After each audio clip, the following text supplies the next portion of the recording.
A service of KIBMradio.com, the Internet's home for an all-old-time radio.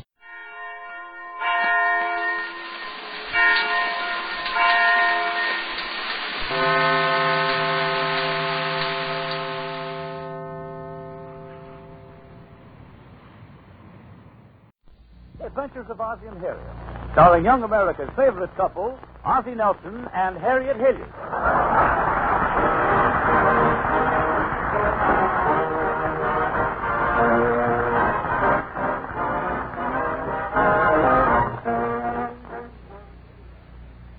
This is Kenny Delmar. Laughter and comedy have made America the great nation that it is. But some things in life are not funny. One of them is cancer. Each year, 170,000 Americans tragically meet their death by cancer. And most pitiful of all are the yearly deaths of more than 2,500 children under the age of 20. To endure as a great nation, we must bring this tragedy under control. The American Cancer Society has launched a program designed to achieve cancer control through research, education, and service. By your generous contributions to your local committee of the American Cancer Society, you can help make this plan effective. Guard those you love. Give to conquer cancer. Now, over to the Nelson household at 1847 Rogers Road. As we join them, Harriet is in the living room, very busy with her knitting, when Ozzie enters the room. Hello, honey. What have you been doing? You look a little beat up. Oh, I've been outside working on my victory garden. I think the birds have eaten up most of the seeds, though. Well, I thought you put up that scarecrow, and he was doing such a wonderful job. That scarecrow's as good as nothing. You know what I think? What? Every time the sun comes out good and hot, he sneaks down to the corner for a short beer. Well, at least working in that garden gets you out in the sun a little. As a matter of fact, I think I'm looking pretty healthy, don't you? Of course, it was kind of a rugged winter, you know, and I still have these circles under my eyes. Mm-hmm, but they look much better now. They used to go all the way around, didn't they? Hey, what happened to the side of your face there? Oh, I cut it, shaving as usual. Hey, which reminds me, were you sharpening pencils with my straight razor yesterday? Of course not, dear. Are you positive? Certainly. I had an awful time with a blade this morning. I'll bet somebody was sharpening pencils with it yesterday. Ozzie, that's absolutely impossible, because I had it with me in the garden all day yesterday cutting out weeds. Now, look, honey, a razor blade is only for shaving. When I put shaving cream on my face and I get it good and lathered, and then I run the razor over my whiskers, Yes? I like to cut them off, not line them up. Now, the only thing for me to do is get an electric razor, I guess. Yeah, that's a good idea. It'll make weeding the garden so much faster. No, fine. Say, will you look through that bundle of old clothes before I get them to the relief? Okay. Hey, where'd you find this stuff, anyway? Most of it was in the attic. Oh, boy, where did this long woolen underwear come from? Well, don't you remember? You bought those for yourself when we were first married. Oh, yeah. I really started from scratch, didn't I? Oh, honey, wait a minute. Don't give this away. This is my old football suit. Oh, wait a minute. Oh. Hey, I can't find my shoulder pads here. Wonder where the shoulder pads are. Well, don't you remember, honey? Last year you asked me to sew him in his sport coat. Oh, yeah. Oh, yeah. I'm kind of tired. That working in the garden must have done me in. Ozzie, look out. You're sitting on the knitting needle. Why in the world do you always leave knitting needles on the chair point up? I don't know why you insist on knitting anyway. I'll admit you make good pies and you bake good cakes. Well, for your information, I'm getting pretty darn good at this, too. I've been knitting so much lately, I knit with my eyes closed. I think that's how you knitted that last sweater for me, with your eyes closed. Well, so what if I did make it a little large? I thought you'd grow into it. Harriet, I may get a little heavier, but my arms aren't going to get 2 feet longer. Well, couldn't you roll the sleeves up? Oh, I like it where I have it now, as a throw rug in my den. Well, don't worry, because this one doesn't happen to be for you. You know, I never will forget that first sweater you knitted for me. Remember, you knitted the back and the front and the sleeves all separately, and then you didn't know how to put it together? I finally did manage, though. Yeah, it was so hard to wear. That Scotch tape kept coming off. Well, it was your own idea. Hey, that sure is a small sweater you're knitting there. Who's that for, a midget? You'll find out when I'm ready to tell you and not before. It happens to be a little surprise. Oh, my goodness, look at the time. I'm supposed to be downtown. Here, give me that sweater. And stop looking so puzzled. It's supposed to be a surprise. See you later, dear. Gee, I wonder what it... Well, of course. Knitting a little sweater. So that's her surprise. Oh-ho! Ha-ha! And that Bing Crosby thinks he's so smart.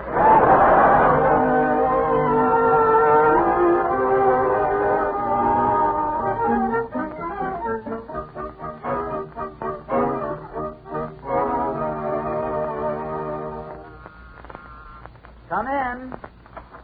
Oh, hello, Emmy Lou. Come on in. Oh, don't get up, please, Mr. Nelson. I just stopped in to see how Mrs. Nelson likes my new hairdo. Well, I'm awful sorry, Emmy Lou, but she just went downtown. However, if you'd like the opinion of a slightly aging juvenile, I should say it looks super. Oh, thank you, Mr. Nelson. Got a big date for tonight? Well, sorta. It seems that this boy is stationed near here, and his mother is a friend of Mother and Daddy. One of those things. He's a terribly nice boy, but I feel like I'm sort of robbing the cradle. Oh, he's pretty young, hey? Young. He's practically a child. But he's in the Army? Yes. I see. Well, I won't tell anybody. But I do have a little secret for you. Oh, really? What is it? Oh, I don't know, though. This has to be kept a secret, and you sort of have that, oh, just wait until I run over and tell the girls in the sorority look in your eye. Oh, no, Mr. Nelson, tell me, please. Well, it seems there's going to be a new arrival at the Nelson household. Baby, oh, isn't that wonderful? Oh, wait till I tell. Oh, Mr. Nelson. How can anybody possibly keep a secret like that? When did Mrs. Nelson tell you? Well, as a matter of fact, she didn't yet. You see, she's trying to pull a big surprise. But I'm a little too smart for her. I happen to see her knitting a little sweater, you see, and... What's the matter, Mr. Nelson? Nothing. Just a little dizziness. It'll pass.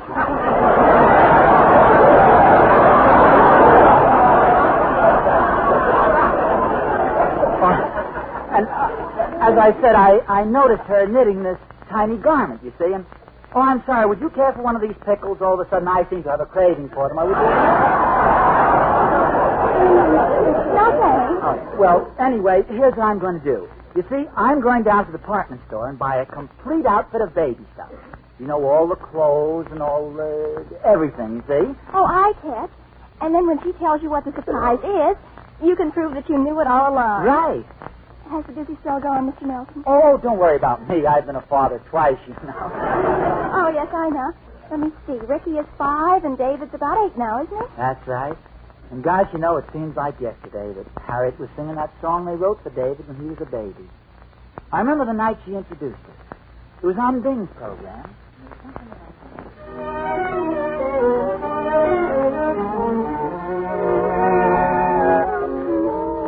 Idol of his father and his mother and his sister and his brother and his cousins and his aunt. Nobody else but the kid in the three-cornered pan.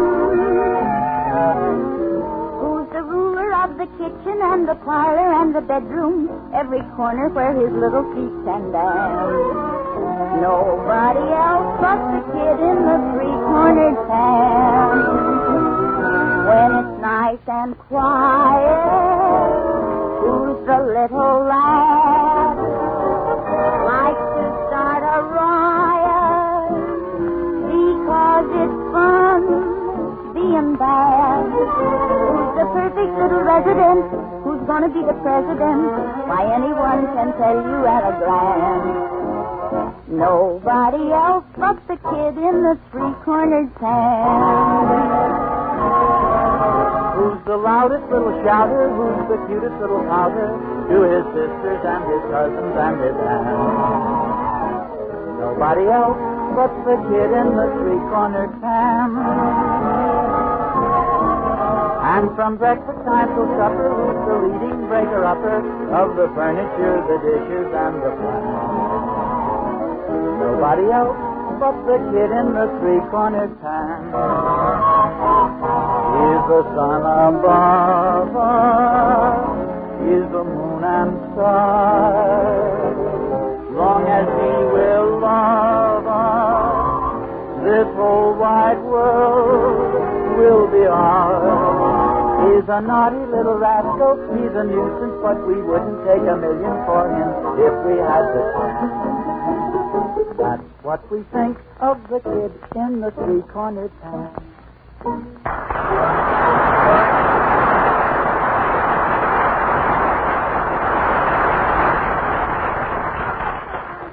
Mr. Nelson. And now with this little stranger arriving, the song will be new all over again. Yeah, that's the way it goes. Oh, say, if you want to get those baby things before the store closes, you better hurry. Oh, you're right. Well, thanks. I'll be on the way. Goodbye, Henny Lou. Goodbye, Mr. Nelson.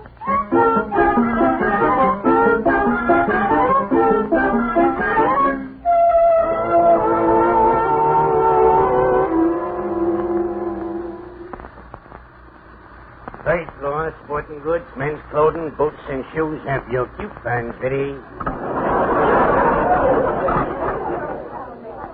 Hey, don't you want to get off here, mister? No, thanks. I'm going to the next floor. That's the last one, I believe. Well, I don't like to seem personal, but the next floor is the maternity department. Well, it probably seems strange, but I'm going to surprise my wife.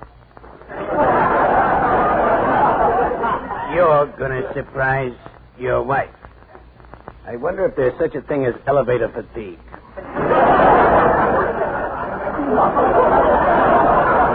Oh, well, up we go. I guess I didn't make myself very clear. You see, my wife doesn't think I know about it, but I saw her knitting a little sweater.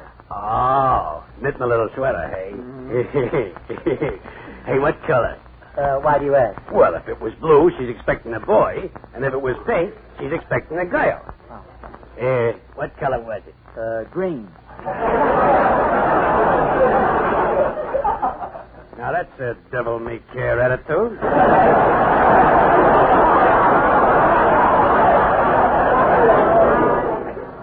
Well, so long, and congratulations. Oh, thanks. I'd give you a cigar, but I don't have one with me that's so hard to get these days. Yeah, ain't it the truth? Hey, did you hear the one about the guy who found his favorite brand of cigars? He was so happy, he went around giving away his children. Well, so long, Bud. Don't take no wooden diapers. Very funny, wooden diapers. He doesn't know, but that's what they're making them out of now. Gosh, this might be a little embarrassing. Look at all the women. Nothing on this floor but women. I bet I'm the only... Can I help you, sir? Oh, well, that is... Well, yes, I'm going to have a baby. Well, why come here? Have you tried Hobby Lobby? I'm only joking, of course. I'm sorry. I guess I am a little flustered. Haven't you ever been a father before? Oh, yes, twice. We have 2 boys now. I see. They in the service? No, they're just 5 years and 8 years old. Oh, yes, of course. Well, now, what can I do for you? Well, I want to buy some of the regular baby things. Well, this is the baby department. Is there anything you want? Well, I really don't know. Well, how about a bassinet? A bassinet? Mm-hmm. Could you use a bassinet? Well, yes, I guess so.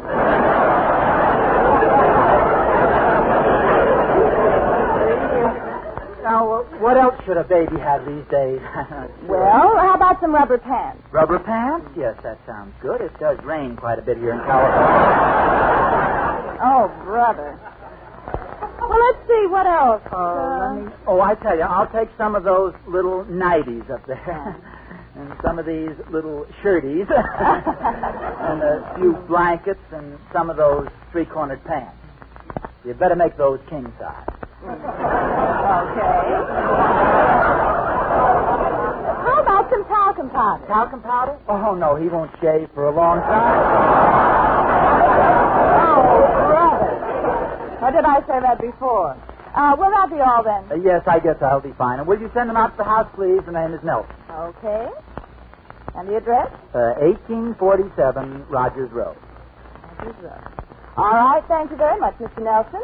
And I'll bet the baby will look just like you. Well, we won't care as long as he's healthy. I hope my wife doesn't buy all the same things I just bought. I think she's out making preparations for the new arrival, too.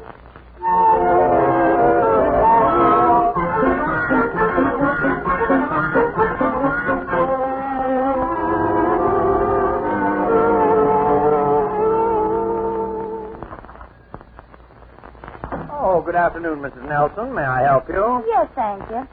Now, don't tell me you've finished knitting the little sweater already. Well, no, not yet. But before I went any further, I want to make sure I was making the sweater in the right size. Mm-hmm. Well, you're perfectly welcome to check for yourself. He's in the left-hand cage, the third Cocker Spaniel from the end. Thanks. I can't wait till we get him home. He's the cutest little dog in your store. Well, say, does your husband know about the surprise yet? Well, he was getting a little suspicious, so I did hint about the new arrival. But I didn't say whether it was going to be a cat or a dog or a parrot, so I'm sure he doesn't know what kind of an animal to expect. Well, I see. I'll send the dog over whenever you notify me. I hope your husband will be surprised. Oh, I'm sure he will. Goodbye.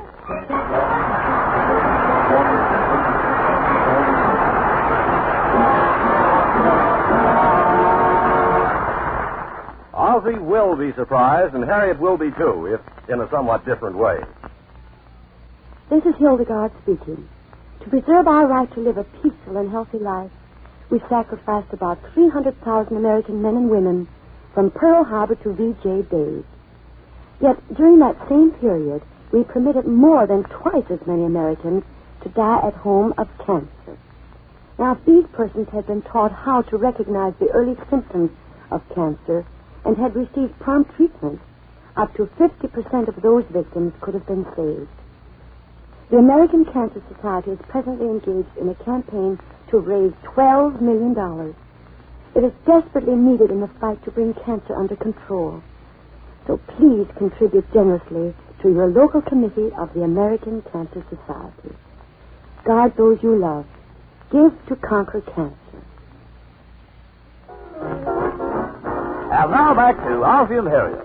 To put it mildly, things have gotten pretty confused with the occupants of 1847 Rogers Road since Ozzie walked in and saw Harriet knitting a sweater for the Cocker Spaniel she's purchased.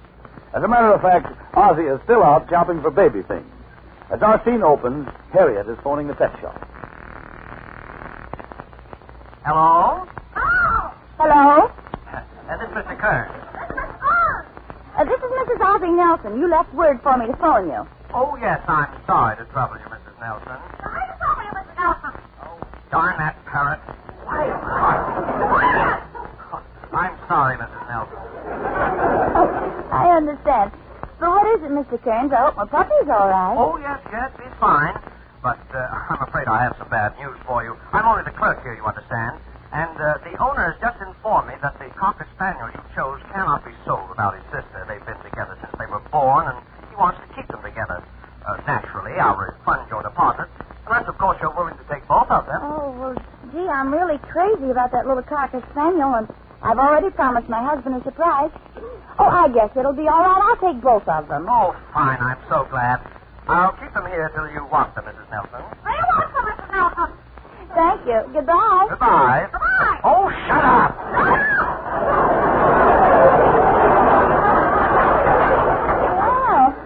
Well, looks like Ozzie's going to get a double surprise. Oh, Gloria. Gloria. Did you call me, Mrs. Nelson?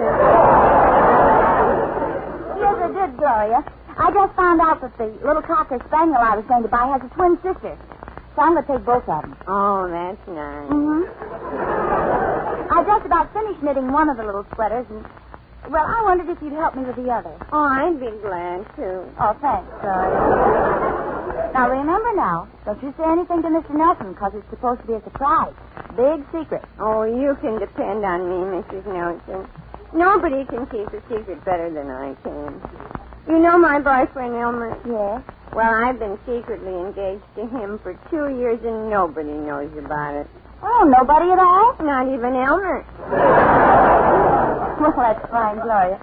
Oh, by the way, when Mr. Nelson comes in, would you tell him I'd like to see him, please? Okay.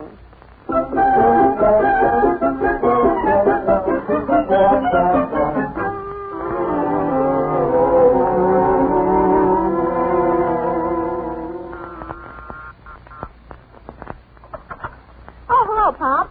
Where have you been all afternoon? Oh, hello, David. I've just been doing a little shopping. What were you buying?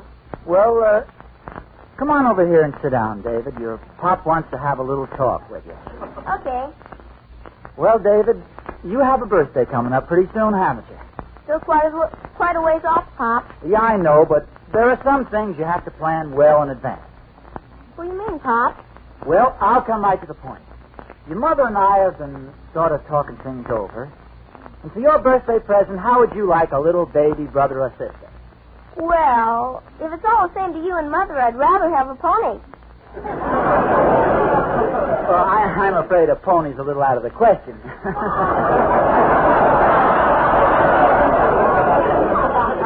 Bobby Vito just got a baby brother. A very nice one, too. Oh, really? Yeah, they got him from Dr. Brown. Hey, we take from him, too, don't we? Yes. Yes, we do, David. Are you sure you wouldn't like a baby brother? You seem pretty interested. Well, I wouldn't want Bobby to think I was copying him. Maybe you'd better give me a baby sister. Oh, if you're afraid of copying Bobby, maybe we could get his mother and father to exchange their baby. Well, I don't think they'd take him back. You see, they've already used him 4 days. Well, I tell you, think it over anyway, David, and I'll talk to you later. Oh, hello, Gloria. I'll see you later, Pop. Hello, Mr. Nelson. Did you know that Mrs. Nelson was looking for you? Oh, no, I didn't. I just got home a little while ago.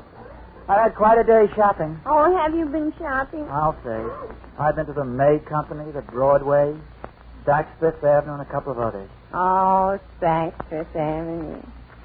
I used to be a sales girl there. Oh, I didn't know that, Gloria. Oh, yes.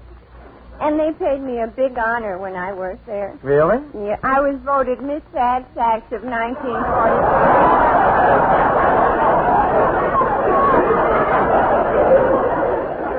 Oh, fine. Where is Mrs. Nelson? She's in the other room working on that little sweater. Oh, so you know about the big surprise, too, hey? Oh, yeah. And have you heard the latest development? Latest development? There's going to be 2 of them.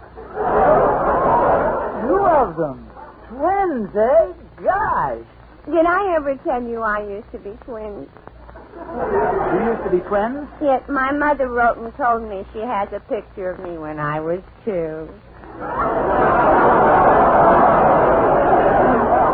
You've been reading those old joke books again, eh, Gloria? Oh, Harriet. Yes, honey, I'm in here.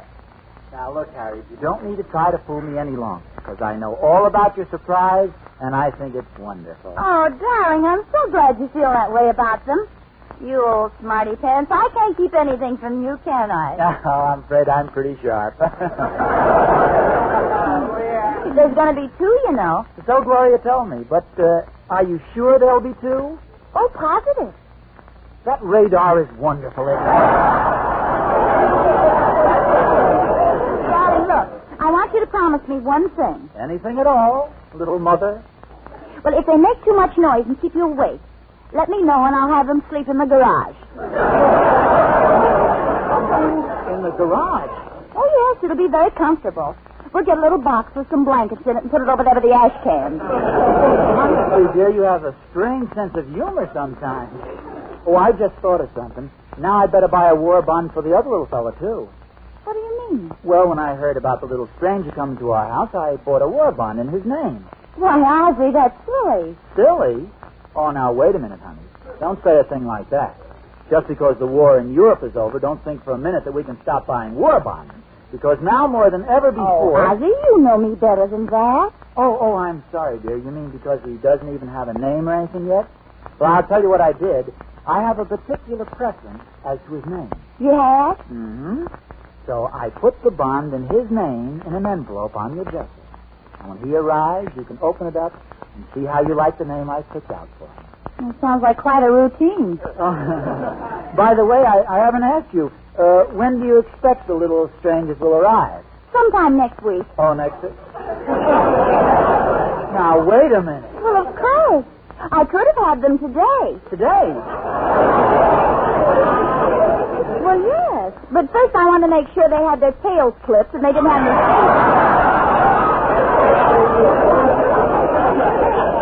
You see, they're down at Joe's pet shop. Wait a minute. You mean you're knitting that sweater for a dog? Well, of course, didn't you know that? You said that you... Ozzie, you didn't say... Oh, no, of course. Naturally, I knew it was a dog. Some fellow just delivered a big package from a department store.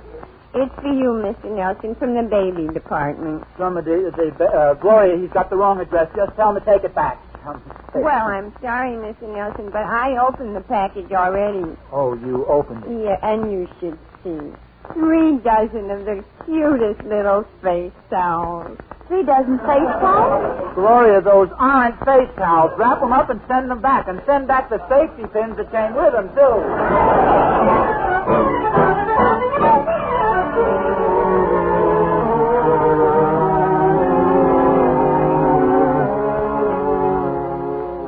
Oh, boy, this bed feels good. I sure did a lot of walking today. Ozzie, do you still insist that you knew all along it was going to be a little dog? Well, of course, Harriet. Anybody could tell that. Well, I know I shouldn't have done this, but, well, I got so curious that I opened the envelope. What envelope? The one with the war bond you bought for the dog. Oh. I think that's an awful cute name you picked out for him. Oh, thank you, dear. Mm-hmm. But won't the neighbors think it's strange that we have a Cocker Spaniel named Ozzie Nelson, Jr.?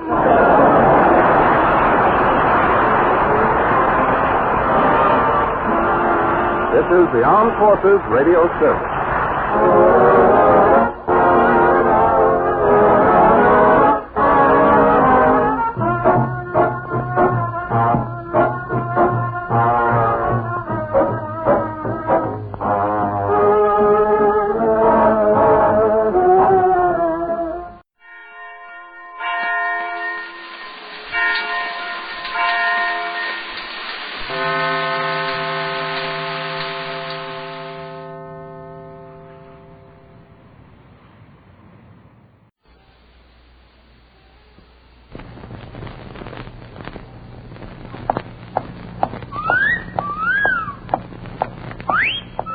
Hiya, babe. Say, how about a little... Ouch!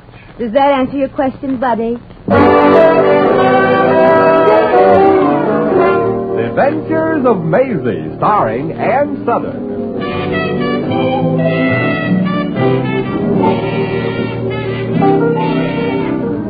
You all remember Metro-Goldwyn-Mayer's famous Maisie picture. In just a moment, you'll hear Maisie in radio, starring the same glamorous star you all went to see and loved on the screen, Ann Southern. But first, your announcement.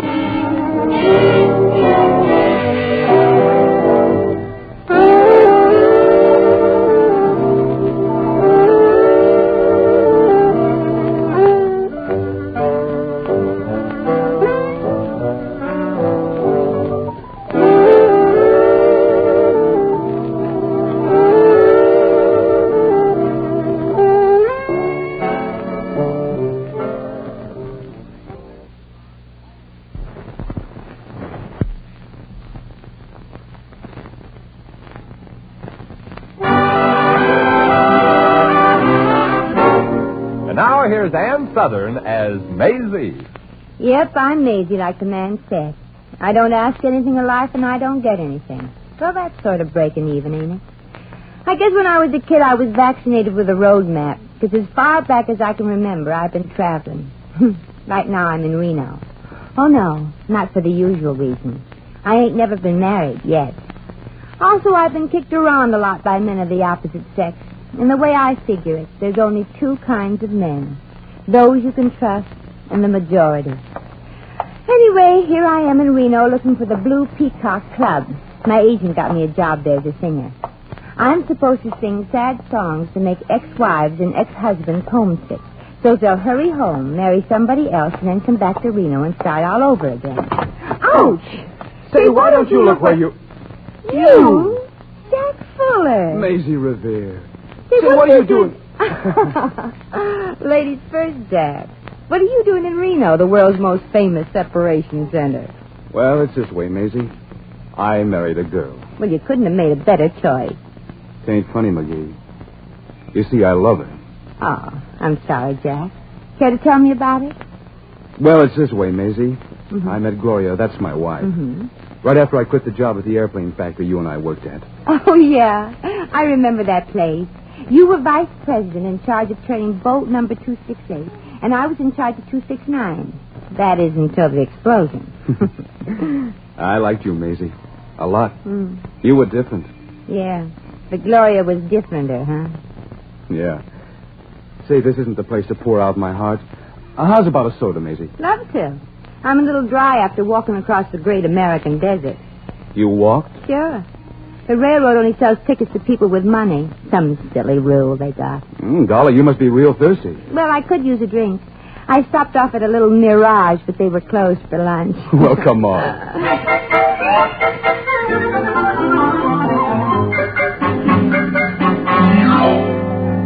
Yeah, what'll it be, folks? I'll just have a Coke. What about you, miss? Well, I'll have a double chocolate sundae with coconut, and whipped cream, marshmallow, bananas, and some shredded nuts.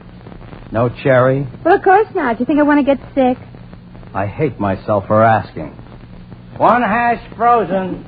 And that's the story, Maisie. You see, after the wedding, I found out that Gloria wasn't exactly penniless. She had a fortune. It was terrible. Some terrible, I'll say. You see, her father was from Texas. He was a millionaire. Well, naturally. Well, when we got married, she agreed to live on what I make. Oh, I do all right. But one day...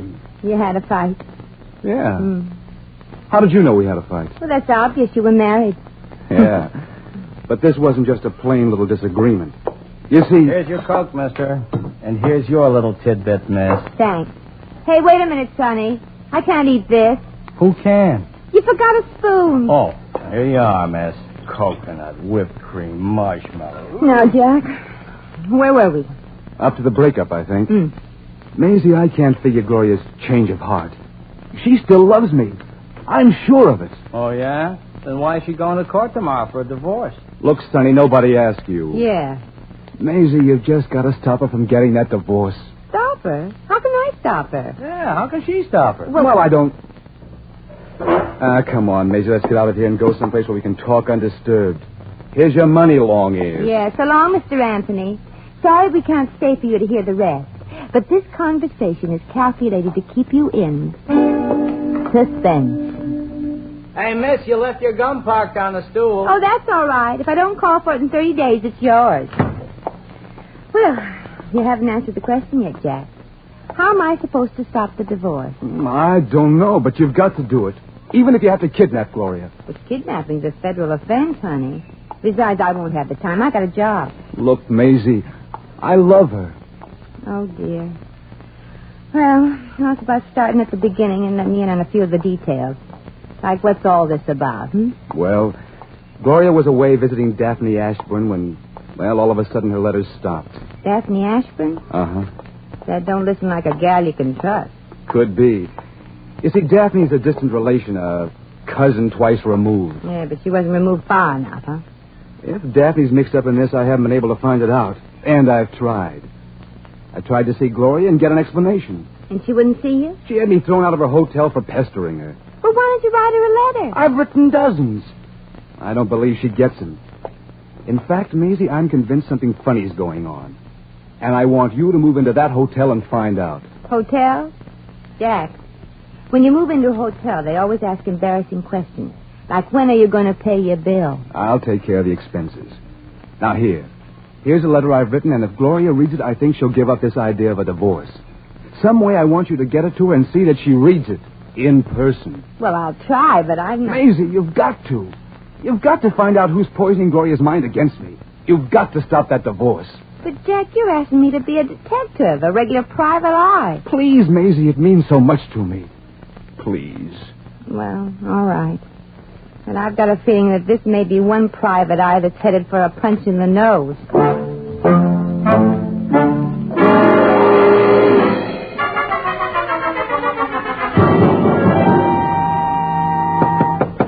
Yes?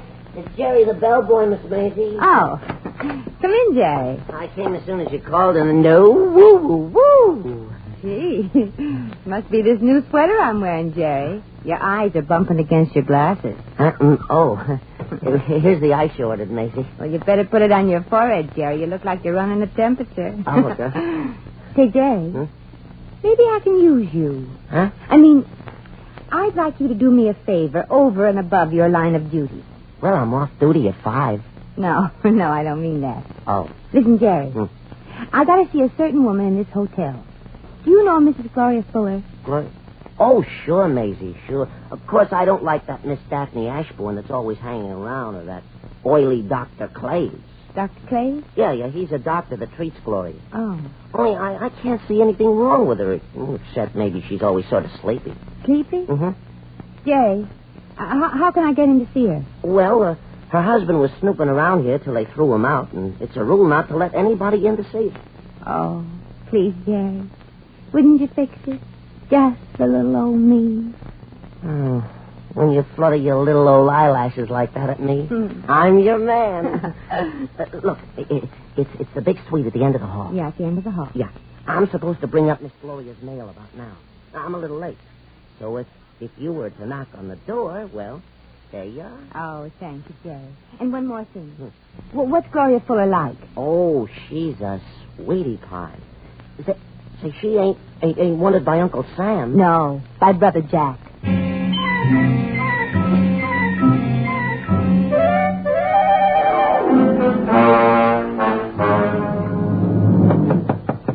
Yes, come in, Jerry. Excuse me, Mrs. Fuller, but I thought you were Jerry, the bellboy. Well, who are you? I'm Maisie Revere, and I'm a good pal of your husband, and he loves you and wants you to read this letter, and he's such a swell guy. I think you're a fool if you're divorcing Gloria, and... Hey, wait a minute. You are Gloria Fuller, aren't you? This is her room, isn't it? Yeah. Well, I'm supposed to give you this letter if you are.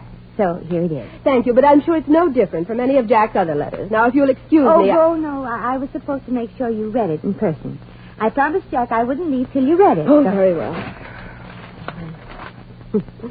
Yes, just as I expected. Very well, you can tell Mr. Fuller that you kept your promise.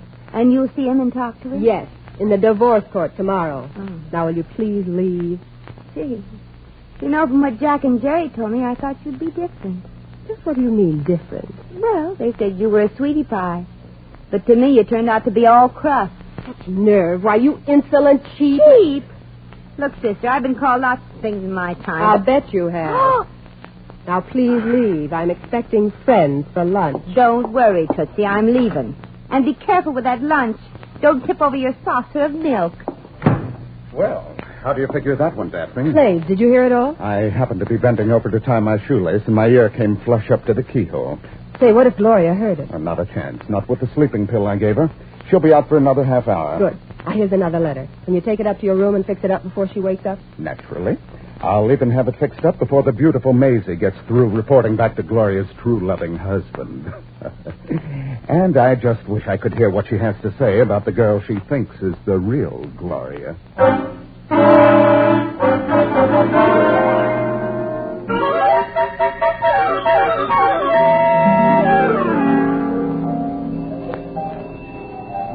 Jerry, I've been looking for you for 2 hours. Oh, well, I've been trying to help you solve this case, Maisie.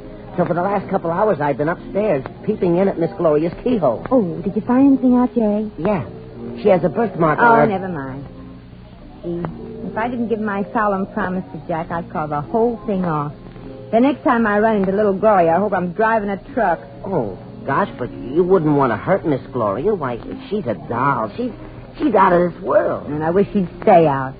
Imagine that hunk of living proof that cousins shouldn't marry calling me cheap. Oh, well, gosh, Maisie, she sure looks like an angel. Just look at her over there. Where? I don't see her. Sitting at that table right over there. But that's not the woman I talked to. I mean, Jerry, who's that tall willowy girl coming to the table? Well, that's Miss Daphne Ashbourne. Oh, it is. And she told me she was Gloria Fuller, the female impersonator. Maisie, where you going? Well, now we'll see who can call me cheap. Say you. This is the one, Gloria. Are you Gloria Fuller? Yes, I am, Miss Revere. Well, now I smell a rat. Oh, you do? Yes, rat. Gloria, did you know that this woman passed herself off as you, and she read a letter from your husband, and Jack's one of the nicest guys in the world? Yes, Miss Ashburn told me all about your visit at my suite. Oh, she told you, huh? Telephone call, Miss Ashburn. You can take it in the alcove there. Oh, no, thank you, Jerry. I'll take it in my room. Well, I hope you're satisfied, Miss Peroxide of 1950. Peroxide? Why, Miss Revere, please. Gee, what she makes me think of her. I should wash out my mind with DDT. Miss Revere, I try not to think badly of anyone, so I suppose you don't know what was in Jack's letter. Well, I didn't read it like old Needle knows, but I know he really loves you. He does? Mm-hmm. Really? Yeah. Oh, no. No, he couldn't. In every letter he's written me lately, he's demanded money, a lot of money. That's why I broke off with him. Oh, I don't believe it. Well, here's the letter you brought. Here, I'll show you. Let me see. I don't love you, so you can have your freedom. But I demand a 50-50 split of every cent you've got. Wait a minute. Is this Jack's writing? I'd know it anywhere. Oh, and Dopey me. I thought he was a swell guy. I used to think so, too. Oh. Gee, I'm sorry I bothered you, Gloria. And please, if I were you, I wouldn't let this hurt me too much. It does hurt us. Maybe I'm not as stout-hearted as you. Oh, sure. Stout-hearted Maisie, that's me. A heart of oak and a head to match. Well, I'll tell that Jack Fuller a thing or two. Hey, didn't you like him, Maisie? Where's the phone booth, Jerry? Oh, right around this corner. I'll tell that Jack Fuller what a heel he is. Here's a phone booth, Maisie. Oh, only there's somebody in it. But I tell you, Daphne, I'm not drinking. No. Jerry, that boy. Who is it? Sounds like Dr. Clay. I tell you no, Daphne, no. Uh-huh. And he's talking to that Miss Daffy Daphne Ashford. I was gambling, yes, and I've got to have some money. Now, look, you put $200 in an envelope and have Jerry the bellboy bring it to my room. Why do you worry about money? We'll have plenty as soon as we get control of the Fuller dame. Sure, call Jerry right away. Jerry, here behind the booth. Yeah, Maisie. There he goes. Well, I guess I won't call Jack Fuller after all. Jerry, something's wrong here, and I'm going to find out about it. Yeah, and I'll help you, Maisie. As soon as I take that money to Dr. Clay. Wait a minute. You're not going to take it to him, Jerry. I am. Oh, but, Maisie, I don't trust Dr. Claves. I don't like him. I don't like him either, Jerry. But before I get through with him, I think he's going to like me. You see, I know men. Really? How did you find out so much about men, Maisie? I refuse to answer that, Jerry, on the grounds that it might incriminate me.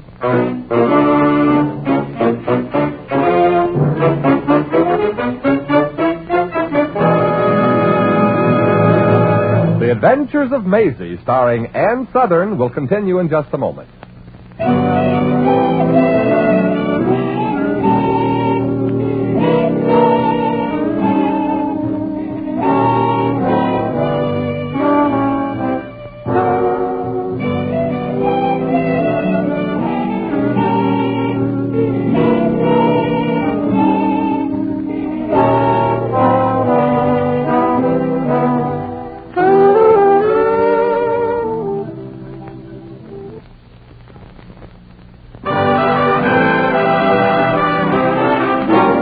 Now back to Maisie. Come in. 2 more triple zombies as you ordered, Maisie. Hey, where's Dr. Claves? Under the table. Gee, on only 12 zombies? And you should have seen him after number 11. He just sat there like Whistler's mother, rocking. Did he talk? Yes, he talked plenty. Oh, good. Oh, by the way, the barman said if I didn't get Dr. Claves to sign the bill for all those drinks, he'd bust me one in the mush. I hate to wake him, but I... Well, you might as well. Here, I'll do it. Dr. Claves. Dr. Claves, wake up. Time for your DTs, honey. What's that?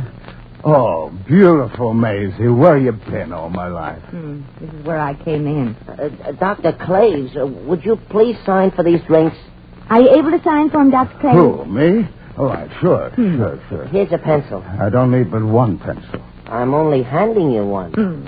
Do you think you can sign, Dr. Claves? Huh? Why, if Claves can't sign, who can? I'm an expert signer. Here. There. Here are 2 more to sign.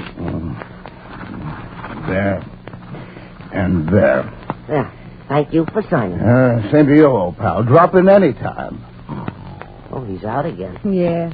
You better make sure you can read his signature, Jerry. Oh, sure. I can read it, Maisie. I'll say one thing. He sure writes a beautiful hand. He waves. Well? These signatures are all different, Maisie. Huh? I mean, same name, but not the same. Jerry, are you sure you didn't sample one of those zombies? No. Look. Yeah. That's strange. One's all flowery and curly-cute, and one's backhand, and one's a... Jerry. Yeah, Maisie, yeah? Dr. Claves is a forger. And look, here's a brand new blotter he used to blot a letter. See if you can read what it says. It's all backwards like. Well, look, I'll hold it up here to the mirror, and you read it. There. What does it say? It says, Dear Gloria, yeah. I don't love you so you can have your freedom. Go on, Jerry, yeah. But I demand a 50-50 split of every cent you've got. That is it. Jerry, that's it. Sure. What's what? Dr. Claves took the real letter Jack Fuller wrote to Gloria, and he wrote this one instead. Oh. Now, listen, Jerry. Here's what we'll do. Yeah, Maisie? We're going to take this box to the police as evidence. You get us a taxi while I call Jack and tell him to meet us at the police station. Right. And hold the cab till I get downstairs. Right. I'm on my way. Hello, operator. Operator. Yes, I want the Hotel Bellevue in a hurry. Mr. Jack Fuller, please. Drop that phone. Huh? You heard me. Go away, honey. Only one thing will stop me from making this call. Drop that phone or I shoot. That's the one thing. Miss Ashburn, is that thing in your hand? It sure is, and I know how to shoot it, too. No, you don't. Don't try to hide that blotter. Hand it to me or I'll... Sure. Who needs a dirty old blotter? Don't play possum with me, honey. So you're on to Claves and his penmanship act, eh? Yeah, and you can't get away with it, darling. Oh, can't I? No, you can't. I'll call the police. You'll do nothing because you'll be lying here on the floor bound and gagged. You wouldn't dare. Oh, no? I'll do even more. Just to give you something to occupy your mind, I will tell you what Claves and Gloria and I will be doing while you're lying here.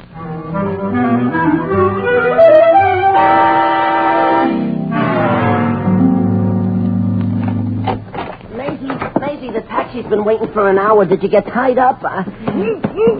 Holy smoke, you did get tied up. Here, Maisie, let me take off this gag. There. What happened? Well, that Daphne Ashburn came in here with a gun, and she slapped Claves so she got him on his feet. Untie my hands and feet, Jerry. Oh, sure. While I was lying there tied up, she called Judge Carter and asked him to hear Gloria's divorce in his chambers today instead of tomorrow. Jerry, we got to work fast. Well, you just tell me what to do, Maisie. Well, go to the Hotel Belleville and tell Jack to get over to the judge's chambers fast. Right. But, Maisie, where you going? Well, it's probably already too late, but I'm going to try to stop that divorce.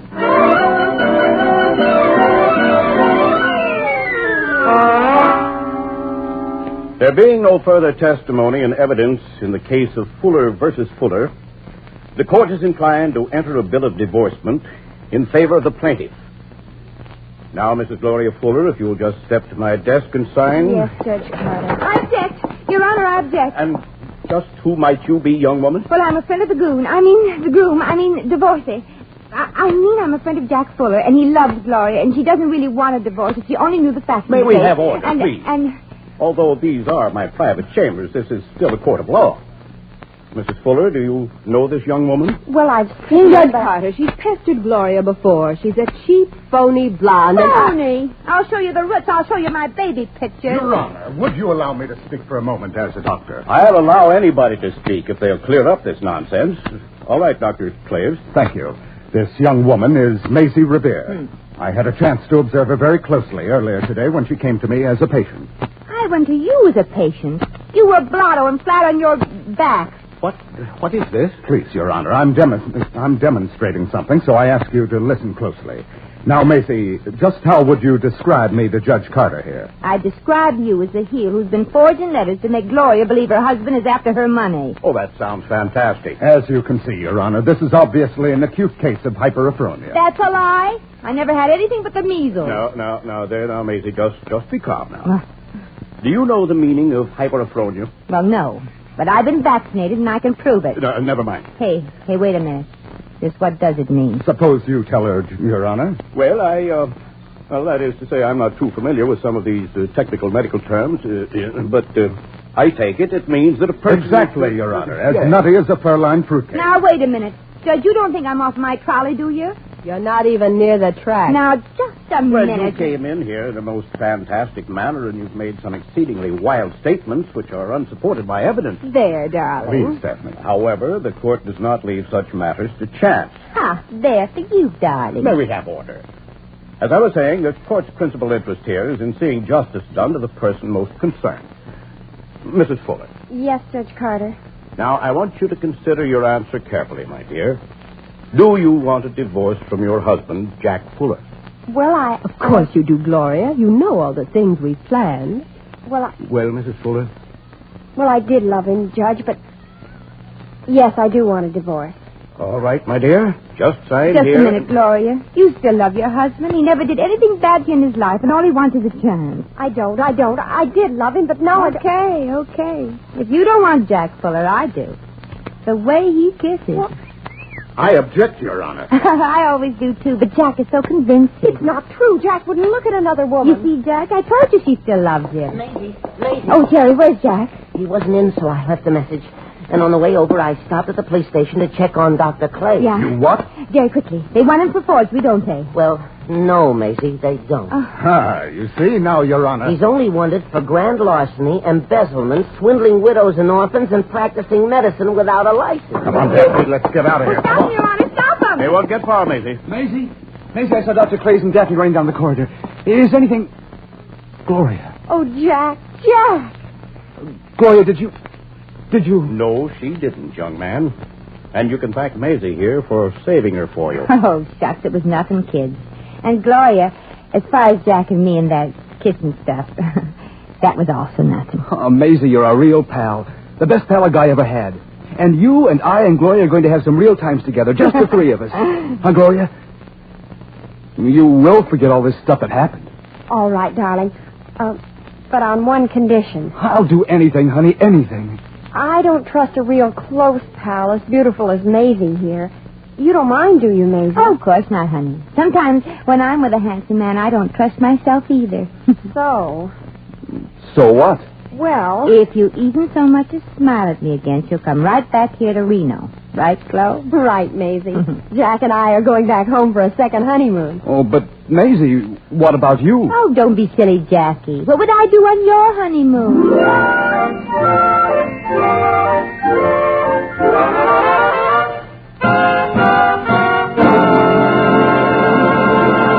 In just a moment, we shall return to the Adventures of Maisie.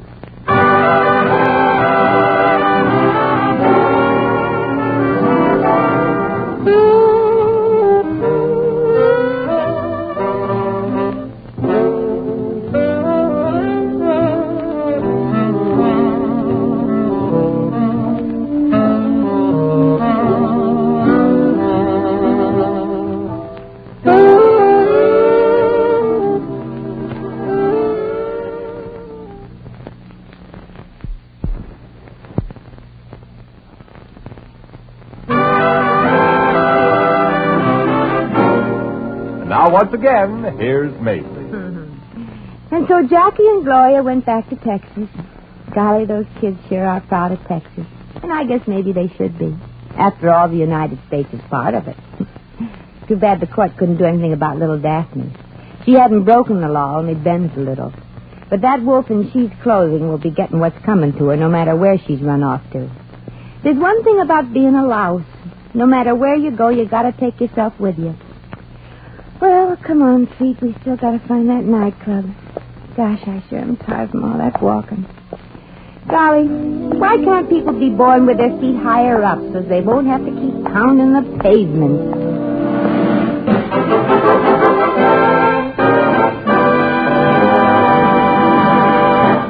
You've just heard The Adventures of Maisie, starring Ann Southern. Maisie is presented by arrangement with Metro-Goldwyn-Mayer, producers of Battleground, starring Van Johnson, John Hodiak, Ricardo Montalban, and George Murphy.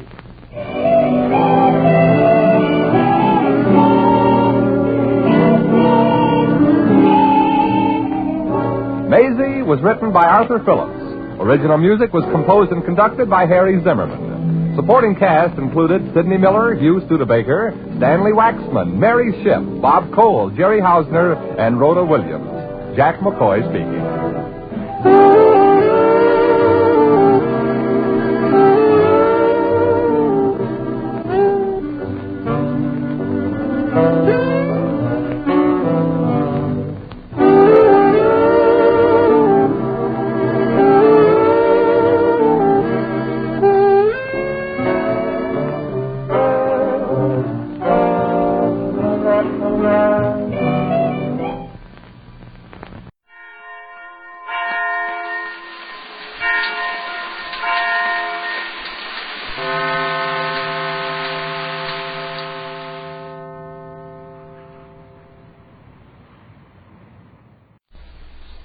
there. Is Maxwell House really the only coffee in the world? Well, your father says so, and your father knows best.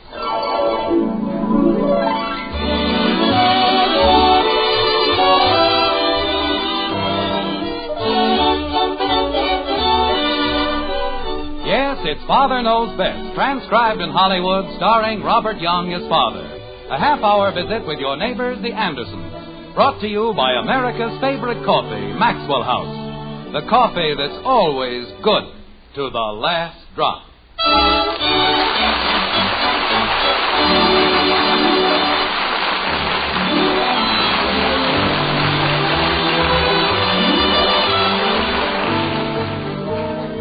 Since the dark beginnings of time, superstition has played a dismal part in the fumbling progress of man. We, however, live in an enlightened age, and, thank goodness, we've thrown off the yoke of ignorant superstition.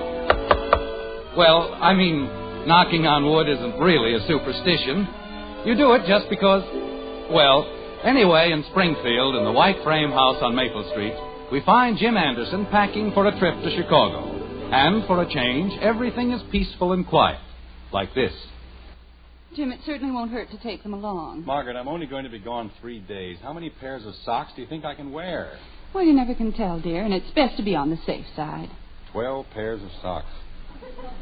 Anybody think I was going to Alaska for the entire winter? Jim, they weigh practically nothing, and I certainly think... All right, put them in. I'll have enough socks for everybody at the whole convention. Dad! We're upstairs, Bud. Jim, you don't need all those shirts. What do you mean, all those shirts? I'm only taking 6. But you'll only be away 3 days. You said so yourself. But, honey, I've got to look neat. All the big shots from the home office will be there. I think 3 shirts are quite enough. You just have to be a little careful, that's all. Okay, 3 shirts. Fine thing, a man can't even pack the bag the way he wants to. Say, Dad, can I talk to you for a minute? About what? Well... Handkerchiefs. Mustn't forget handkerchiefs. I've already put them in, dear. Oh, thank you. Well, what is it, Bud? Could I have $3? No. What happened to that bottle opener I had in the top drawer? Jim, if it's going to be that kind of convention... It isn't, Margaret, but I just thought... Well, never mind. Dad. But I said no. I know, Dad, but this is an emergency. What kind of an emergency? The worst kind. I've never known you to have any other. Why do you need $3? Well, it's for the baseball team. I need another bat. You mean you've broken the old one already? No, but... Well, I think I've used up all the hits. You what? I'm in an awful slump, Dad. I haven't had a hit in 2 weeks. And if I can just buy a bat with some hits in it... That's the most ridiculous thing I've ever heard in my life. You've got a perfectly good bat. Why waste $3 on another one? But, Dad, I've got to do something to change my luck. Luck. Superstitious twaddle.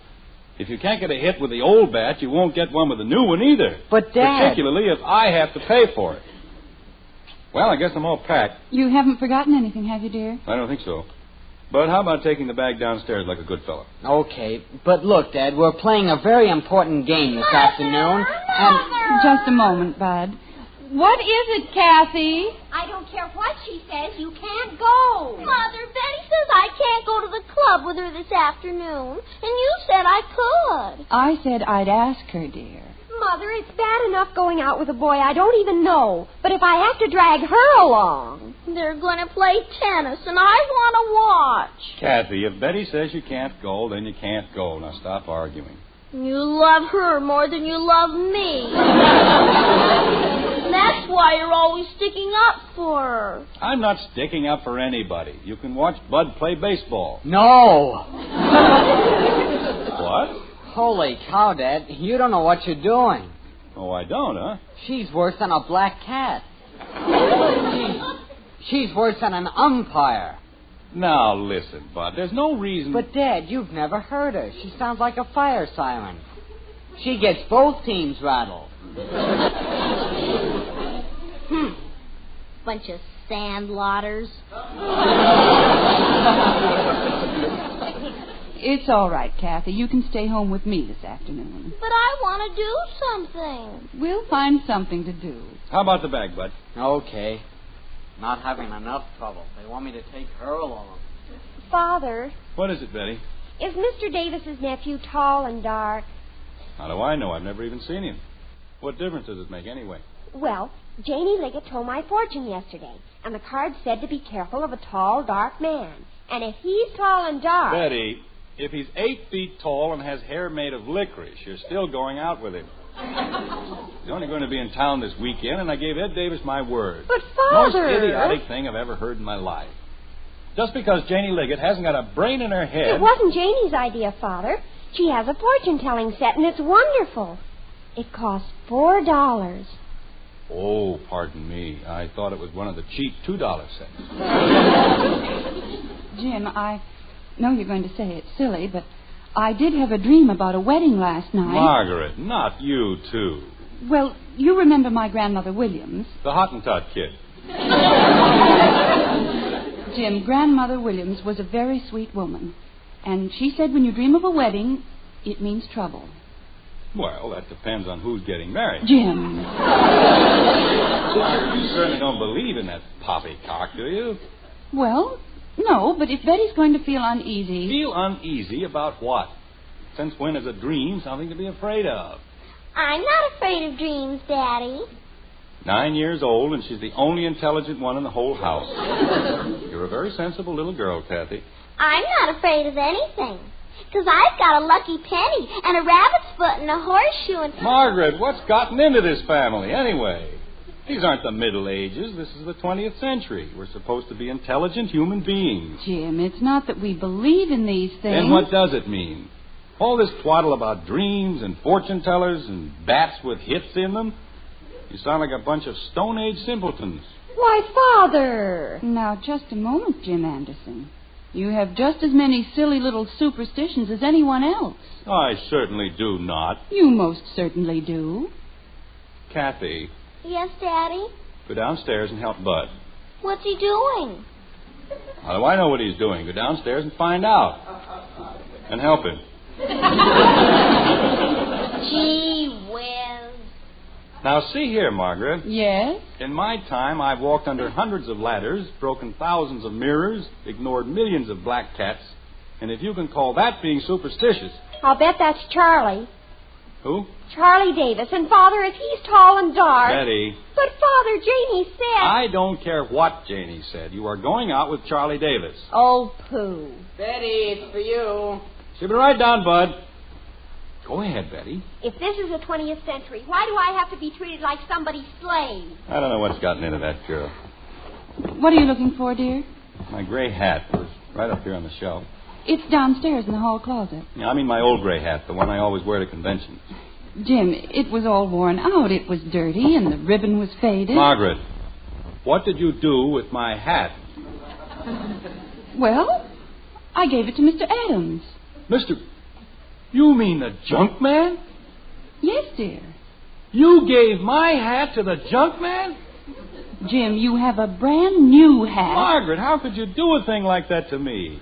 That was my luck. I mean, how could you? But you said... I've worn that hat to conventions for 15 years. You know I never go to a convention without it. What were you thinking of? Father, he is tall, and he's got the blackest hair you ever saw. I won't go with him, and you can't make me. Oh, I can't I? Betty Anderson, you'll go out with that boy, or you'll never go out again. But, Father... You're having enough trouble. Give a man's hat away at a time like this. Betty, after all, your father knows best, and if he thinks... All right, I'll go. But if anything happens to me, you'll have no one to blame but yourself. Betty, your father's going away. Aren't you going to say goodbye? Sure. Goodbye. And I hope you have a very nice time.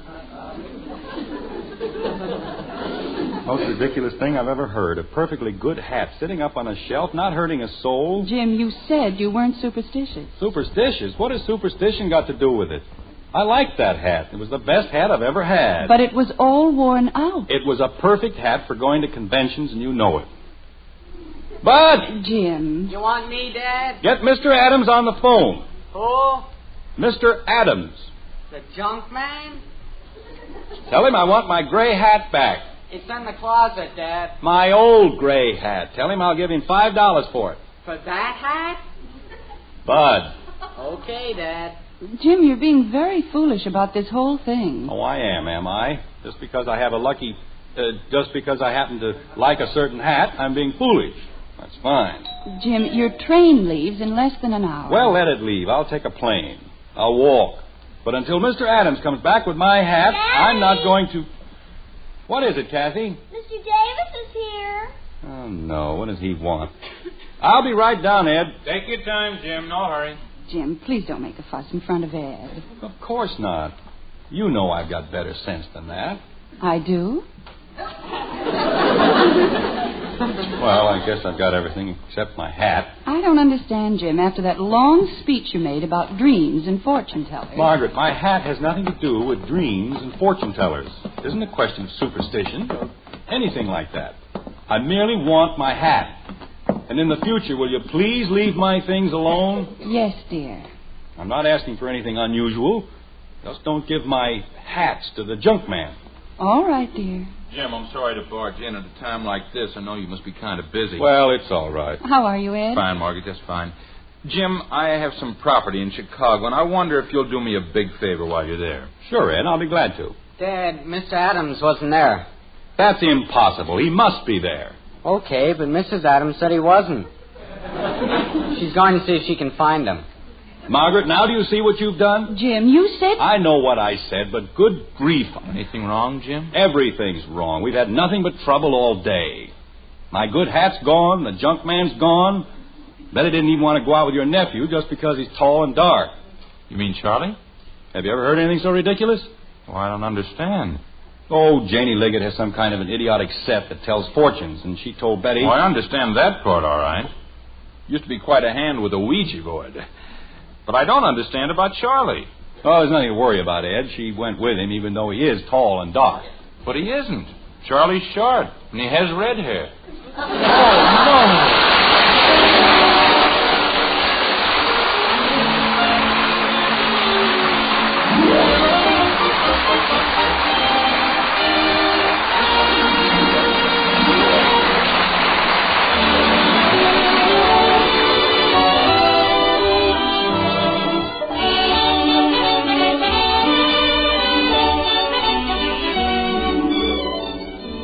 Good news about coffee. You've been seeing it in stores everywhere in recent weeks, seeing lower prices on Maxwell House coffee. And the news gets better and better, because grocers today are featuring Maxwell House at the lowest prices in months. Yes, you'll find the lowest prices in months on the coffee with that wonderful good to the last drop flavor. A welcome occasion for everybody, you, your grocer, and for us at Maxwell House, too. You see, we have one aim with our coffee: to bring you the most in flavor and enjoyment every pound you buy. To bring you truly good coffee at the lowest possible price. That's our way of doing business. And seems you folks like it. You've made our Maxwell House coffee America's favorite brand. Because you can count on that famous flavor every cup you pour. Because you find more flavor for your money, vacuum-packed in that familiar blue tin. And at today's prices, Maxwell House is more than ever today's coffee buy. Look for it, featured these days at the lowest prices in months. Enjoy the coffee that's always good to the last drop.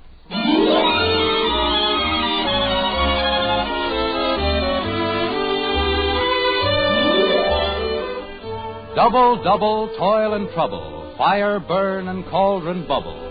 It's a far cry from the witches of Macbeth to the Andersons of Springfield, but not as far as you might think. An hour has passed, and the situation has altered only slightly. Bud is out playing baseball. Kathy is out playing, well, whatever it is that 9-year-old girls play. But in the white frame house on Maple Street, the air is charged with nervous tension. Not a word has been heard from Betty, and the Andersons and Ed Davis can do nothing but wait. Like this. Don't like this. Don't like it at all. Look, Ed, I don't care what you do, but do something. Well, let's try this. Let me see now.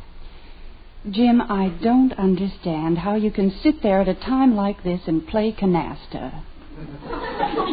Well, what do you want me to do? Margaret, we haven't left a stone unturned. We've called all her friends, the club, all the authorities, and they've promised to let us know the second either one of them turns up. There must be someone else we can call. Like who? I'm not even sure calling the police was such a good idea.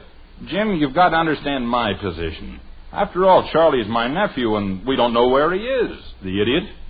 We don't know where Betty is, or how the boy with the dark hair got into it. It's very confusing. Whose turn is it? Well, the whole thing is certainly nothing to worry about. Just because Janie Liggett is a superstitious little twerp. Jim, after all the fuss you made about your hat, how can you call anyone superstitious? My hat has nothing to do with it. And I didn't make a fuss. Then why did you miss your train? Because I decided to fly. I wanted to find out what happened to Betty. That's all. Nothing complicated about it. And it has nothing to do with superstition. I guarantee that when Betty shows up, there'll be a perfectly logical explanation of the whole thing. Well, I hope you're right. Of course I'm right. Go ahead, Ed. It's your turn. You haven't put down a card. Oh. Well, just a minute. It's certainly taking long enough. I have a right to think about it, don't I?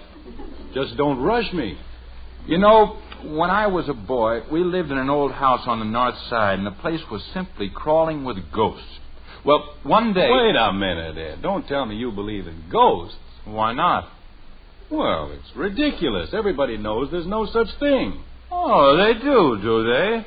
Well, let me tell you, Jim, there wasn't a night went by... Betty? It's me, Mom. I'm sorry, Ed. What are you doing home, Bud? Thought you were going to play baseball. Well, I started to play, but... Gosh, Dad, I told you that bat wasn't any good. Bud, what on earth happened to your eye?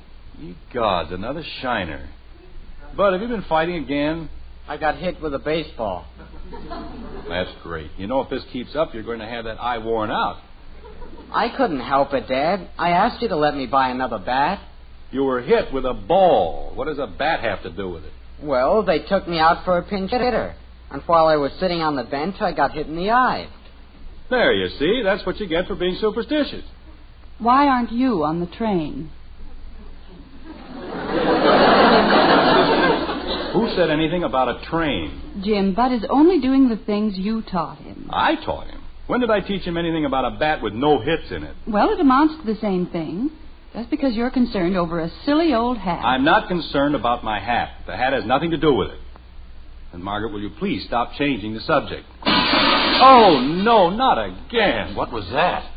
The Glazier's Delight. Kathy! Bud, tell Kathy to come in here, please. Okay. Tells me I can't get a new bat and then blames the whole thing on me. As I was saying, Jim, we had a rocking chair in our living room. And every night it went back and forth, back and forth, back and forth. Well, what does that prove? Well, it certainly wasn't moving all by itself.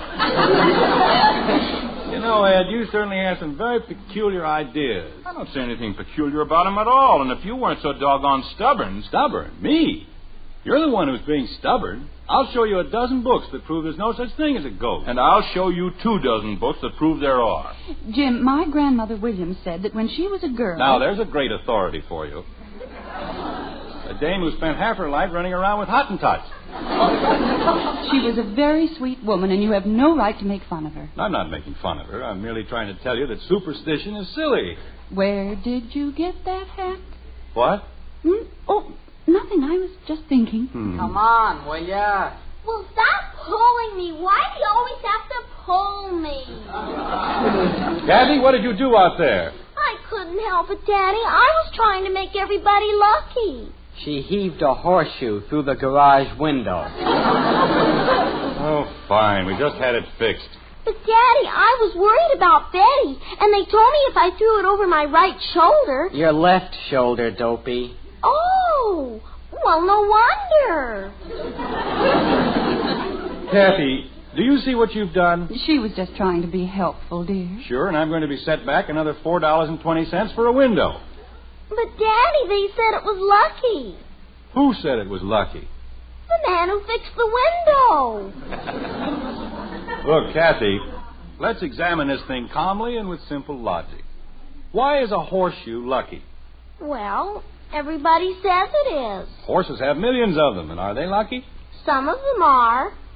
That idiotic rabbit's foot you carry around. Where's the rabbit it used to belong to? Did it bring him any luck? Well, he was lucky while he had it. But it didn't keep him from getting shot, did it? He had 4 feet, 4 nice, lucky rabbit's feet. He still got shot. He must have looked at the moon over the wrong shoulder. Now, look, Kathy. Jim. I'll answer it. Dear, if it's Betty, please don't lose your temper. Silliest family I've ever seen. I think we were living in the Middle Ages. Horseshoes and rabbits' feet. Father, how could you do this to me? How could you? You get inside. I'll talk to you later. Officer? We found her at Crandall's drugstore, Mr. Anderson. She was having a soda. And he wouldn't even let me finish. Oh, well, sorry you were put to all this trouble, officer. I'll see that it doesn't happen again. That's okay. We're used to it. Jim, is it Betty? Mother, why did you do this to me? Having me dragged home by the police and everybody looking at me. Darling, we were so worried. Where's Charlie? What did you do with that rattle-brained redhead? Did you want the boys? Nobody told me to bring them. You mean there were 2 of them? Father, why didn't you listen to me? I told you I didn't want to go with Tommy. You said it was Charlie. I didn't say it was Charlie. I said he was tall and dark, and Janie Liggett said I was going to have trouble. But you wouldn't listen. I'm sorry I listened in the first place. Who was the other boy? Tommy.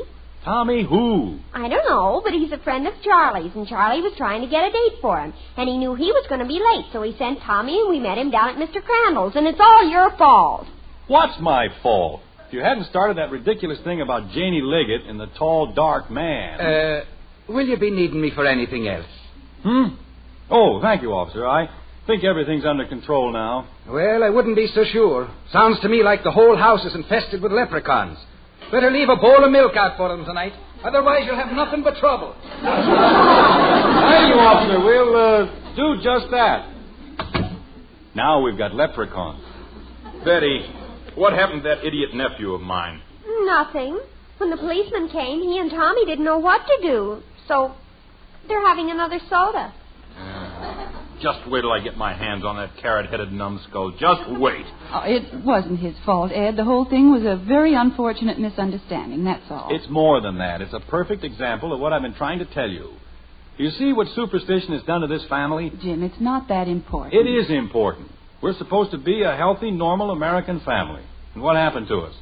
We've become involved in a bunch of old-world superstitions, and all our lives are affected.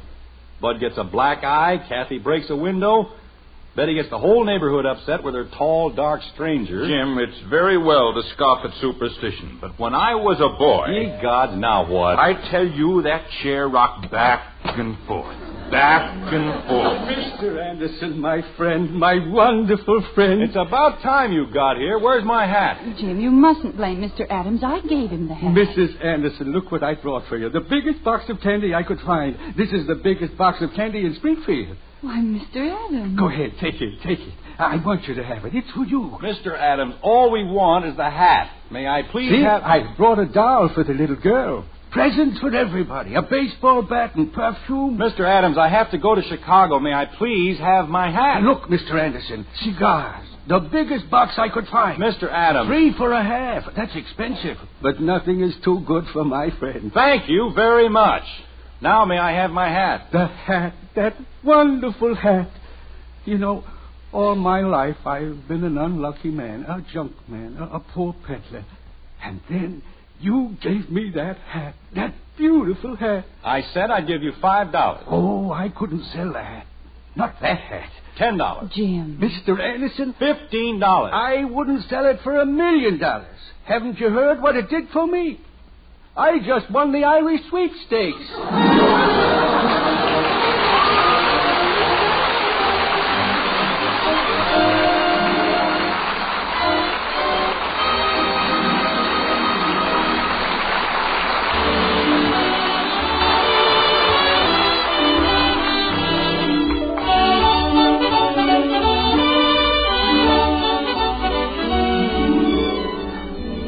It's been wonderful news the past few weeks. Maxwell House Coffee featured at lower prices.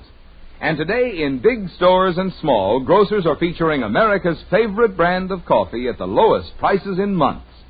I know how welcome that news is for you folks who know and love Maxwell House. And for you folks who haven't been getting that wonderful good to the last drop flavor in your cup, now's the time. Open up a blue tin of Maxwell House and see how much more pleasure you find in coffee when it has the world's most famous flavor. Flavor you can count on always, because we're proud of it. And we'll never compromise on the quality of a single pound.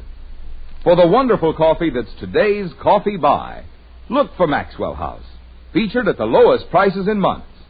It's always good to the last drop.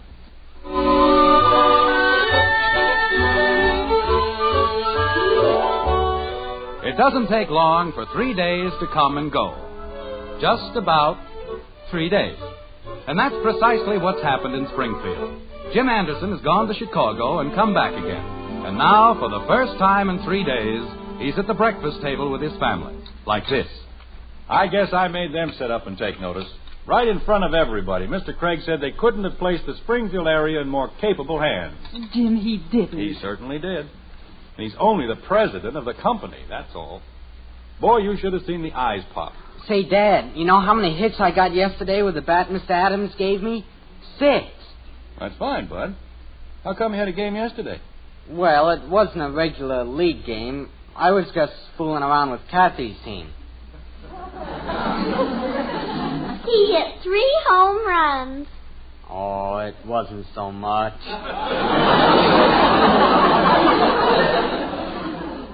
Father? Yes, Benny?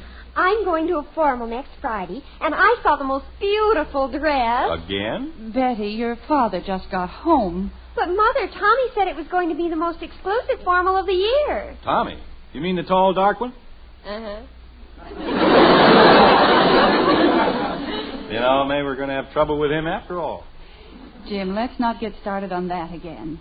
It was a very successful convention, wasn't it? It certainly was. I accomplished a great deal. And you did it all without your lucky hat, didn't you? Margaret, I never said it was a lucky hat. I merely said, well, a man's entitled to a few little idiosyncrasies. That's all it was, so let's just forget it. All right, dear. Daddy? Yes, Kathy? Is everything all right now? I mean, you aren't going away on any more trips or anything, are you? No, Kathy, I'm staying right here, and everything's just as fine as it can be. Good. Now, can I please have my rabbit's foot back?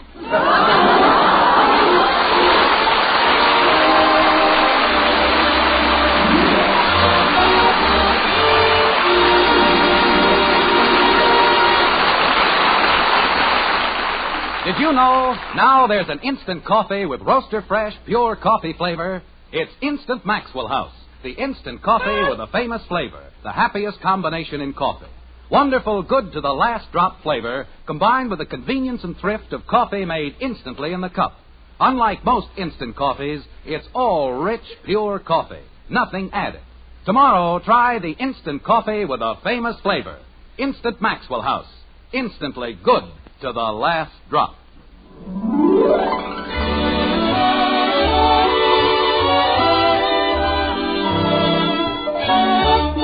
Join us again next week when we'll be back with Father Knows Best, starring Robert Young as Jim Anderson, with Roy Bargy and the Maxwell House Orchestra, and yours truly, Bill Foreman. Don't forget, membership cards for the Robert Young Good Drivers Club are waiting for you at your local NBC station. Get a man-to-man or dad-to-daughter pledge and sign up today. Be a good driver. Get your membership card in the Robert Young Good Drivers Club today. Now, until next Thursday, good night and good luck from the makers of Maxwell House, America's favorite brand of coffee. Always good to the last drop. Father Knows Best was transcribed in Hollywood and written by Ed James. Now stay tuned for Screen Guild Theater, which follows immediately over most of these stations.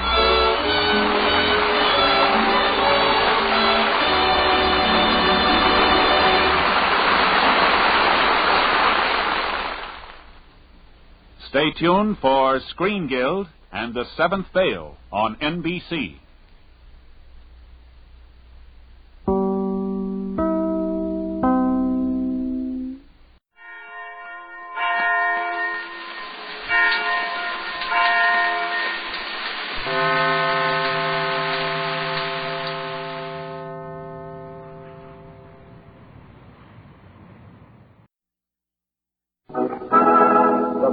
Taylor program. Brought to you by Pet Milk, America's first evaporated milk.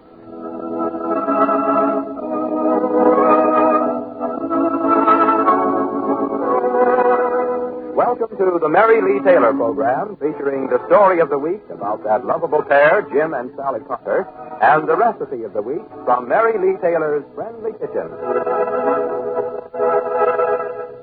Would you like to know about new, tempting ways to serve your family's favorite foods? Would you like new, easy recipes that will help you cut down on your food bill and serve even better food? Then send today for Mary Lee Taylor's booklet called Main Dishes, Salad, and Dessert. It's yours for the asking. Just write Mary Lee Taylor, care of this station, or Pet Milk, St. Louis, Zone 1, Missouri. I'll give that address again later, but right now it's Mary. Hello. This is Mary Lee Taylor. Happy as always to spend this half hour with you.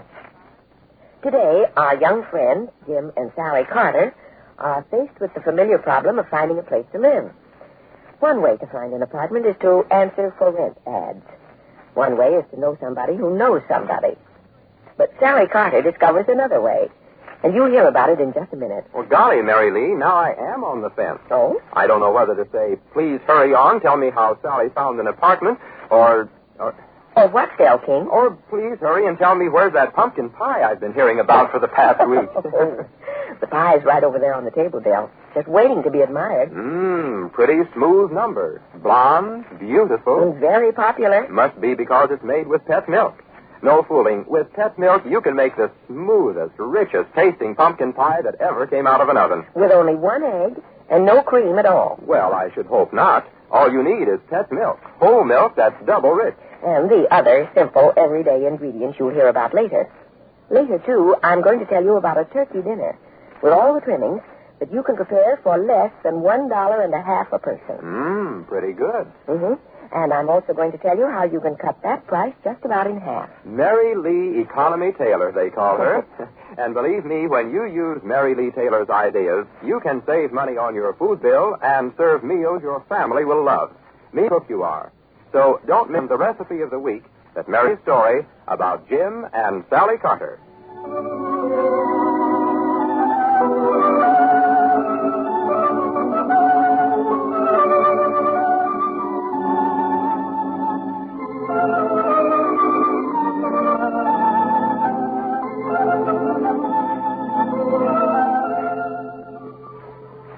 Jim and Sally Carter have come to Capital City from Midland, the small town where Sally had always lived. The move was made because Jim had a new job, a job which he quit just after 1 week, because... I could see it was just a blind alley proposition, Sal. I never was cut out to be an architect anyhow.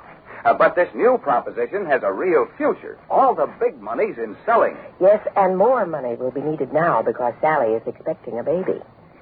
But there is an even more immediate and pressing problem, finding a place to live. For Jim and Sally are now staying in a hotel, and hotel living costs money, as Sally Carter is discovering. I'm Mrs. Carter. Are you the hotel manager? I'm the assistant manager. Could I help you? Well, I don't know. This notice says to see the hotel manager. Oh, yes. Well, we're sorry to trouble you, Mrs. Carter, but it's about your hotel bill. Oh, well, my husband will take care of that. I'll speak to him when he comes in. Well, I wish you would, Mrs. Carter, because it's customary to pay bills weekly here. Yes, I know. Jim told me.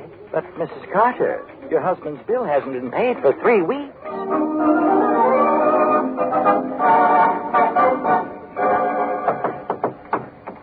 Hi, gorgeous. Happy 1 year and 1 month anniversary to the most beautiful wife in the world, namely you. Oh, Jim, what? I'd actually forgotten.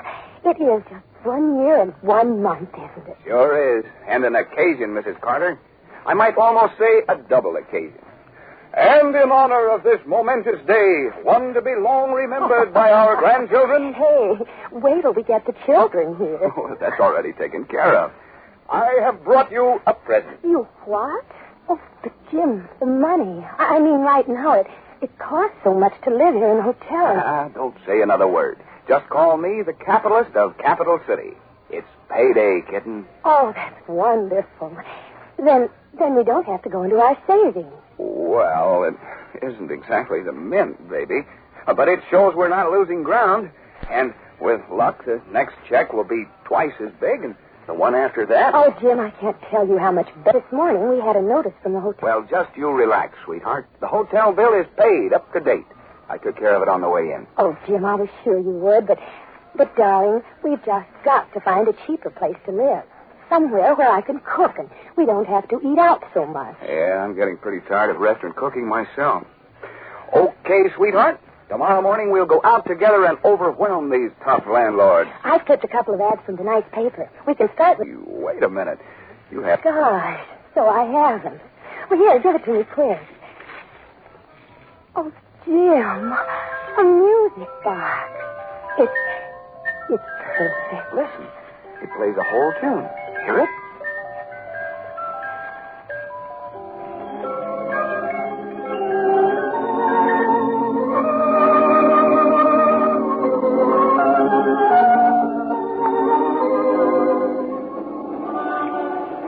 You sure we're going in the right direction? This looks like a pretty crummy neighborhood. Well, look again.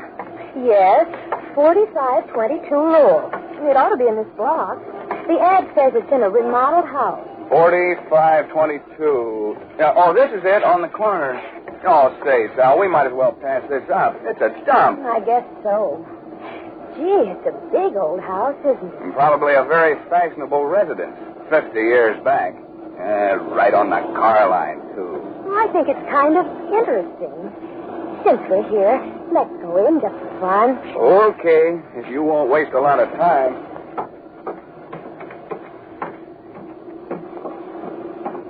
Go on, ring the bell. I did. I don't think it's what we want, though. Now, if somebody doesn't answer in a minute, Yeah? There's an apartment for rent here? Yeah. I'm Mrs. Carter. This is my husband. Your name is Spud Hackett.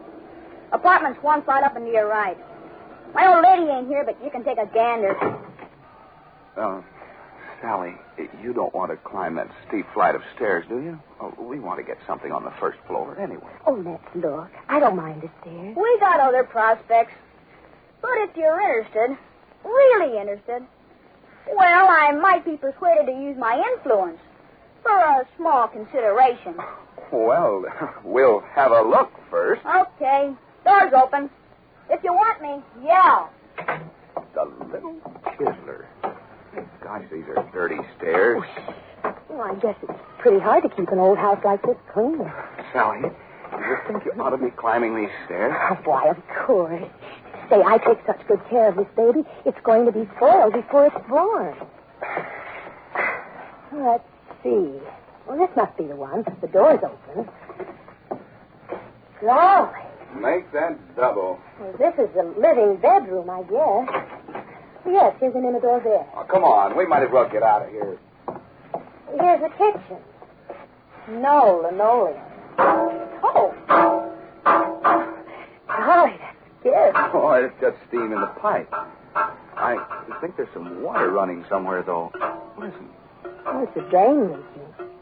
Oh, there's a coffee can under the sink. And what a sink. Installed on the bias. Come on, Sally. We're wasting our time. Let's go. I wonder what the rent is. I don't want to know. I wouldn't live here if they'd paid me. Well, do we just walk out? Shouldn't we say something to somebody? Well, I'll yell. Hey, what's his name? Spud? We're leaving. No sale, huh? I think not, thank you. It isn't quite what we were looking for. It ain't the rest. Spud, tell me something. Why aren't you in that football game over on the playground? Me? I got business to do. Gotta stay until I rent that apartment. Oh, I'm sorry we're not taking it, Spud, but here's a dime for a good businessman. Huh? Gee, thanks. Say, lady, I wish you were moving in here. Bud, where are you? Keep your shirt on. I'm coming. That poor kid. I don't know how you do it, honey. You even make a tough kid like that forget to be tough. Well, what's next on the list?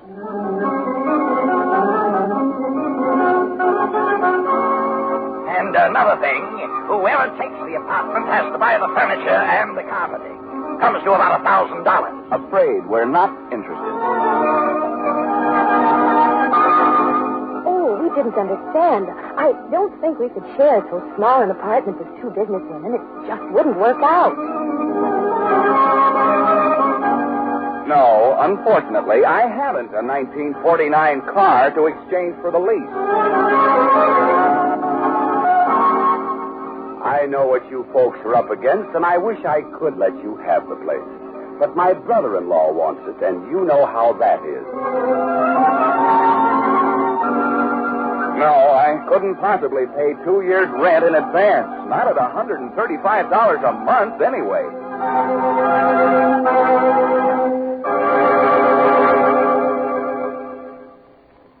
Oh, we've been looking for 3 weeks, and, well, there just isn't any place. But there must be something in this big town. Maybe your father was right. Maybe you should have stayed in Midland with your folks. Jim Carter, don't you ever let me hear you say that again. But let's be reasonable, Sally. We just can't go on this way. That hotel at $6 a day. I know. If we don't find anything this next week, I'm afraid you'll have to go back.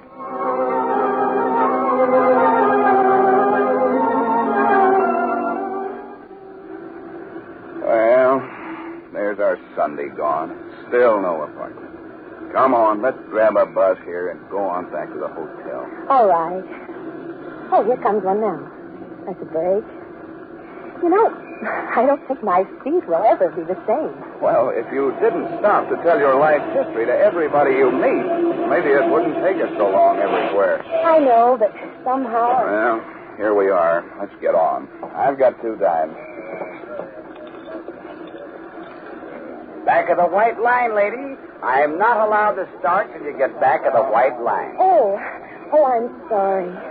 We've been apartment hunting all day, and it's so discouraging. Yeah, it's rough. My daughter has the same problem.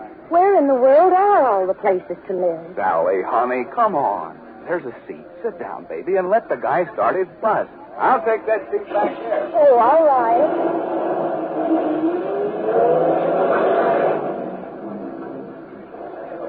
Say, driver. Yeah? How did your daughter find her apartment? Oh, a friend of hers found one for her in their building. Oh, that's no help. We haven't any friends here. Say, come to think of it, there's a place in our building vacated this morning. 2 rooms, $15 a week. Tain't so hot, but it's a roof over your head. $15 a week? Why, that would be wonderful.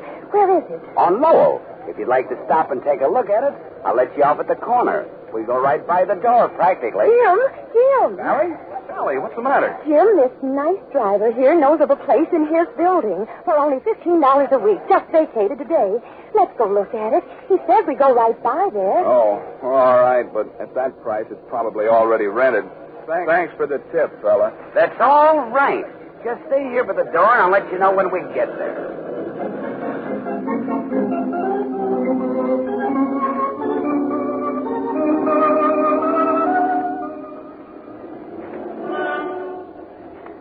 Jim, wait a minute. Isn't this the same corner we came to, that old house? Huh? Yeah, it's the same place. The street name sounded familiar, but we've been to so many places. Sally, do you really want to look at this place again? Of course I do. Maybe it isn't the same apartment. And for $15 a week. Okay, come on.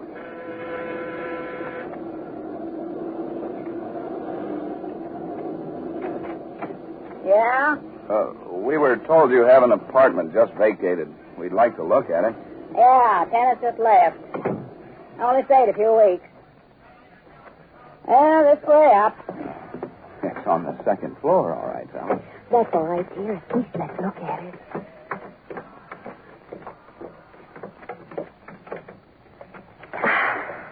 To your right. Uh-oh, that's it. Here's your inner door. And the closet. Uh-huh. It's a nice big living room, isn't it, Jim? Well, it's big. Kitchen's right back here. Mm-hmm. No linoleum? Got a good floor. And a new refrigerator. Must be all of 2 cubic feet. And a new stove. The sink looks a little lopsided. Huh? Yeah. We bought that second-hand. Leaks a little, but it's fine if you keep a coffee can under the drain. Where's the bathroom? Down the hall and to your left. No bathroom? Sure, there's a bathroom. I said down the hall and to the left. Well, great Caesar. How many people live here? Just 12. 12 people in one bath? Well, if you don't like it, don't waste my time. As them as does, I assure you. But... Jim, the living room does have a fireplace. Well, for $15 a week. Oh. Well,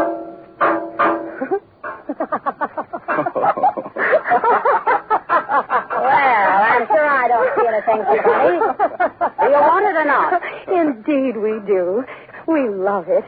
It's just that when we saw it the first time, First time? A whole lifetime ago.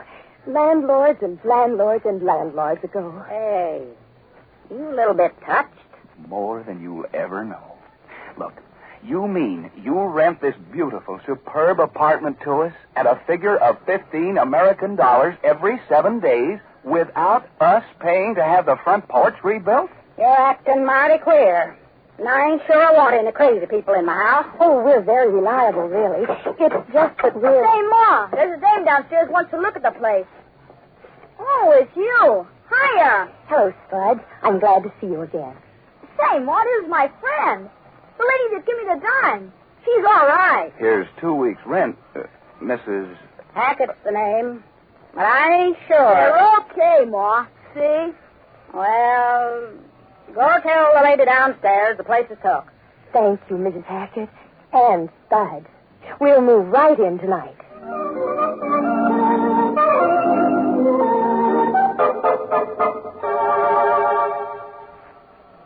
You go on down to the desk and check us out of the hotel, Jim.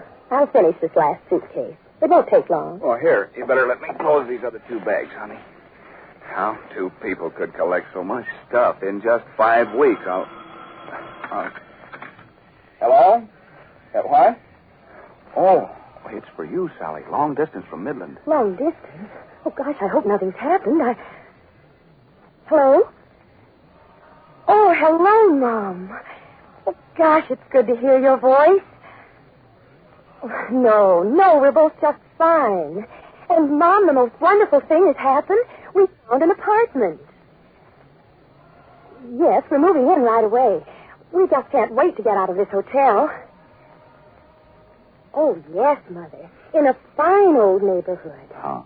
Yes, it's a beautiful old residence that's been remodeled into an adorable small apartment. What? No, it's only 2 rooms, but I won't have so much to take care of in a small place. The dearest little kitchen. With a laminated sink. With a new refrigerator. And it's very close to transportation. Streetcar runs right through the living room. And we know we're going to be very happy to be back in a place of our own, Mom. Don't you worry about a thing. No, I'll tell you when and where to send our furniture and things.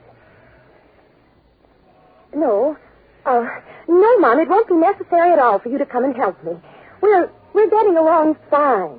Sal, you're really an angel.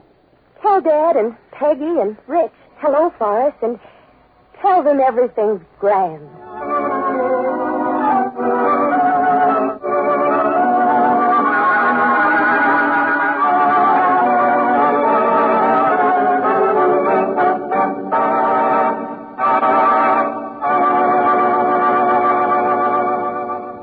Next week, we'll find out how Jim and Sally Carter are getting along in that new apartment. But right now, let's find out what's going on in Mary Lee Taylor's kitchen. Come on in, Dale. There's always room for one more. You know, Mary Lee, to look at you, anyone would think there's no place on earth you'd rather be than right here in this kitchen. I guess it's because this kitchen seems like home, Dale. And the heart of any home is really the kitchen. Take Thanksgiving, for instance. When you look back, you remember Thanksgiving dinner, of course, with the whole family together. But most of all, you remember the kitchen, with the pies lined up on the table or on the windowsill, and the wonderful smell of the turkey when the oven door was open. Yeah, and the way Mom looked, all kind of flushed and happy and proud. Mm-hmm. But if we have to stop looking back now and look ahead, to Thanksgiving 1948. Right you are, MLT. And how about that terrific turkey dinner you can cook up for just about $1.50 a person? Well, we start with tomato juice cocktail. Just a teaser. Then roast turkey, done to a turn. I can hardly wait. Any stuffing, any giblet gravy? Stuffing and giblet gravy. The best you ever tasted. And mashed potatoes? Yes, and Brussels sprouts. Oh, good. And jewel salad. And how's that again? Jewel salad. Oh. It's in the new recipe book, Dale. A combination of cream cheese and diced celery molded in lemon gelatin with a zippy seasoning of horseradish, then garnished with slices of jellied cranberry sauce. Hey, that sounds okay. And for dessert, Mary Lee Taylor's pumpkin pie made with pet milk and steaming cups of coffee. Happy Thanksgiving. And if it would make it a happier Thanksgiving to spend less, you could have roast chicken at a cost of about 86 cents a person, or you could have a roast pork dinner for about 77 cents a person. Of course, with the roast turkey, you'd have more meat left. But don't expect to have any of that pumpkin pie left. A pumpkin pie made with pet milk disappears in a mighty big hurry.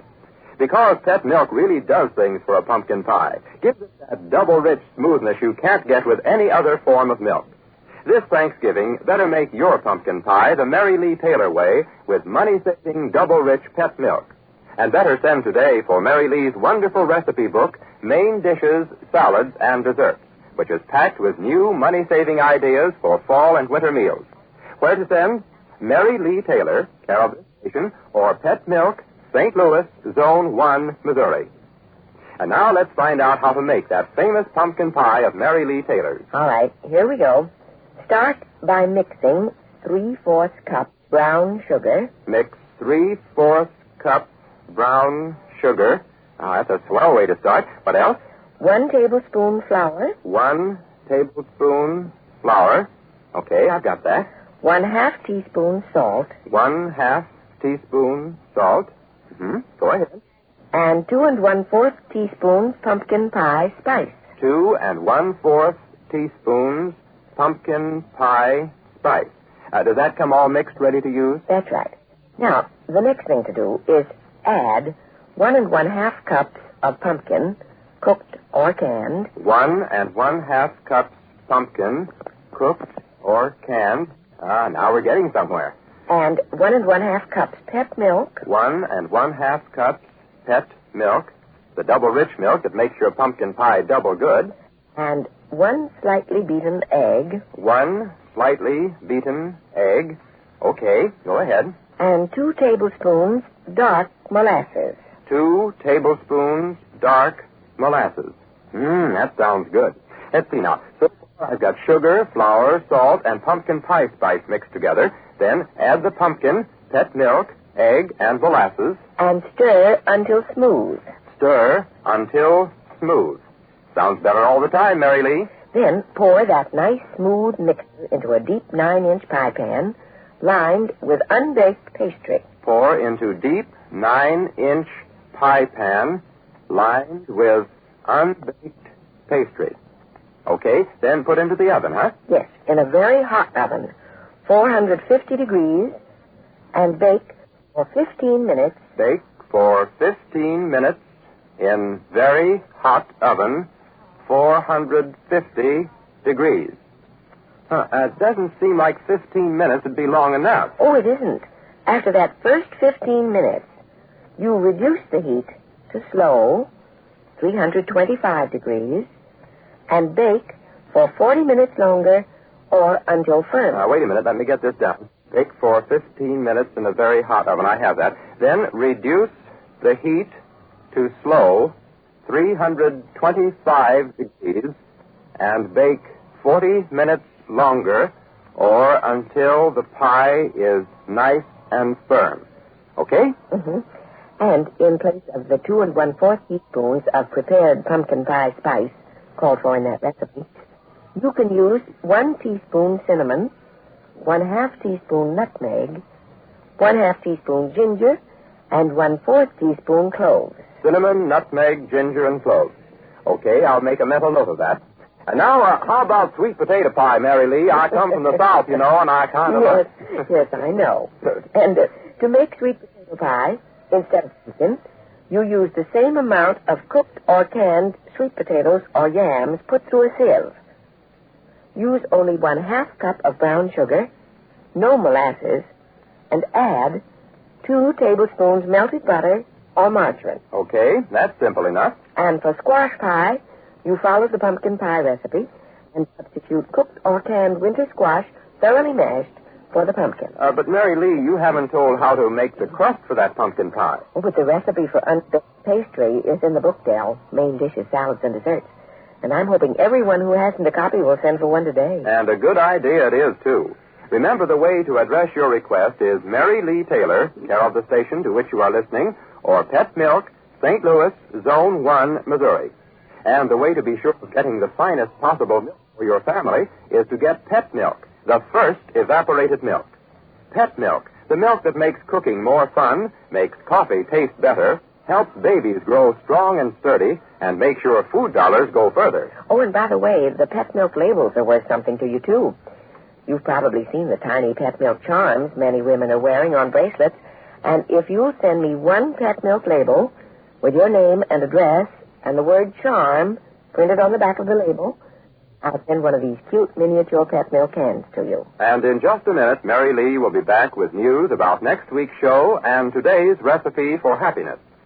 But first, a quick reminder to tune in tonight to Pet Milk's big nighttime musical show, heard over most of these same NBC stations. You'll hear some of radio's outstanding singers, together with the Serenaders and Gus Henshin and his Pet Milk Orchestra. So don't miss it. And be sure when you shop to look for the Pet Milk display in your favorite grocery store, and help yourself to one of the handy take-home recipe folders featured with this display.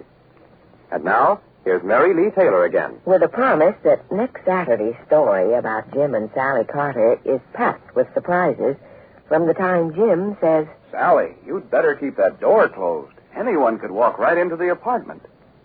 Until Sally says, Oh, Jim, I guess it all happened because I left the door open. And next Saturday, too, we'll have a brand new recipe for a dessert. And if you like chocolate, you'll surely want this recipe of the week. And now, today's recipe for happiness. A person who lives for himself alone has not yet begun to live. And now, until next Saturday morning, this is Mary Lee Taylor saying goodbye and happy homemaking. Goodbye, Mary Lee Taylor, and good luck and good health to all of you from Pet Milk, America's first evaporated milk. Pet Milk is the all-family, all-purpose milk that has been a favorite in millions of homes for more than 3 generations. The Mary Lee Taylor program is directed by Al Chance. Del King speaking.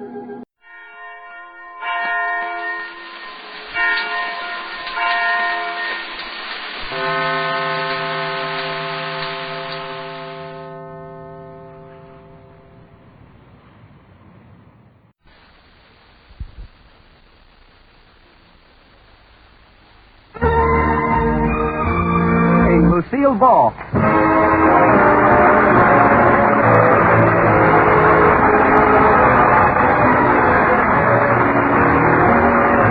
Yes, it's the Gay Family series starring Lucille Ball with Richard Denning as Liz and George Cooper. 2 people who live together and like it.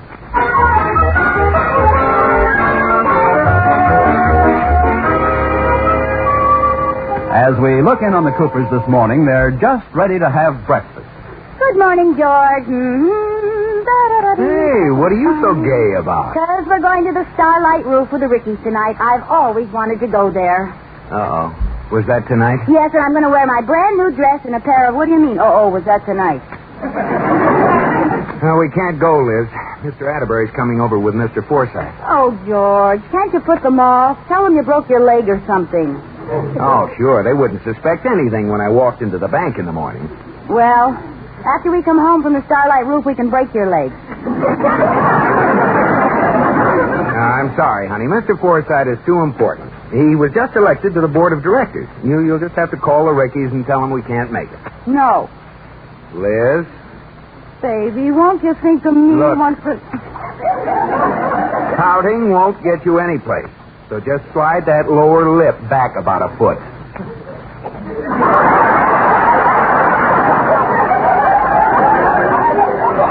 baby, won't you think of me once in a while?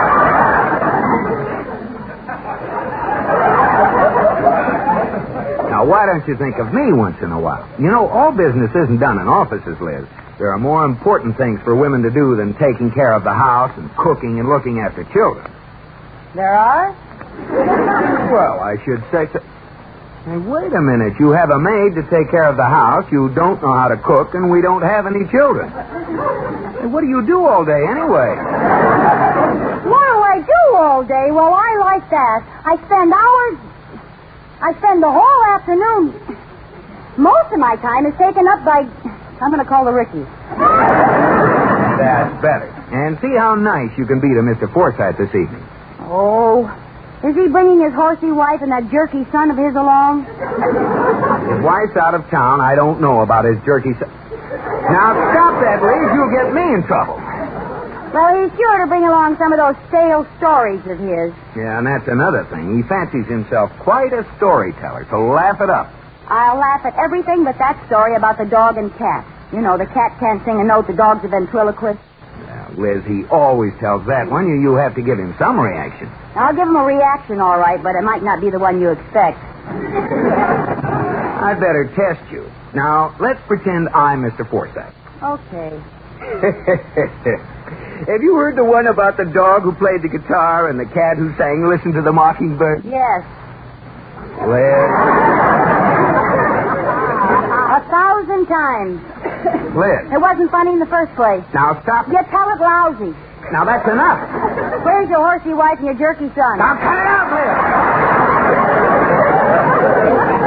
I want to hear you laugh tonight. Well, then you better sit close and tickle me.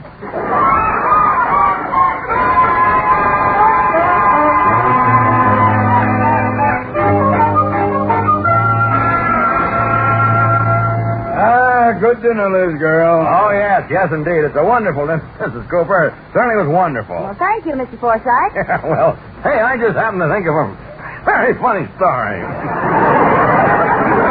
Well, here we go. Oh, this one is a Jim Dandy. It's a real pipperoo.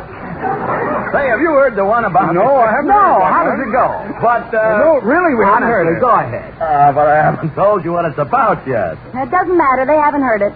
They might have. Want to bet? Is it about the dog who played the guitar and the cat who sang? Yes. They haven't heard it. Go ahead. Well, it seems there was this dog. Oh, you see, and he played the guitar while a little cat sang, Listen to the Mockingbird. Yeah. You're sure you haven't heard this one? No, and I'm dying to see how it comes out. Oh, I can't stand it. Well, his booking agency took him down to a theater manager. He was amazed, and he said, "That's amazing. Now, here's where it gets really good." The agent said, "Look, before you hire them, I think there's something you ought to know." Something in my throat. Have a glass of water, please. Miss Cooper? Liz! Huh? Oh, that's very funny. The cat can't sing a note, the dog's a ventriloquist. It's a funny idea, isn't it, George? Liz. Mr. Forsythe didn't finish the story. He asked for a glass of water. Ooh.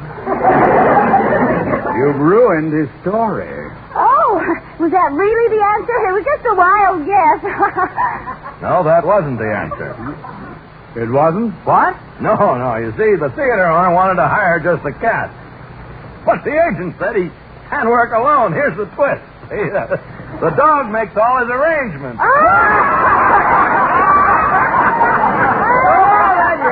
Oh, that's rich. Tell me, Mr. Forsythe, how's your family? Your cute little wife and your adorable son? Oh, they're fine, Mrs. Cooper, although my son, Wally, is really having a very trying time right now. Oh, what's wrong with the boy? His first big formal dance is next week, you see, and it seems everybody in his crowd knows how to samba, but poor old Wally doesn't. Oh, for goodness sake. Children worry about the silliest things, don't they? Doing the samba is so easy. Do you know how to do the samba? Oh, Liz is a wonderful samba dancer. Oh, yes, I love to samba. Well, Mrs. Cooper, would it be asking too much for you to teach Wally how to samba in time for the dance? Well, Oh, she'd love to. You'll do it. No, wait. Let's keep sanity. Now, let's let Mrs. Cooper decide. After all, she's the one who has to do the teaching. Well, Liz? Well, Liz. Gladly, she said, with the cold muzzle of a revolver at each temple. Excellent. I'll send him over the very first thing in the morning. Good.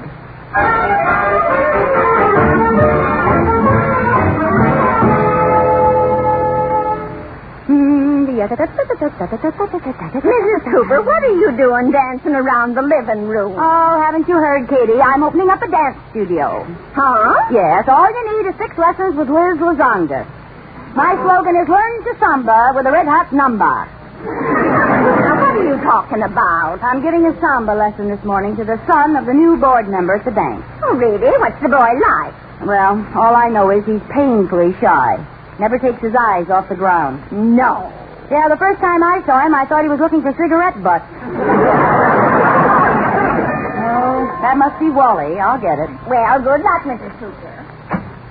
Oh, hello. How are you, Wally? You remember me. I'm Liz Cooper.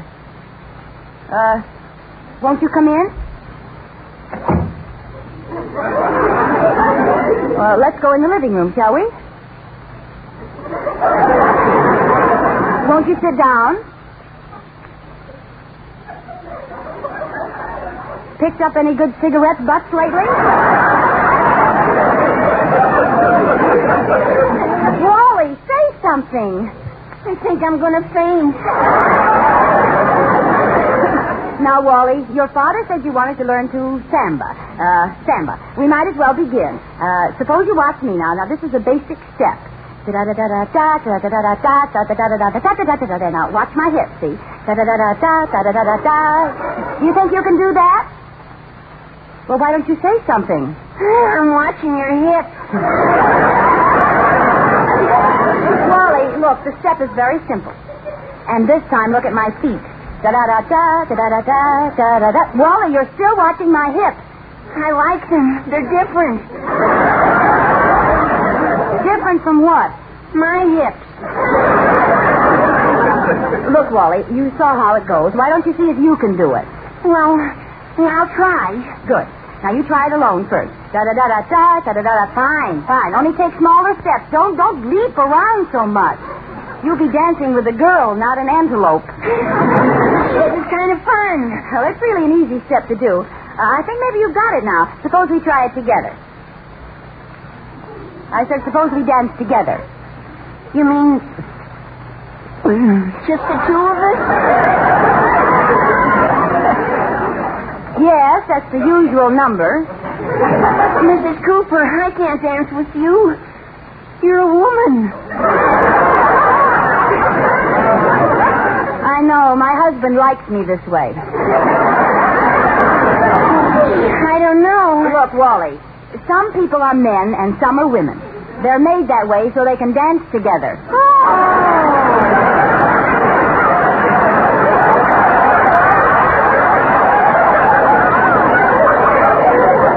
Really, it's very simple, Wally. Now, let's try it. Okay. Hey, this is all right. Oh, I think I'm catching on. Cooper. Oh, I'm sorry. I stepped on your foot. You don't think it's broken, do you?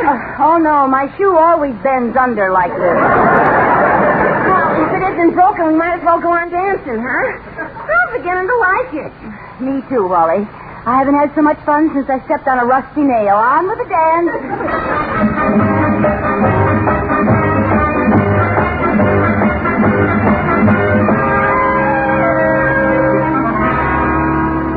Hey, Liz. I'm here in the bedroom, George. How'd the lesson go, dear? Just peachy. Hey, what are you doing? Soaking these red blobs that used to be my feet. My legs look like a couple of thermometers. Then Wally isn't exactly Arthur Murray. George, Wally dances the samba like a kangaroo with hot coals in its pouch.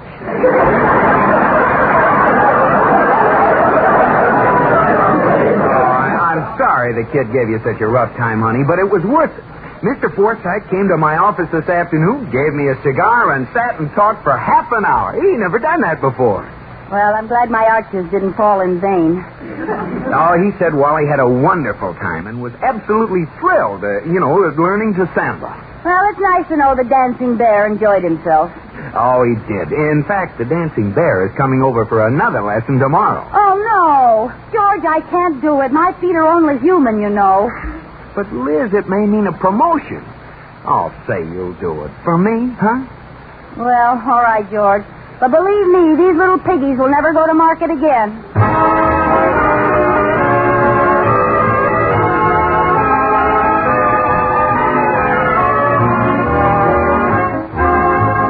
We find Liz in the unaccustomed role of dancing teacher. Right now, she's giving Wally Forsythe his second samba lesson. They're dancing not cheek to cheek, but shin to shin. Oh, well, Wally, that was fine. You've improved a lot. Gee, do you really think so, Mrs. Cooper? I certainly do. We've been dancing for 5 minutes. You've only stepped on my feet 6 times. It was real true to you to wear Mr. Cooper's old football shoes. Yeah, you don't get to my toes for 3 inches. Well, shall we try it once more? Mrs. Cooper, before we try dancing again, I'd like to ask your advice about something. Well, all right, Wally. Maybe we'd better sit down. Shall we sit here on the couch? Well... Oh, it's all right, Wally. I'll sit at one end and you can sit at the other. Well... We could put a pillow between us to make it proper. Well... I'll tell you what. I'll go upstairs and you call me on the downstairs phone. Oh, no, it's all right, Mrs. Cooper. So we'll sit on the couch. All right. Now, Wally, what do you want advice about? Oh, I know it sounds awful silly, but I'm in love. You are, Wally? Yeah, with a girl. Well, you couldn't have made a better choice. You see, she doesn't know it yet, Mrs. Cooper, and I wanted to ask you, should I tell her or keep it to myself? Of course you should tell her, Wally. But you don't know how bashful I am, Mrs. Cooper. Even in school, when I want to leave the room, I don't hold up my hand. I climb out the window.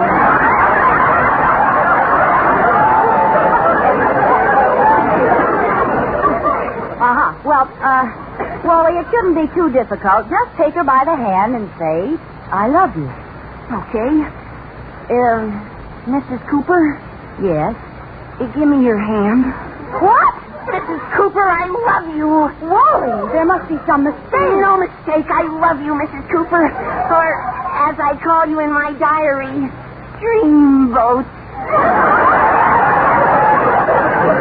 You wrote that in your diary? Yes, Mrs. Cooper. So when I got home last night, I crossed out nothing much happened today, and I wrote in, wow. Wally, you mustn't say things like that. After all... Oh, I know you're older than I am and you're married, but, well, I just can't help the way I feel. Frankly, Mrs. Cooper, I think you're just real gone.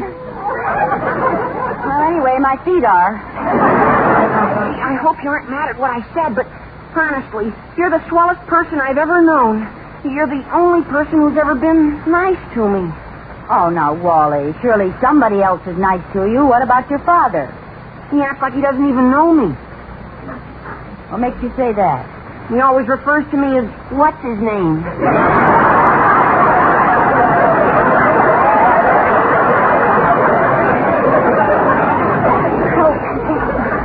Wally, I'm very flattered that you think you're in love with me, but you must remember I'm married to George. Gee, I forgot all about Mr. Cooper. Oh, you wouldn't mind leaving him, would you? I wouldn't mind. I thought not. Oh, he's so old. Oh? He must be way over 30. Why, yes. Yes, that's right, Wally. George is old and kind of broken down, and he needs me. Needs you? Yes, he needs me to keep fresh batteries in his hearing aid. And I'm the one he calls when his mush is too hot. He's too weak to blow it himself. I should have known you'd be like this. Loyal to the end. But if this is farewell, then could I kiss you goodbye? Well, Just one little kiss on the hand. All right, Wally. What are we waiting for? Where can I park my gum? Well, don't bother parking it. We aren't going to be stopped that long. Okay.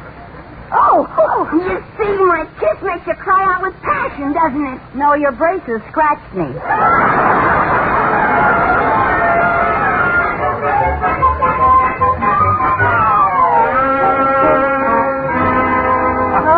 Can you believe it, Mr. Atterbury? Tell us more, Liz. What did Wally do then? Well, then he took me by the hand and said, Mrs. Cooper, I love you. Why, that little devil. That's pretty funny. Imagine Wally being in love with you, Liz. Isn't that a scream? Ha ha. Oh, now, Liz, you'll have to admit it's pretty hilarious. Well, I'll admit I'm old enough to be his sister. But I don't see why his being in love with me is so funny. You fell in love with me once, you know. Well, Liz, honey, I don't see why you're getting sore. Now, look, you two, it's all over, and Liz did a wonderful job. George, we're in solid with foresight, thanks to her. Oh, it wasn't so much. Oh, yes, it was. And to show my appreciation, I'm going to take you out on the town tonight, anywhere you want to go. Oh, could we possibly go to the Starlight Roof? Why not? Oh, wonderful. I have come back. I have to see you again, Mrs. Cooper. Wally, what are you doing here? Mr. Cooper, your wife and I love each other madly, and I want you to give her up. After all, you're old. Your hair is streaked with gray. Your face is all lined and saggy. And your stomach is... I'm Mr. Atterbury.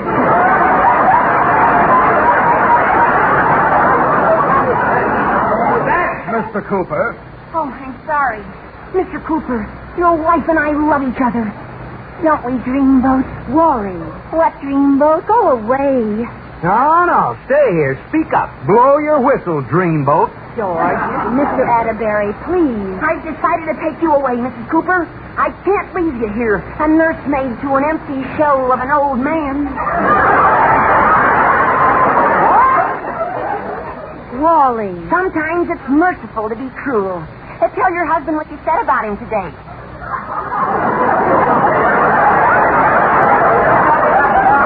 Liz, what did you say about me? Well, Go ahead, don't be afraid. Tell him, Dreamboat. Wally Forsythe, don't call me Dreamboat. Anything you say, darling. And don't call me darling. Okay, I won't, dear. And don't call me dear. Try mother. Mr. Cooper, why don't you step out and let your wife find the happiness she deserves?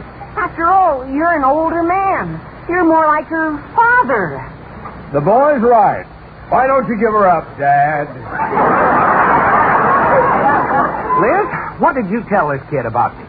Well, it's all very simple, George. I explained to Wally about your age and how you need me. Understand, George? I explained how you're getting on in years, and now, more than ever, you need me. It isn't fair to hold her. You can get somebody else to blow your mush.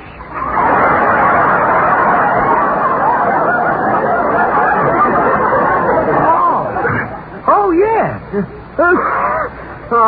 She's right, Wally. I need her now more than ever. If Liz left, there'd be nobody here to knit my shawl. And when my rheumatism twists me in knots, who'd untie me? See, Wally, he needs me. I can't leave him. But Dreamboat, their mother. I mean, Mrs. Cooper. Well, what about me? Very well. I'll go away. I'm going where there aren't any women. You're going to join the Foreign Legion? No, I'm going to join the YMCA. Mrs. Cooper, as long as this is goodbye, may I kiss your hand? Of course, Wally. Oh, darn those braces. Farewell.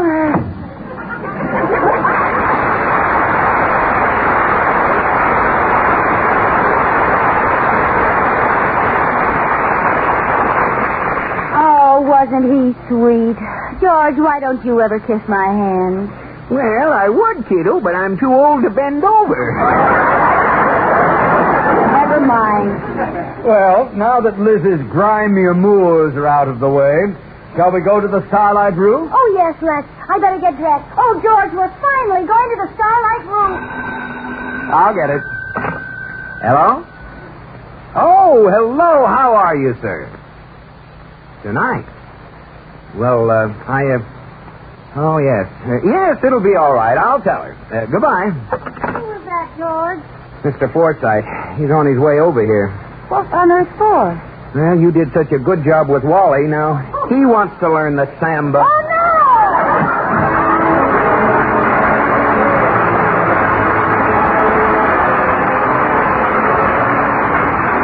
You have been listening to My Favorite Husband, starring Lucille Ball with Richard Denning, and based on characters created by Isabel Scott Rowley. Tonight's program was produced and directed by Jess Oppenheimer, who wrote the script with Madeline Pugh and Bob Carroll Jr. Original music was composed by Marlon Skiles and conducted by Wilbur Hatch.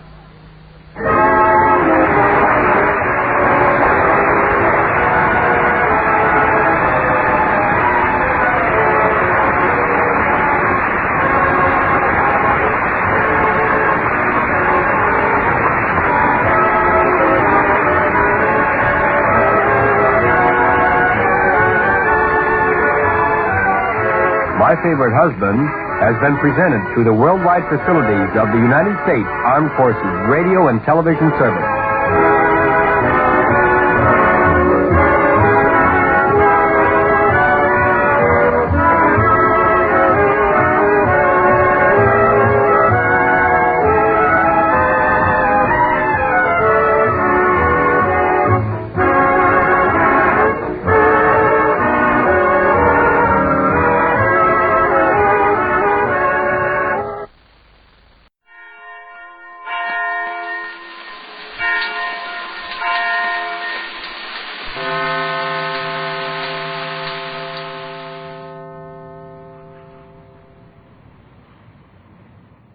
Hallmark card will best express your perfect taste, your thoughtfulness.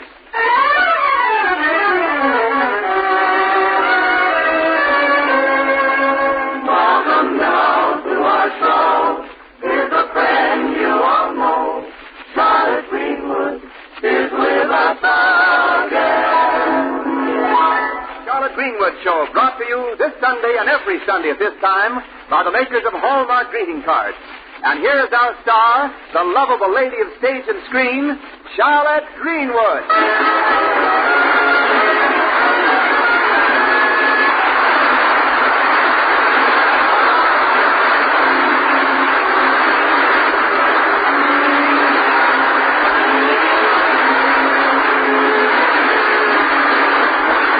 And now let's look into the local room of the Lakeview Post-Dispatch. The time is around 11 o'clock in the evening, and in Willie Anderson's cubbyhole of an office, we find Charlotte on Willie's telephone talking to her manager in Hollywood. Hello? Hello, Roger, are you there? I was only inquiring because if you weren't, there'd be no use going on with this conversation. Now, Roger, you're being unfair. I'm doing my very best to get to Hollywood. Stand in line to get a reservation? I've been trying for weeks to get a reservation to stand in line. You have no idea how crowded this town is. You have to make an appointment 10 days in advance to get knocked down by a taxi. And the hotels. Oh, there's a room at the Lakeview with 4 families living in it. 1 in each corner. That's right, and now the family in the northeast corner is taking in boarders.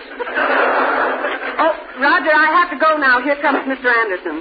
Yes, I'll wire you as soon as I have any news. Bye. Hello, Charlotte. Oh, good evening, Mr. Anderson. I'm sorry that I had to use your phone. You're perfectly welcome, Charlotte. My, but you are in a good mood this evening. Say, how would you like to leave for Hollywood tonight? Leave tonight for Hollywood? On the midnight plane. I got a reservation for you. Is that one? Yes, Mr. Anderson. Came up all of a sudden. A friend of mine, Steve Edwards, called off his trip to the coast and he's going hunting. So I've arranged for you to pick up his ticket. I know, but I'll leave it at the stationery store down at the corner. Yeah, but I can't go tonight. All you have to do, you can't what? I can't leave town. There isn't time for me to dispose of my car. Car? What car? The car I bought this afternoon. You bought... Oh, no, you couldn't have. Why, you're only in town temporarily. You're expecting to leave for the coast any day. Now, why in the name of common sense would you buy a car? Oh, I couldn't resist it. I saw such a lovely place to park.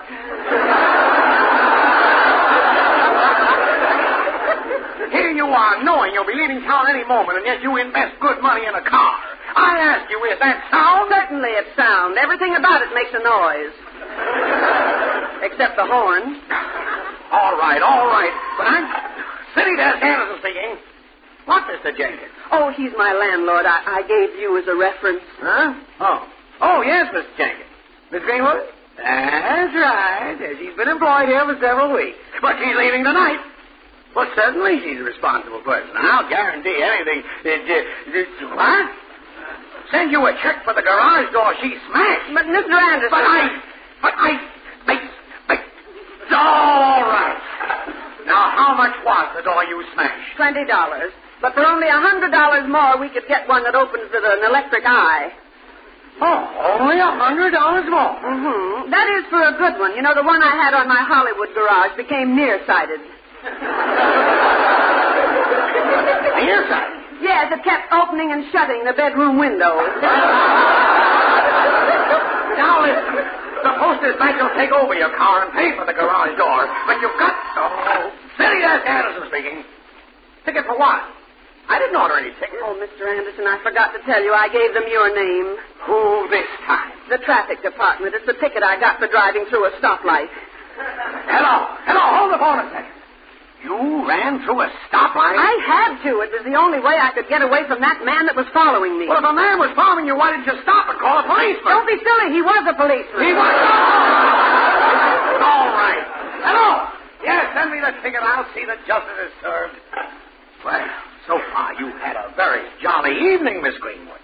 By the time we get through paying your bills, the post dispatch will be busted. Well, I wouldn't think of letting the post dispatch pay my bills. I'll stay right here and work it out. You're blame right, you. No, you won't. You're leaving for Hollywood tonight. I'll see to that. Oh, Mr. Anderson, sometimes I think you're anxious for me to leave. Oh, Miss Greenwood, Hollywood needs you. Hollywood is waiting for you. And Hollywood can have you. Well, thanks. I'm glad I misunderstood you. Well, now, look, you go downstairs, walk to the stationery store on the corner, and pick up your reservation. Ask for the envelope left by Stephen Edwards. Stephen Edwards? Yeah, just get it. Don't stop on the way, don't talk to anybody, and don't get into trouble. As if I ever did. Oh, say, by the way, where is that car of yours? I'll have one of the boys go get it. Home in my garage. But you'd better tell the boy to take along a front seat. What? You mean say the car hasn't got a front seat? Of course it has, only it might be a bit crowded since that little accident the motor is in it. I'll be right back, Mr. Anderson.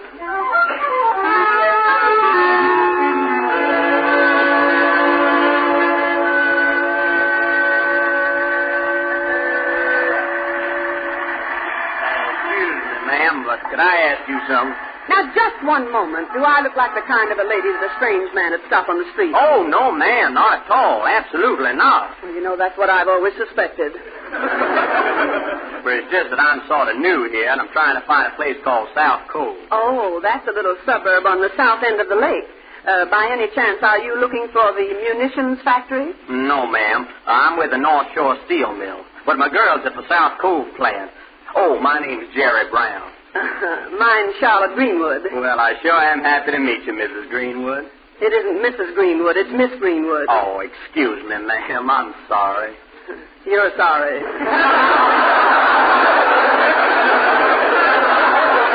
But say, you know, you sure sound like Texas. Yes, ma'am. It's a long time since I've been home, though. After I got back from Italy, I was at Fort Morrison for 6 months driving a Jeep. Oh, you're an ex-serviceman. Yes, but the Army let me out because I had an offer here of a standing job. Well, after driving a Jeep for 6 months, I imagine you'd appreciate a standing job. The only thing is, Myrtle goes to work at midnight, and I won't get through till 10 o'clock. But we have a way to steal a little time together. I don't know what those war workers would do without that little steel formula. Well, what I mean is, we're getting married tonight. Married? You are? Yes, ma'am. She's meeting me at the Justice of the Peace at 11:30. And that's pretty soon now. Oh, are you going on a honeymoon? Well, not right away, ma'am. We both thought we'd better stick on a job. Guys over there still need a lot of stuff. I know. Well, I think that's perfectly swell. Of course, I never aimed to have my wife work, but the way things are, well, I reckon these days a lot of women gets a man's wages. I reckon a lot of women always have. Say, it's after 11. You'd better hurry. Where is this Justice of the Peace located? Well, Myrtle told me it's the first house to the left, right after you cross the tracks from South Cove. Oh, then I know exactly where it is. Now, look, you start from here and you go straight down the main street to that, Pheasant? No, wait, now. Now, look, you start from here and then you turn right at the first intersection and that... No, that won't do either. Look, now you start from here and... You know, honestly, I think you'd better start from someplace else. Well, is it that hard to find, ma'am? No, it isn't hard to find. It's just hard to explain. If I was driving, I could get you there in 10 minutes. Say, come on, I will drive you. Oh, I wouldn't ask you to do that, ma'am. What? When you're on your way to your own wedding? Why, come on, hop in. Why, I'll have you kids married in 20 minutes. Hey, wait! Stop! Police! That fellow in the tall blonde, they stole my car.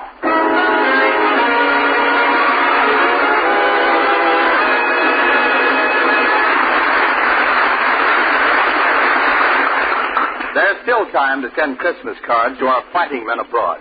Nothing in the world is more welcome to our servicemen than mail from home. And this year especially, your letters, your packages, your Christmas cards can make such a difference on the day when home seems dearer to them than at any other time. You'll find a Hallmark card that expresses your Christmas message perfectly. Says just what you want to say in the way you'd like to say it. And there's plenty of room on a Hallmark card for adding a few words of your own. So don't delay. Choose your cards for overseas this week. Think how much a card from you will mean to that boy at Christmas mail call.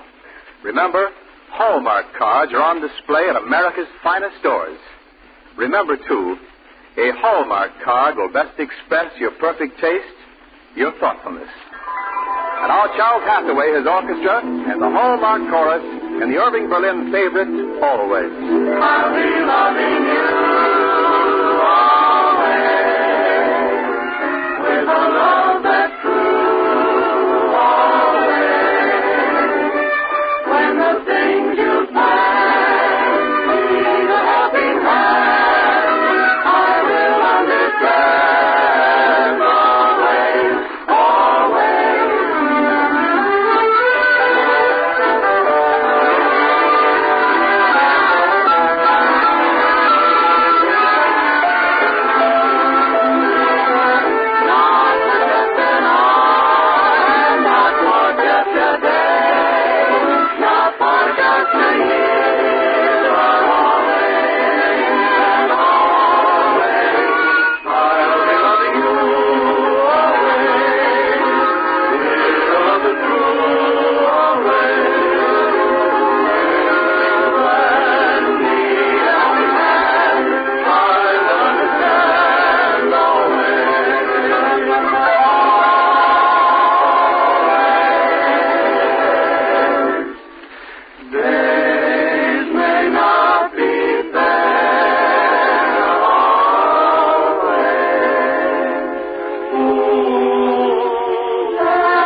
A young war worker out to South Cove to meet his girl so they can get hitched. But meanwhile, there's developed another hitch. Charlotte finds it out just as the car is approaching his desk. That must be the house right ahead. Yeah, looks kind of dark and deserted. I don't see Myrtle either. Oh, listen to that. And they call this anti-knock gasoline. But ma'am, that was something in the back seat here. Why, yeah, it was this here shotgun that fell down. Shotgun? Do you always carry a shotgun in your car? My car? Ma'am, this ain't my car. I thought it was yours. What? Why, it's not my car. Well, you were standing right alongside of it. Well, yes, but so was you. I sort of figured you just got out for a stretch. Yeah, well, I sort of figure if we're caught in this, we'll both go in for a stretch. You stay here and wait for Myrtle. Yeah, well, what are you going to do? I'm going to phone a friend of mine. We're going to need help.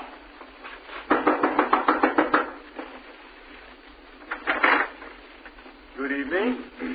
Good evening. Are you the Justice of the Peace? Yes, I am. What is it you wanted at this hour of the night? May I use your phone? You woke me up just to use my phone? Yes, please. Where is it? Now, hold on. You can't come barging in like this. I'm not properly attired. I barely had time to slip my overcoat or put a pair of pajamas. Oh, it's all right. I don't mind pajamas. And it ain't pajamas. It's pajamas. The same as tomatoes. There's no difference. No, well, you just tried sleeping in a pair of tomatoes. Now, where's the phone? Oh, yes, I see. Now, wait. This is outrageous, waking me up at this hour. Do you know what the clock says? Yes, the clock says tick-tock, the kitty says meow-meow, and the dog says bow-wow. Now, you see here, young woman, I resent this intrusion. Routing me out this way, I'm walking in my sleep. Well, that's wonderful. You get your rest and your exercise both at the same time. Hello? I'd like to speak to Mr. Anderson. I don't even know who you are. And at this time of night, I'm not anxious to see new faces. Mine's not so new. Hello? Mr. Anderson? Listen, I'm in a little trouble out here in South Cove. I'm here alone with a man. Of course it's possible. But I need help. No, he's not trying to get away from me. Oh, dear. You'd better come yourself. Wait, I'll ask him. I don't believe I know your name. My name is Balloon. Balloon. W-O-O-O-O-N. You needn't spell it twice. Once is enough. Oh, what an aggravating woman you are. Hello, Mr. Anderson. His name is Balloon. No, I'm afraid I'm perfectly safe. Yes, I forgot to get that plane reservation. All right, you pick up the ticket. Will you? Now meet you here. Bye. Young woman, would you drag me into a scandal? Well, it's an idea, but then I haven't got time right now. Why couldn't you have gone some other place to telephone? Well, because I had to come here anyway for a wedding. Now, if you're here for a wedding, where's the groom? He's outside, and he'll be here in a few minutes. Now, don't get so excited. Well, I'm worried. Frankly, I don't believe you're going to be married. You're worried. Now, who's that? Oh, I hope it's not a policeman. No, it's a postman. He knocked twice. Come in. Mrs. Greenwood. Oh, Jerry, am I glad it's you. I'm getting kind of worried about Myrtle. She promised she'd be here. Now, who is this young man? He's the groom. I told you he'd get here. Well, then, now, let's get this thing over with. Now, then, do you, Miss Greenwood, do you take this man for your lawful wedded husband to love, honor, and cherish? Well, you certainly make the proposition sound attractive. Yeah, but hold on here. I don't want to marry her. You don't want to? There they are. There's the couple. I'd recognize that tall blonde anyplace. Oh, heavens to Betsy. I'm afraid, young man, you're going to have to marry her.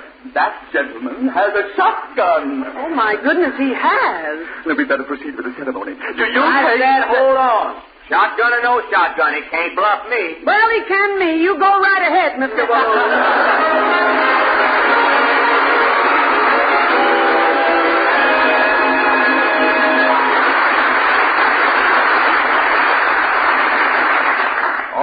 Now what's going to happen?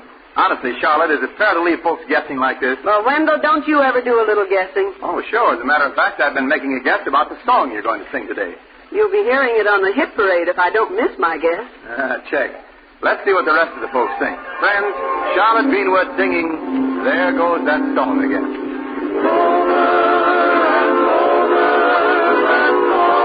Keeps reminding me of you.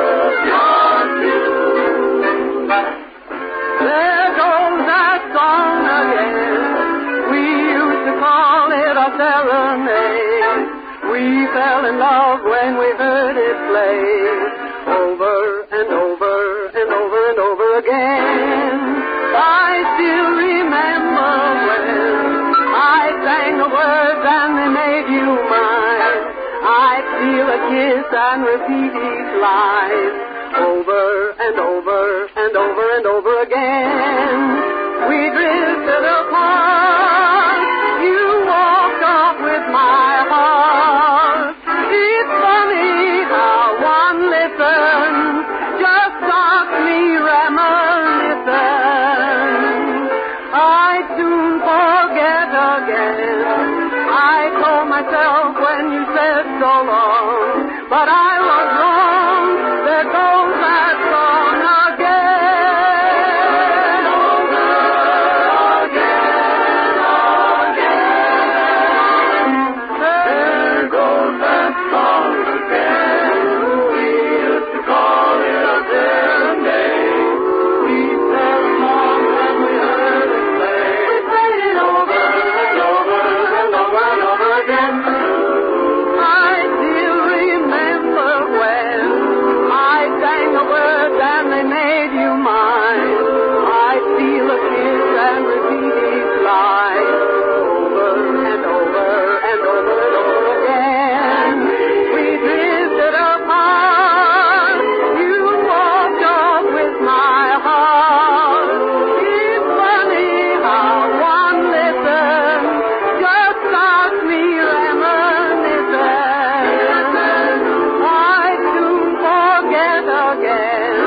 I told myself when you said so long, but I was wrong.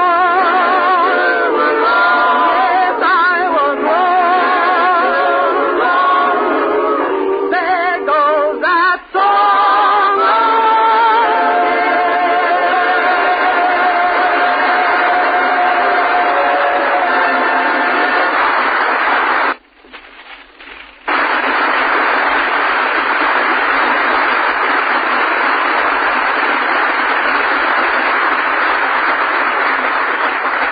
And now I want to take this opportunity to say to you that there's always double pleasure in remembering your friends with Hallmark cards. First, there's the pleasure your greeting brings to the one you remembered. And second, there's your pleasure, your pride, in knowing you've chosen the very finest of cards. So when you send a card for any occasion, why not send a really special card? A Hallmark card. Yes, whenever you buy a card, look on the back for the identifying words, a Hallmark card. For more than 30 years, these three words have been your assurance of the finest quality. They tell your friends you cared enough to send the very best. Remember, a Hallmark card will best express your perfect taste, your thoughtfulness.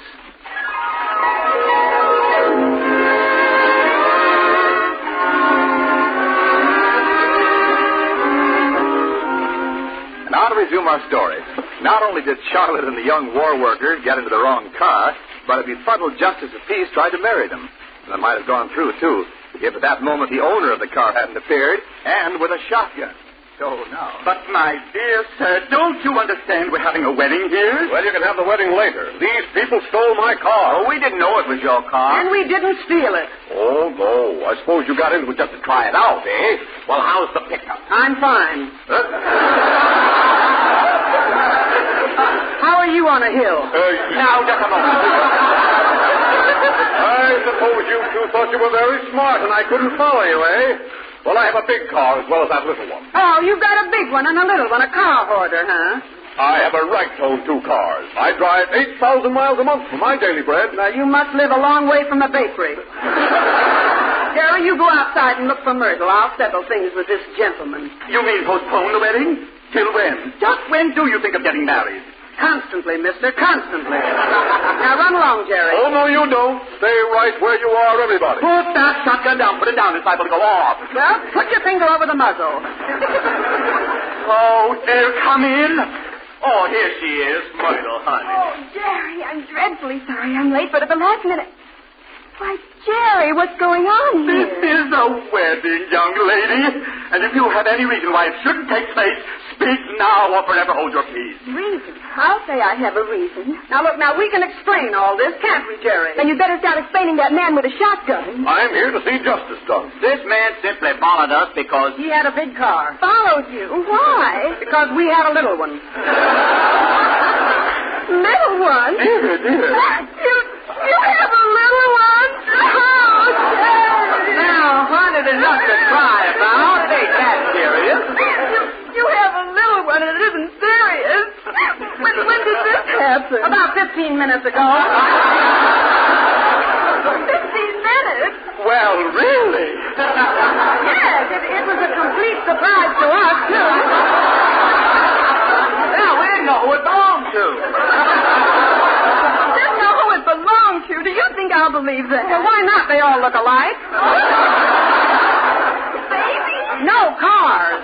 Cars? I don't know what you're talking about. I've been trying to tell you, honey. Miss Greenwood here offered to drive me to South Cove so I wouldn't be late. We got into a little car, and it turned out to be somebody else's. Yes, it turned out to be mine. Had a blue hood and a spare. What, the baby? No, the car. Oh, Jerry. Oh, I thought you meant... Oh, Jerry. Will you people please settle your differences elsewhere? You, sir, why don't you go outside till the wedding is over? And let them give me the slip? Say, let me ask you people a question. Do I look like a big sap? I'll take that. That's the easiest $64 I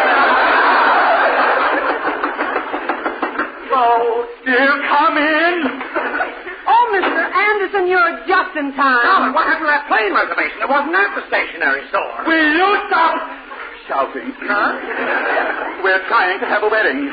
Mr. Greenwood is getting married. Well, the plane leads it to... getting married. Who's getting married? Now, Mr. Anderson. She is. Why, you're crazy. Who says she's getting married? Well, who do you think? That man with the shotgun isn't Daniel Boone. Say, that's a funny one. It just happens my name is Boone, but it isn't Daniel Boone. Could it be Bab? No, it's... Now, just a second, man. Just a second. Please. And I am not getting married, Mr. Anderson. It's that couple right there. I wish you'd make up their minds. I wish people would make up their minds. Come on, Charlotte. Come on. We've got to find out about that. Now, hold on. We've got a little talking to do first. You keep out of it! Oh, you want to make something of it, eh? Well, listen, mister. This place isn't big enough for both of us. So what are you going to do about it? I'll tell you what I'm going to do about it. Well, he's going to catch the next bus out of town. Yeah, no. Charlotte, will you please tell me what this is all about? I was simply helping these kids get married. I borrowed this gentleman's car without his permission. Yes, and nobody leaves here till I get paid for the use of it. That'll be $25. What kind of a man are you at a time like this to be mercenary? Huh? Look at that couple with stars in their eyes. Oh, yes, and dreams in their hearts. And you talk about money at a tender moment like this. Well, I suppose. Youth that views life through a golden haze. Youth that must have its fling. Why, my dear man, we can't reduce a thing like this to a sordid $25. Yes, maybe you're right. We'll make it $30. Don't you know that money is a curse? Well, Mr. Anderson, you'd better start cussing. Gracious, not in my presence. Oh, all right. And that's $30 more you've cost the Post-Dispatch. Yeah, and you're lucky I didn't make it 40. You almost spoiled a hunting trip for me and Steve Edwards. I don't care if you... Steve Edwards? You know Steve Edwards? Well, sure. I was just doing an errand for him when this couple took my car. Steve asked me to leave an envelope at the stationery store. Oh, Mr. Anderson, that's a reservation. Well, where is it? Where is the envelope? I got it right here in my pocket. What? We can make it. The airport's only a mile from here. What's that? That's the midnight train now. I hear it every night at 5 over the building where I work. Yep, I reckon you missed it. Missed it? Now I've got you on my hands again. Oh, why? Why do I get into jams like this? You'd think I didn't have a brain in my head. I say you'd think I didn't have a brain in my head. Well, who's arguing? Well, now we may as well resume the wedding. As you say, Miss Greenwood, youth must have its fling. Oh, sure, but I wish somebody would fling one my way.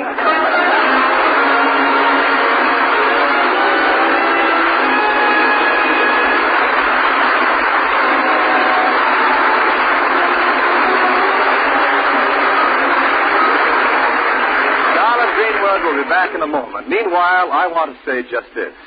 When you buy a card for any occasion, look for the Hallmark imprint on the back. Like sterling on silver, that imprint, a Hallmark card, is always your assurance of finest quality. It tells your friends you cared enough to send the very best. Yes, a Hallmark card will best express your perfect taste, your thoughtfulness. And now, Charlotte Greenwood.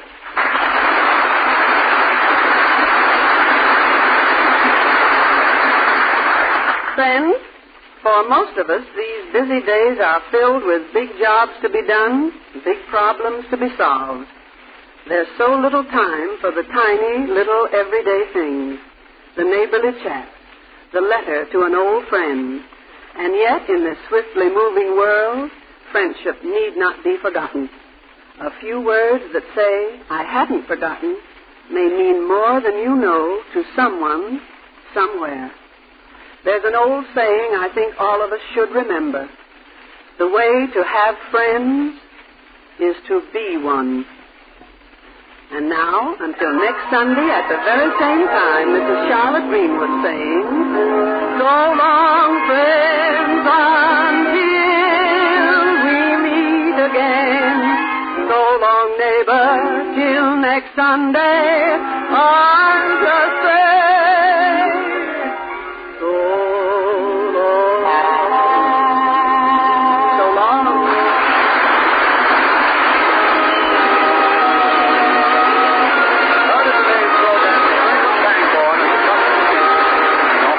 Charlotte Greenwood Show with music by Charles Hathaway, his orchestra, and the Hallmark Chorus came to you from Hollywood.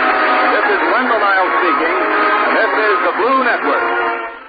1230 KECA, Los Angeles.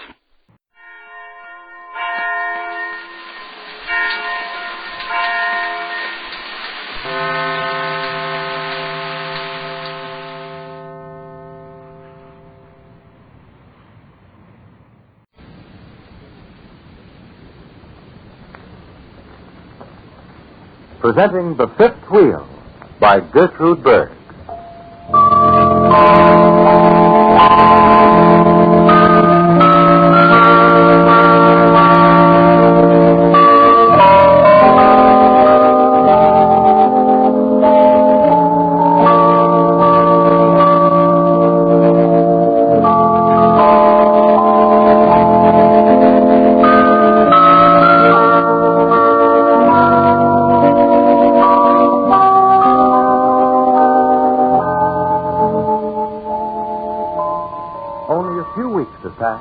And two things have happened. The first is Mary Noggy. To the Brooks, she seems to have been there forever. Their lives have been complicated by a million loose ends. The city is enormous, the routine is endless, the time is crowded. And now suddenly, in Mary's smile, in her simplicity, in the faith she has in a perfectly ordinary life, the Brooks find an atmosphere of calm. And then, just as suddenly, when he least expects it, when he least can use it, Joe Brooks sees an opening. He is a wheel within the wheels of a large department store, and another employee, a Miss Wells, an artist and illustrator, comes to him with a new idea. It's an out, a chance for both of them to do something on their own, a revolutionary design and process in glove making. But they need money to register the idea, and money to start it off, and neither of them has a place to which to turn. The frantic hopelessness of the thing drives them together, and their common purpose becomes a symbol of escape. At home, life goes on, with Mary placidly fulfilling her duties. Listen. Mary, you're not going to wash my hair tonight, are you? Oh, yes. Not tonight. Oh, yes. Oh, yes. Please, what Mama said. Mama said, please, Mary, wash the Jenny. Mother, why do I have to have my hair washed? Now, Johnny, please. Oh, hurry, Mary. Mr. Brooks is waiting on you. Yes, Mrs. Yes, Mrs. Oh, the water's getting too All right. And make it cold. No cry, darling. No cry. All right, now. Here, no too hot. Come. Here. Put them down here. Oh, swear, Mary, put in soap. Oh, has got them. Put down a little bit.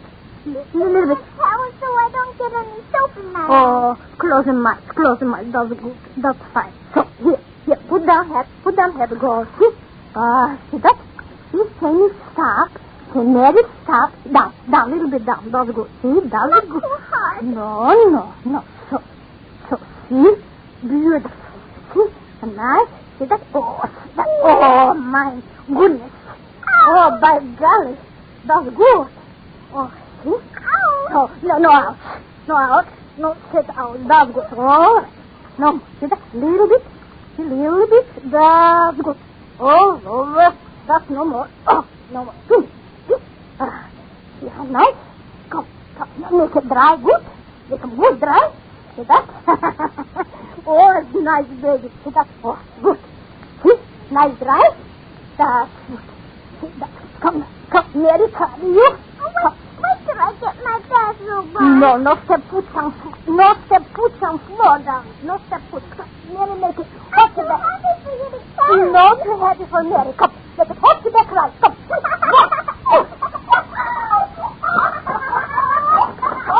You hear all this noise? You sorry, Miss Carson. Close the door, Mister. All right.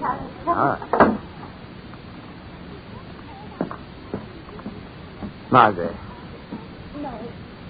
No, Joe, I don't want you to. But why can't we ask your folks for the money? It's for us. It's for you. It's for both of us, Margaret. What's happened for us in the 4 years we've been married? Nothing. But now everything can change. I don't want anything changed. Why not? Can you tell me why not? You want to live this way all your life? Yes. Well, I don't. Why aren't you happy? No, are you? Yes. Oh, Margaret, what are you afraid of? There's a world outside of these four walls, one that you've never seen, one I've never seen. We've only heard of it, but it's there waiting to be used and lived in. Now, why can't we live in it? Just a little money can do it, darling. I know it. Miss Wells knows. Well, Margaret, why don't you like her? I don't know. Maybe because she likes you. Well, does every woman that I know like me? Yes. But not the way she does. Joe, I don't... I only... Joe. Oh, my. What's the matter, Mother? Oh, nothing, darling. Joe. Mother. Oh, nothing, dear. Come. Down. Supper. Did you see my book, Mary? Oh, there's your pudding book. I left it on the table. Oh, you leave it on table book? Why leave on table book? And I put your room book, huh? Your book. Thank you, Mary. Did you ever read Little Red Riding Hood? What? What's that, then? A story. Didn't you ever read it, Mary? Oh, no. Oh, it's beautiful. I can't read all the big words. Look, how would you say this word? Yes. This one. Oh. How you say? Don't you know? No. Didn't you ever go to school, Mary? No. Isn't that wonderful? Wonderful. The wonderful bag, maybe. Don't you care? It's not really important. The only important thing in the whole world is money. That's what my father said to my mother. Mary, have you any money? Me? Money? Oh, little bit. What are you going to do with the money? Oh, maybe I'll buy a car and by. With cows? Yeah, with cows. Chickens. Maybe little pigs. Or maybe nice big ground. Make it garden. Have it made a nice tree. Come at summer, have it apples. Come at winter, sit on rocket chair. Oh, by golly, Mary gonna sit on rocket chair maybe 100 years. Have it nice big stove. Keep it nice warm house. Oh, that'd be good, Jenny. That'd be good. When are you going to buy the farm, Mary? Yeah? Oh, sometime maybe. Oh, sometime maybe I'd buy. Oh. You even now, Mr.? Well, in a few minutes, Mary. Oh. Just sit down at Presbyterian. You know your papa? Well, later, maybe. Oh. That's not a nervous telephone number, Margaret. What do you think? Shall I call him? Father, Mary says money isn't everything. And I told her you said it was. Janet, please. Margaret, you talk to him first. He's your brother. Oh, get the number. Hope he's home. You be still, Jenny. I'll be bring the spoon with you cereal. Not too much. I'm only going to eat 5 spoonfuls. Janet, please. call Everett. Margaret, he's your brother. Why shouldn't he help her? You call him, Joe. All right. I'll call him. What do you think, Margaret? Do you think he... Oh, I don't know. Well, if he doesn't, there isn't another person in the world we can turn to, not one. Maybe says money isn't everything. And I say... Janet, please. Hello, have him 40290. Now, will you talk to him, Margaret? Uh-huh. Money. Hush, darling. Father's on the phone. Mary got a big good shopper. Mary got a good big shopper. Oh, Mary. Mr. Brooks is on the phone. Hello, are you getting that number? Excuse me, Mary. Janet, listen, when I'm on the phone, I wish you'd... hello? Don't they answer? Hello, who's this, Dorothy? I was hoping she wouldn't be in. Dorothy, is Everett there? Well, darling, why didn't you ask her how she was feeling Well, I first? thought I did. Hello, Everett? It's Joe. Well, pretty good. How are things with you? No. You don't mean it. What? Well, listen, when did that happen? I'm terribly sorry to hear that. No, Everett, I wish I could. I'd be happy to. The fact of the matter is, I was just going to ask you. Listen, Everett, you've heard me speak to Miss Wells, yes? Oh, well, I thought you did. Well, she's an artist. She's worked with me for years, and she came to me with an idea. Everett, listen, it's a chance of a lifetime, a revolutionary idea in glove designing. It'll change the whole business. And there's a fortune. All we need now is enough money to get a patent at once, and when we have that, I won't be worried. You wouldn't know where I could raise some money. Oh, yeah, well, I know that. Well, thanks. What's he saying, huh? Goodbye. He's lying. Please. Maybe we could get a loan from the bank. On what? The only thing I could put up for security is my life, and that isn't worth anything. And it may be to me. And to me. I know that. Well, that's out. Now what? What's that? Drink his milk. We'll just have to forget about it. That won't be easy. You've got a pretty good memory. Mary, would you mind fixing me a cup of strong black coffee? Strong black coffee. Strong black coffee. Strong black coffee, please.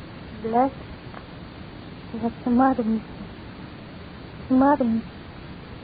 Is it something? Yes, money. You let me have about $1 million. Maybe. Maybe only got 476. Huh? 476? 476. You been this morning, mister? Mary's going to buy a farm with her money. Mary?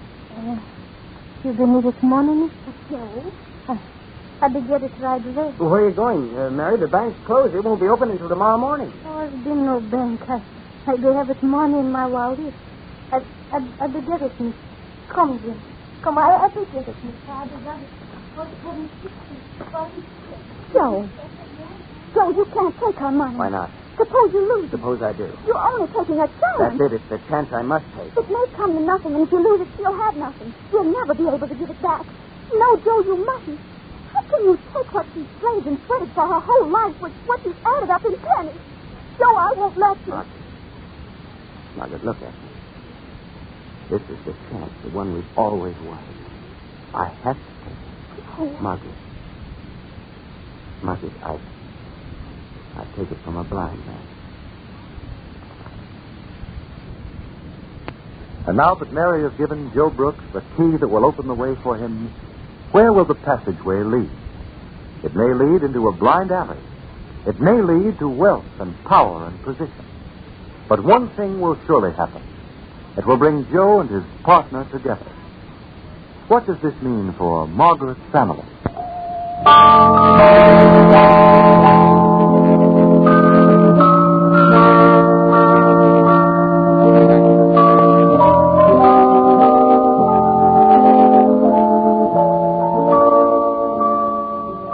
The drama develops with great rapidity, and it is Mary who saves it, without saving herself. And it is Mary who remains unchanged, still strong, ready to go into other homes, into other stories, when the brooks have passed into the distance of other lives.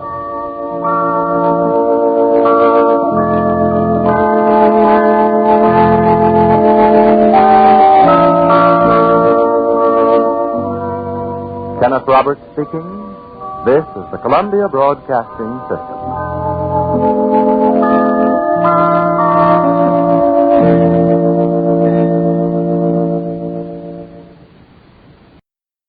Here they are, the Quiz Kids, brought to you by the makers of Alka-Seltzer and One-A-Day brand vitamins.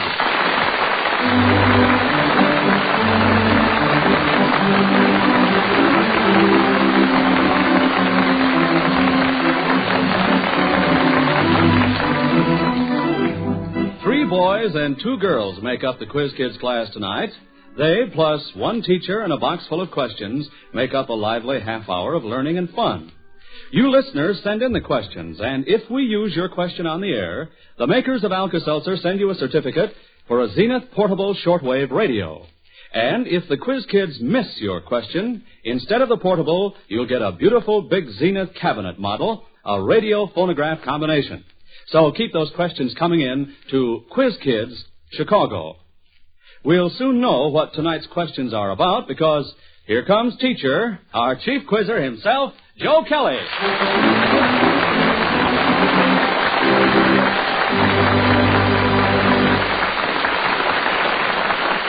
Thank you, Bob Murphy, and good evening, everyone. Well, springtime has really come to Chicago, but I hope none of you quiz kids have spring fever tonight because we've got a lot of tough questions to plow through. Anybody playing hooky? Well, let's have the roll and see. Joel? I'm Joel Kupperman. I'm 9 years old and both going to Chicago, Illinois. Maureen? I'm Maureen Patrice Buckley. I'm 12 years old and I'm in the 8th grade at Resurrection School. Harvey? I'm Harvey Bennett Fishman. I'm 15 years old and I'm a junior at South Shore High School. Judy? I'm Judy Graham. I'm 13 years old and in the 9-8 Callahan Junior High School in Des Moines, Iowa. And little 5-year-old Richard, better known as Richard the Riddler. Go ahead, Richard. I am Richard Weixler. I'm 5 years old and I go to 1A at Shakespeare School. He goes to 1A Shakespeare School. Well, it's all in the same building. Now, I'll tell you, Richard, let's get this over with so I won't be worrying about it during the questions. Did you or did you not bring along a new riddle to stump me tonight? Yes, I did. Did you really? Oh, I was afraid of that. Well, all right, let's have it. How far can an egg drop before it breaks? Wait a minute, now let's see. Don't tell me. How far can an egg drop before it breaks? Oh, dear. Well, I'm afraid I'll have to give up, Richard. Any distance. It doesn't break until it's gone. Well, now, wait a minute now. And what'd you say? It doesn't break until it lands. Any distance.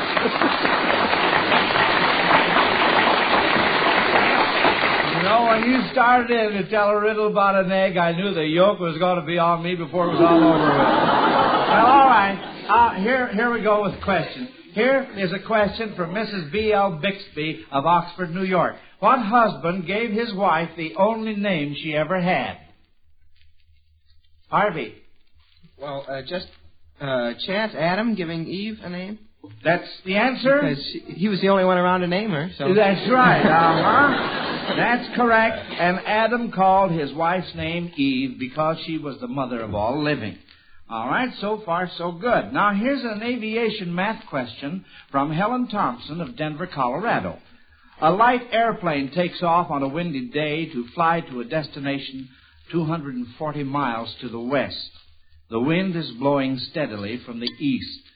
The plane arrives at its destination in 2 hours, but takes twice as long coming back. How fast would the plane have cruised if there hadn't been any wind at all? Maureen? Well, it'd go just the same. Wind doesn't regulate an airplane. Well, now, that is not the answer to this question. Joel? Well, going there goes 120 miles per hour. Going back, it goes 60 miles per hour. So 100 plus 120 plus 60 is 180 miles per hour. Over 2 is 90 miles per hour. It goes if there wasn't any wind. That is right, 90 miles per hour.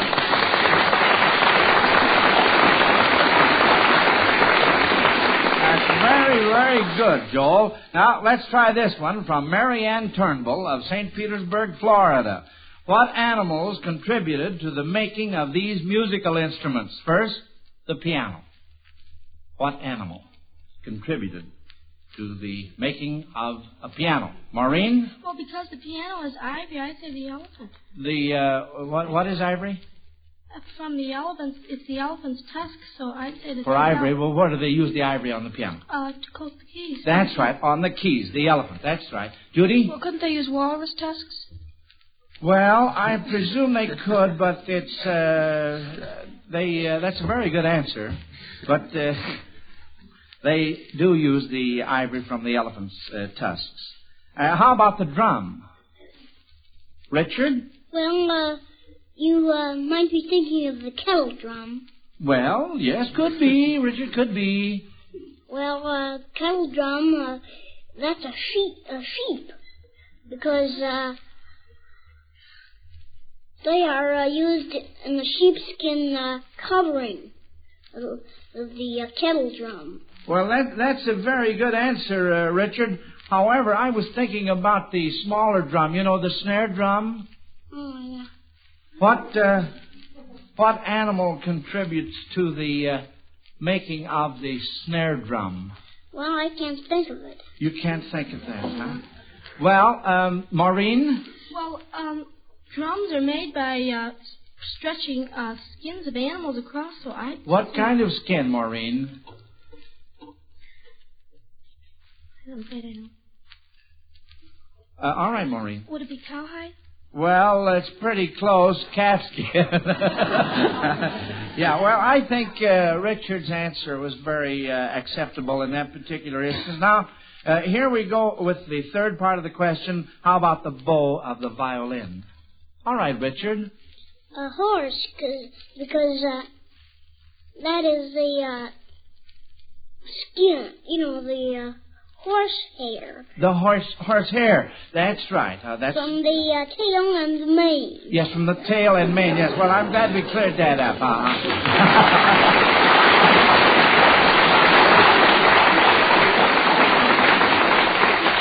Well, now listen carefully to this question thought up by Ann Young of Philadelphia. You'll hear 3 sounds, and each sound should remind you of the title of a well-known poem. I want you children to quote the opening line from each poem that is suggested. All right, let's listen to the first.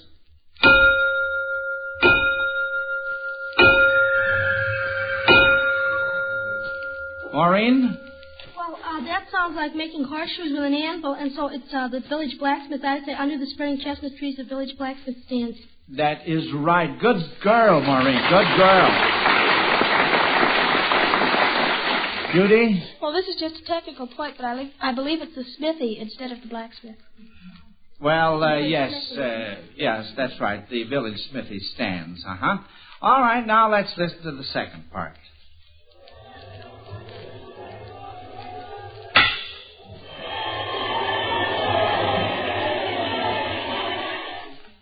Maureen? Well, that's a baseball game, I think, because it sounds like the bat hitting the ball. That's right. And it'd be Casey at the bat, but I'm afraid I can't think of the beginning line. Well, so far, you're right. Now, Harvey? Well, the first line is, the outlook wasn't written for the Mudville 9 that day. The score stood 4-2 with but 1 inning left to play. Well, now, as long as we're getting technical on words... Well, there are several versions to Casey at the bat, as long as we're getting technical. Why don't I keep still? Well, what I meant was... I Mr. yield, Kelly, Harvey. All right, go ahead. There's another version which starts, it looked extremely rocky for the Mudville 9 that day. That's right. That was the technical version I was thinking of. The poem is by Ernest Lawrence Thayer. That's correct. And here's the last part.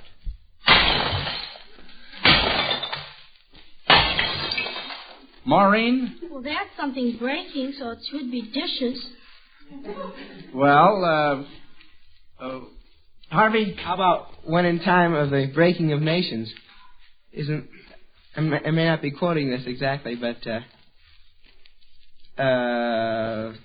trying to think of the author. Well, technically, Harvey, I'm afraid I can't help you out on that particular one. There is a poem called In Time of Breaking of Nations. Well, possibly you're right. I'm thinking three breaks, incidentally, the sound effects. Harvey? Well, breaks, but something about a wave dashes over a stern and rock-bound coast from the landing of the Pilgrims. No. This is, you give up on this one? It's the poem Break, Break, Break by Tennyson. Break, break, break on thy cold gray stones, O sea. Well, that's a miss. That's right, teacher. The quiz kids missed that question. So Ann Young of Philadelphia, Pennsylvania, who sent it in, gets one of those big Zenith console radio phonograph combinations from the makers of Alka-Seltzer. It features a sensational new way to play records, and it's really a marvelous reward for a question. And now Bob Murphy conducts a quiz on definitions. All right, Joe. First, Mr. Jones, give me your definition of homemaker. Why, it's a woman who stays around home all day and just kind of keeps house. Mrs. Jones, is that your definition of a homemaker? It certainly is not. A homemaker is a combination cook, maid, diplomat, a laundress, a child psychologist, a purchasing agent, bookkeeper of the budget, and a home nurse. Well, that's much more accurate. A homemaker has a terrific number of tough jobs. And that's why I want to tell you how Alka-Seltzer can be a part-time helper in your home. You mothers know how hard it is to be patient and understanding with the children when a hectic day brings on a pesky headache. Remember, Alka-Seltzer can bring you quick, comforting relief. And when the head of the house comes home from work tired and grouchy because something he ate for lunch didn't agree with his stomach, Alka-Seltzer offers prompt relief for his acid indigestion. And when you're doubling as home nurse because someone in the family is home with a cold, remember Alka-Seltzer can help to soothe the headache and the ache-all-over feeling a cold brings with it. Alka-Seltzer makes a comforting gargle, too, if the cold has resulted in a sore, scratchy throat. And the day after Dad has cleaned out the garage and his muscles are sore and aching, just fix him a glass of Alka-Seltzer. Alka-Seltzer can be so helpful, so often. Be sure you keep it handy in your home. Thank you, Bob. Well, kids, here we go again with this question from Benjamin Richmond of Brookline, Massachusetts. And although it sounds easy, Mr. Richmond thinks you'll miss it and that he'll receive a Zenith radio phonograph combination. The question is, who is the present head of the OPA? Harvey. Paul Porter, isn't it? Paul C. Porter, that is correct. He replaced Chester Bowles in February. When, Joel? Chester Bowles is the economic stabilizer now. That's right, for the Office of War Mobilization Reconversion, the OWMR. All right, when President Truman flies to Washington after visiting at his home in Missouri, he can't leave without flying over one of the 8 states that touch Missouri. Mrs. Agnes H. Miller, Washington, D.C., wonders whether you children can name 5 of the 8 states that border on Missouri. Maureen? Well, there's Iowa. That's 1. Illinois. 2. Nebraska. Nebraska, 3. I'm not sure. No. Joel? Well, Kansas. 4. Kentucky. 5. Tennessee. 6. Arkansas. 7. And only have 1 more to go. Did she name Iowa? Yes, just have 1 more to go. And the West was, Well, let's see. Now, little Richard has his hand up. Richard, what is the other state? No, I didn't. Oh, I'm sorry. You're playing with your Tesla. Yeah, well, all right. Judy? Mississippi, I believe. No. Maureen? Is it South? Well, now, I'm not going to tell you. Yeah. Huh? Joel says yeah. What is it, Joel? Oklahoma. Oklahoma. Both of them say Oklahoma. That's very good. You gave me 8 out of 8. I think that's fine. Now, the idea for this tricky history and music question comes from Sarah Harrison of Portland, Oregon. You kids are to get 2 of the 3 parts. Franz Fau, our pianist, will play songs which should bring to mind battles in the Civil War. You are to tell not only the battles, but the opposing generals in command of each battle. Now, this is tough. Let's listen to the first one. What battle is suggested by this?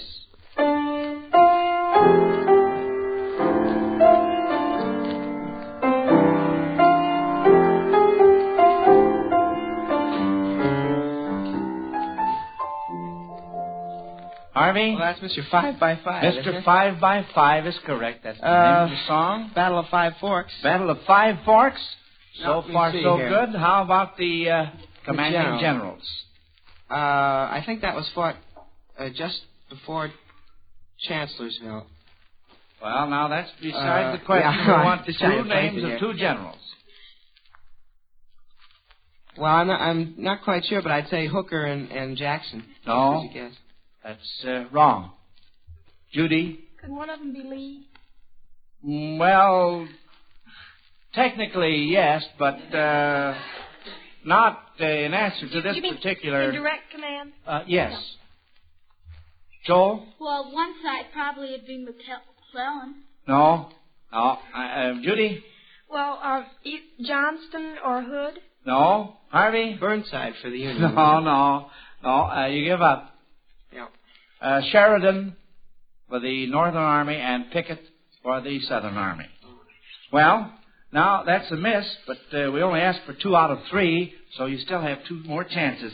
All right, let's listen to the next one.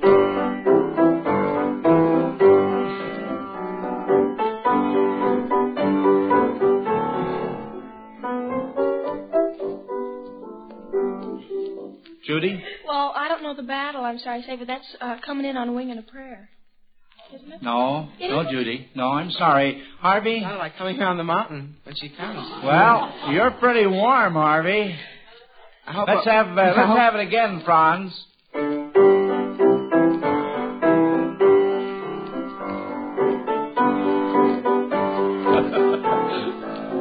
I bet a lot of folks are singing that now while Franz is playing it. Joel? Be loaded with Peruna?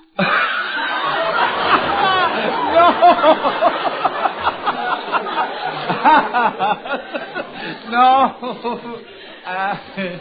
Do we? Maureen? Has it got mountain in the title? No, but probably took place on a mountain. Joel? Well, I know there was a battle of Lookout Mountain. Well, no, the mountain really has nothing to do with the battle. There's a particular thing about in the title of this song. Judy? Could he play it again? Oh, I'm afraid, of course, we all enjoy Franz's playing, but after all, we enjoy listening to you kids, too, so we've got a lot of questions to go here. I'm going to have to tell you the title of this song. Perhaps you can give me the name of the battle. They cut down the old pine trees, the name of the song. So, Harvey? 7 Pines, isn't it? Battle of 7 Pines, and... Lee was the commander of that battle, and McClellan opposed him. Well... Just it was right in front of... McClellan is... I'll accept McClellan's name as one... Well, Lee was Johnston, I guess.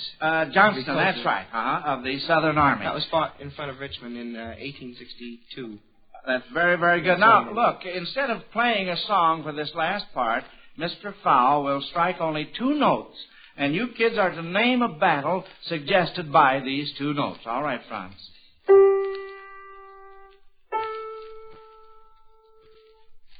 Joel? GA, so that'd be a battle in Georgia, wouldn't it? That's just what it would be. What battle, by the way, Harvey?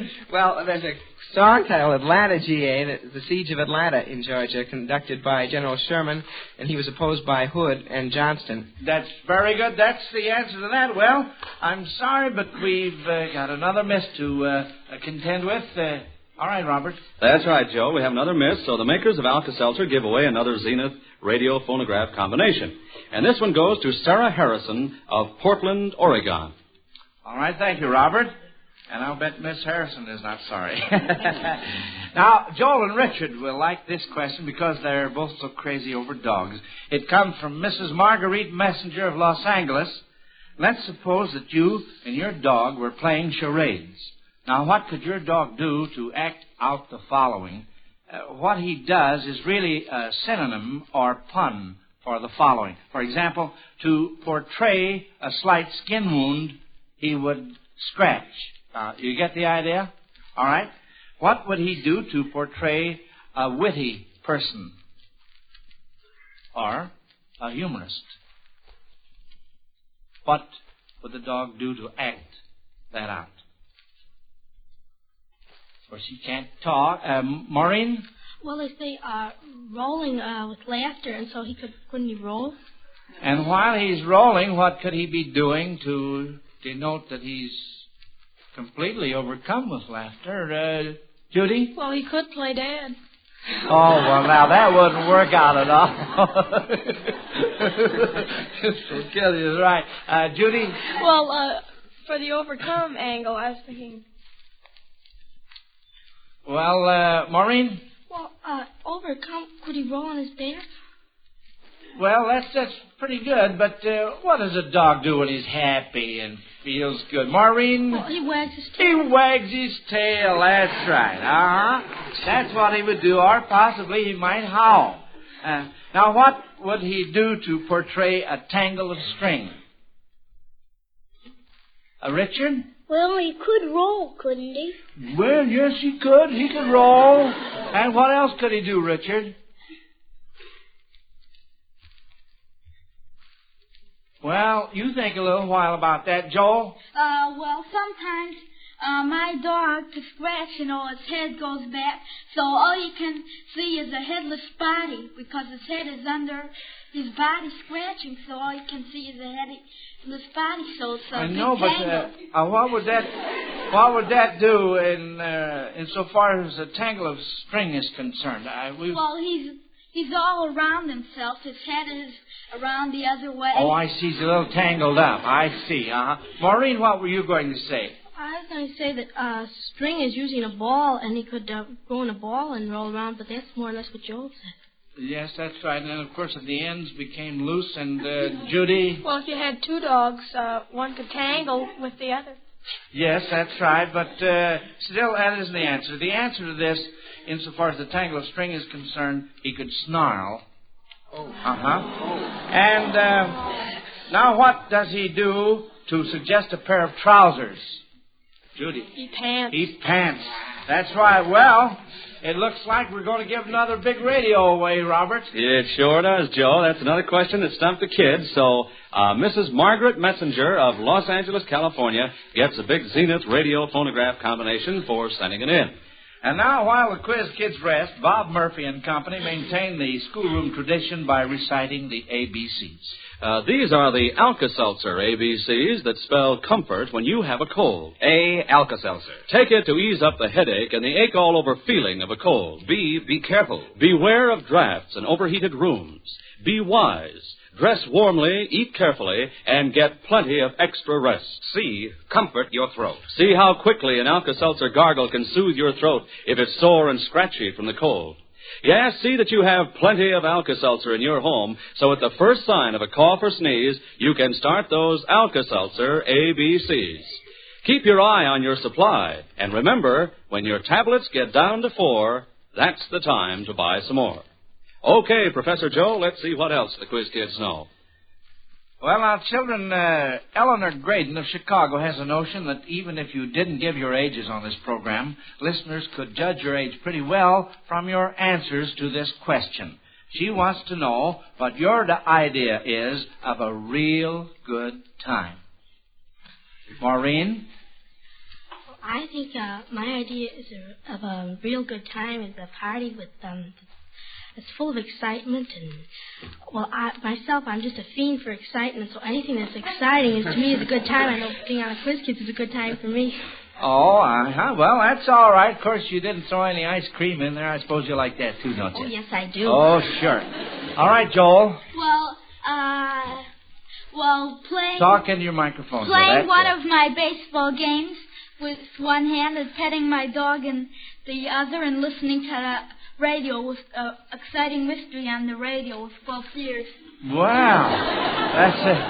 That's an idea. You'd almost have to be an octopus to do that. Well, Harvey? Well, I think some of the best times I've ever had are watching South Shore's basketball team take on all comers. Although we kind of were taken off this year. Oh, is that so? Yeah, but it really is a lot of fun to watch the team out there playing. Well, I'll bet it is, Harvey. Judy? Well, first and foremost, I like to swim, and then I like to dance. Uh-huh. Well, those are all very nice. Richard, what is your idea of a real good time? Playing games. Playing games. What sort of games? Do you have any preference? Well, let's see. What games do you like the best? Well, I like checkers pretty good. Checkers, yeah. And what else do you like, Richard? Well, there's a game called Checkers. Oh, checkers. Oh, yes. That's good, too. I almost like the checkers. And, those are all fine. Have you thought of another one, Joel? Well, I have good fun with my dad playing chess and cribbage with him. Uh-huh. You don't do that while you're patting your dog and listening to the radio and... Uh-oh, well, you've heard the bell, so all's well, quiz kids. Questions are over, and as usual, you gave us a splendid half hour of education and laughs.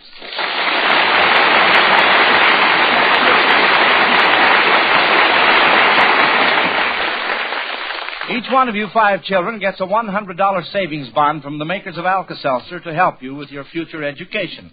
And 3 of you win the additional honor of coming back to school next week for another competition.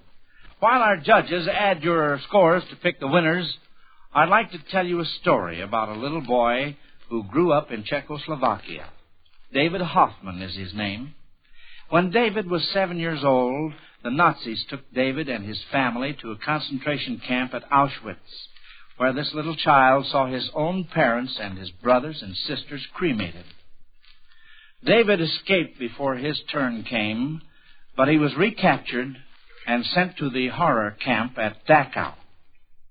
When the American Army liberated Dachau, they found David sick, starved, and dirty.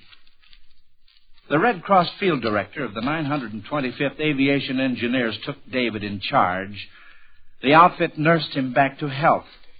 When the 925th sailed for America, a Red Cross worker in Paris took over. Now, David had a sister in America. He didn't know her address or her married name. But the Red Cross, checking on both sides of the ocean, located his sister and brought David to her home in America. Healthy and safe, David started to school in Chicago last week. He's a guest in our classroom right now, attending his very first broadcast, and he has a short message for you. Go ahead, David. Just want to say that I hope everybody will give to the Red Cross, that they can help other people the way they have helped me.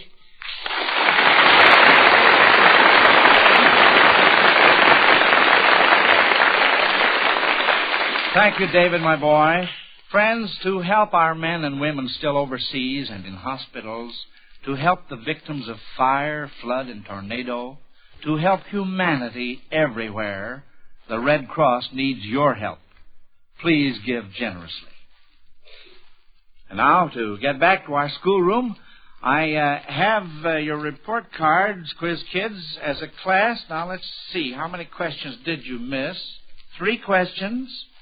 Harvey was first, Maureen second, and Richard and Joel tied for third.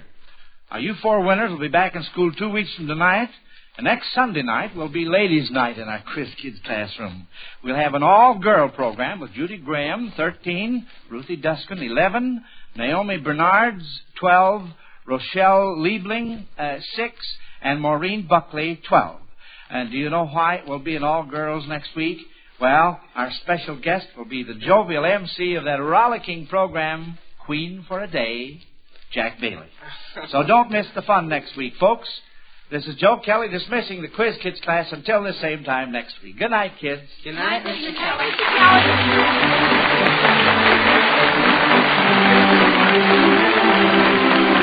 Listen to the Quiz Kids every Sunday and to Lum and Abner every Monday through Thursday.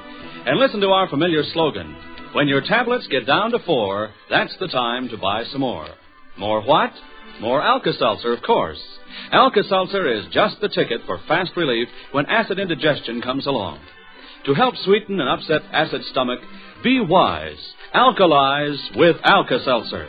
This is Bob Murphy speaking. This is ABC, the American Broadcasting Company.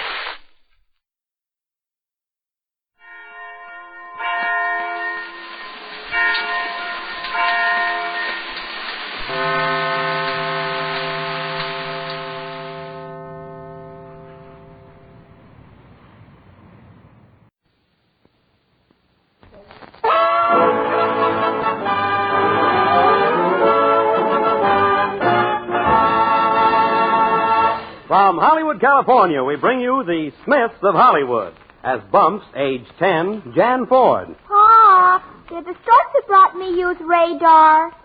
As Bill Smith, Harry Von Zell. Bumps, dear, I think your stork was flying blind. As Nancy Smith, Brenda Marshall. Don't listen to your father. You were found under a cabbage leaf. Cabbage leaf? Are you sure that child wasn't found under a poison ivy plant? And that was Uncle Cecil, played by Arthur Treacher. So relax and listen as Charles Hathaway's music introduces the Smiths of Hollywood.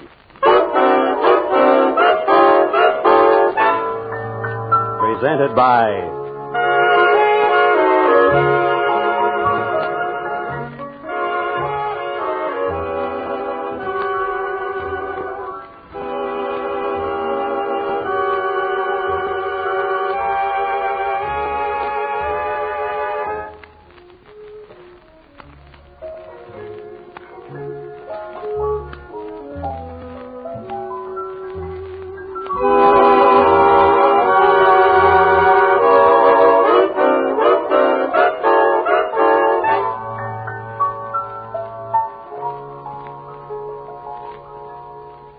Yes, it's the Smiths of Hollywood. People you'll be glad to know. And now here's attorney Bill Smith. Hi, everybody. Don't mind me if I seem a little worn out. You see, this was our daughter's birthday. I almost forgot. But not Nancy. No, she was making a cake when I came down for breakfast.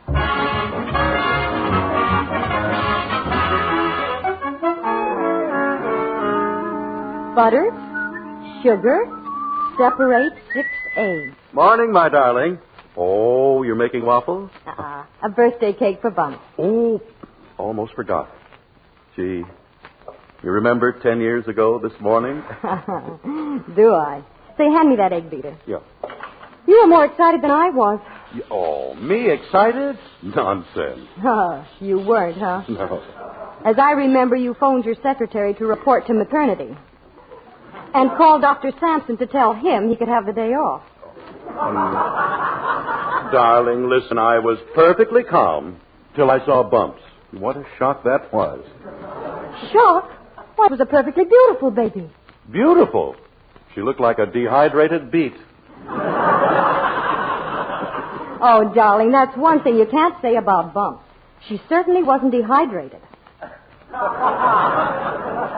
No, only a mother could have thought she was beautiful. Why, when they announced I was a father and carried out Bumps, yes, I took one look and they had to carry out me. But Jimmy has got a beautiful ruby tinted nose. Good morning, good morning, good morning. I say, breakfast not ready? Oh, you'll have to forage for yourself, Uncle Cecil. I'm making Bumps a birthday cake. Yeah, do you have a present, Uncle Cecil? No, I don't. But I have quite a past, old boy. Well, I thought you might forget to buy something, Uncle Cecil. So I got some bubble gum and roller skates for you. Well, very kind of you. It really isn't my birthday. No. These are for Bumps. It's her... Wait a minute. She's coming downstairs. Let's sing for her. Right now. Uncle Jimmy has got a beautiful ruby-tinted nose. Uncle Cecil!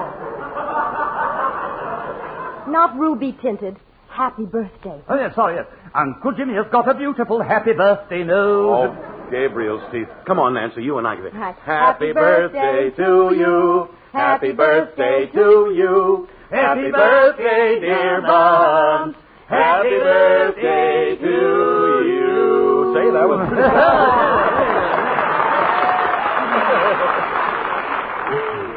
Where are my presents? Well, aren't you going to thank us for the song? Thank you for the song. Where are my presents? What a greedy, grasping personality. You get your presents after school, Bumps. Yeah, what do you want for your birthday, Bumps? Of course, it has to be within limits. I want a baby brother. A baby... Brother. That's off limits. Yes, I don't think I could bear another child.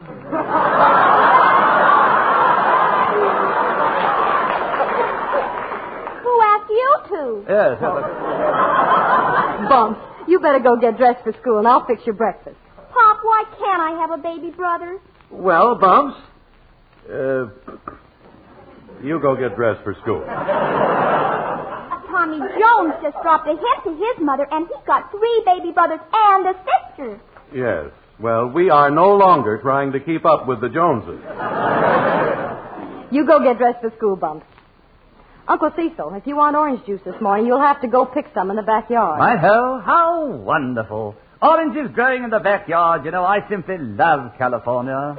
I say, I do hope I can find the right tree in all this fog.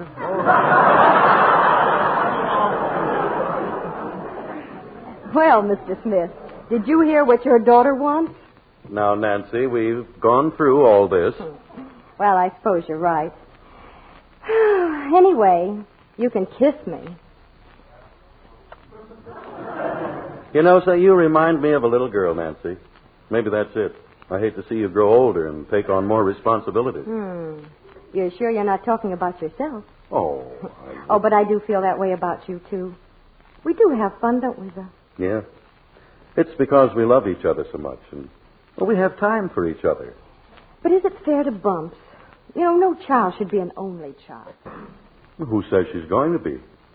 We're young yet, Nancy. I know. But Bumps ought to have some companionship. You know, even a pet would help. Hey, Bill, why don't we get her a puppy for her birthday, And have him chew up everything in the house? Oh, no. Oh, now, I don't think you're being reasonable. Oh, how about it, darling? Oh, Nancy, puppies are such nuisances at times. Well, so are husbands.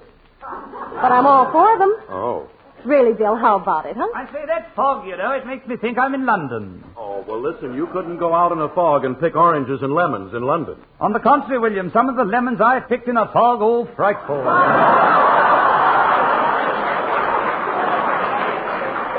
Oh, I wish you two would hurry and get out of my kitchen. I have a cake to finish. Okay. I'm all dressed for school, Mom. Can I have a taste of the cake batter? You'll get your birthday when you get home. Now, hurry now so Daddy can drive you to school. Are you using the car, William? I wanted to drop by the dentist and have him look at my teeth. Well, just give me your teeth and I'll drop them by for you.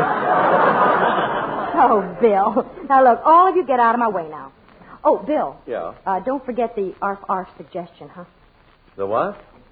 Arf. You know. Arf. What is... Oh, well, I'll think it over.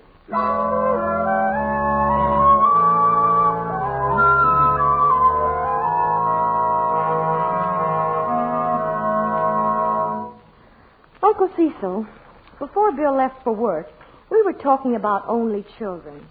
Do you believe in several children? Oh, what a frightening prospect. No, I don't even believe in one children. I say, is orange juice all I get for breakfast? Well, there's some eggs in the icebox.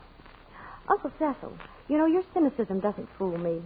I bet you'd like to have a wife and children just like every other man. Looking at the wives and children of every other man, my dear girl, is what keeps me a bachelor. Did you say the eggs were in the fridge? Oh, guess I used them all in the cake. Well, you'll have to have cereal and cream. Haven't you ever thought of marrying? Yes. As a matter of fact, while tiger hunting in India, I once thought of marrying a woman. Why didn't you? I couldn't find one. I say, you know, the cream to it seems a bit dry. Oh, I guess I used it all in the cake. Well, butter yourself some toast. Oh, I guess I used all the butter, too. Yes, well, you might as well pour in this orange juice, too. The rest of my breakfast seems to be in that confounded cake. Oh, dear. The phone always rings at the wrong moment. Say, Uncle Cecil, could you fold these eggs in the batter while I answer the phone? Right, yes. Hello? Nancy? Mm-hmm. Mrs. Richard at the Community Day Nursery. Oh, yes, Mrs. Richard. Oh, I hope you don't need me down there today. We've had a catastrophe here. A water main broke, and the cribs are floating around like rowboats. Oh, how dreadful. Well, what can I do? Well, all the babies' mothers work, and we can't keep the children here. We're trying to farm them out around the neighborhood. Oh, this would happen today. All right, I'll take some. Oh, I can't thank you enough. You'll only have to keep them till 6 when the mothers call for them. Certainly, I'll get ready for them now. Bye. Uncle Cecil, quick, Cecil, what happened to my cake batter? Tell me, Nancy, how does one fold an egg? Oh, what a mess. Never mind, there's more urgent work. Now, the community nursery's sending over some babies. What? Yes. Oh, darn it, I knew we shouldn't have given away Bumps' crib. Oh, well. Now, Cecil, look for some safety pins. And you go upstairs and bring down all your big handkerchiefs. My monogrammed handkerchief for a lot of little runny noses? Who mentioned noses? Oh, dear. Now, hurry. Mrs. Richard will be here with the babies any minute.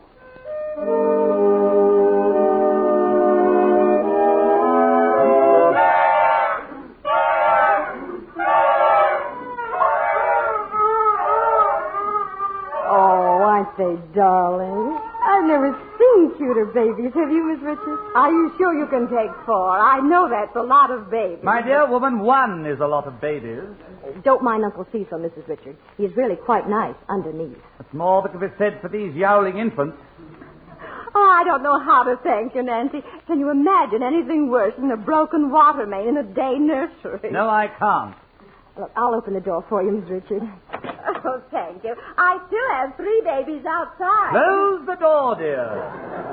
Well, I can take more children if it's necessary. I think I can place them. The mothers will call for the ones you have after work. And thanks loads, Nancy. Oh, glad to help out. Good luck with the others. Bye. Bye. Oh, look at the darlings. Aren't they adorable? Oh, it makes me want 1,000,000 of them. My dear girl, you must be stalk mad. Oh, I say, did you hear that? It was rather good, wasn't it? Stalk mad, yes.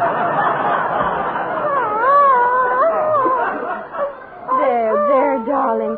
Everything's going to be all right. Yes, I wish I shared your optimism. Now, here, you hold this one while I tend to the others. Hold it? Nancy, don't thrust that thing on me. My dear girl, look, I'm bigger than you. Oh, don't be afraid. Just hold it. Oh, Cecil. The other end up. Like this? I say, are you sure? I should think with all the remarkable advances science have made, they would have done away with this sort of thing. Safety pins? No babies. Oh, look, we'll put the babies in Bump's room, and I'll put some chairs around the bed. Chairs around the bed? What are they going to do? Play gin rummy? Oh, I say, Nancy, take him off my hands. Oh, I have to tend to the others. Rock him in your arms. Sing to him. Oh, be quiet. The law is the true embodiment of everything. Oh, not that, Cease. Don't you know something better? Oh, yes. When I went to the bar, the very young men said I to myself, said I...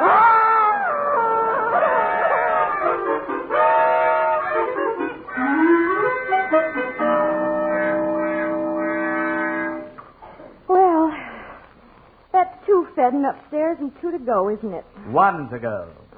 Well, give him to me. I'll finish feeding him. Here, you take this one and bubble him over your shoulder. Do what?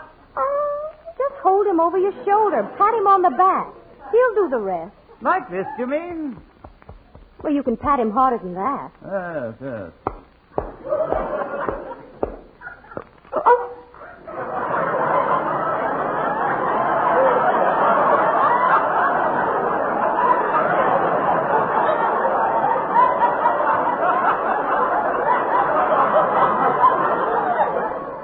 I beg your pardon.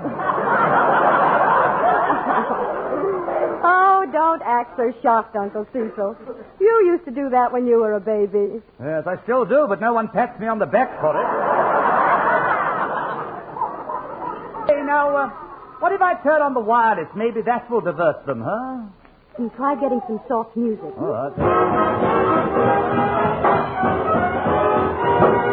Friends, friends, here is an important message from the sponsor of the Smiths of Hollywood.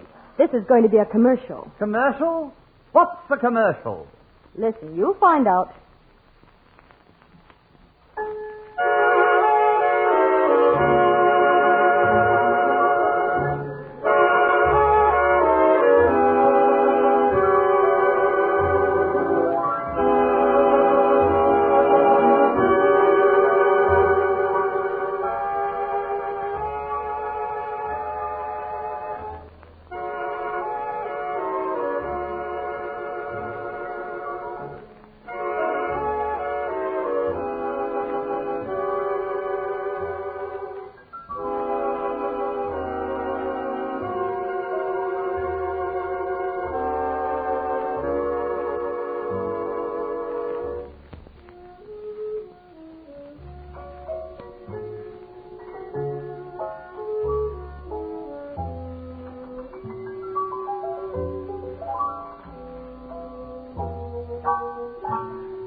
Write the BBC about this quaint custom of yours over here in the colonies.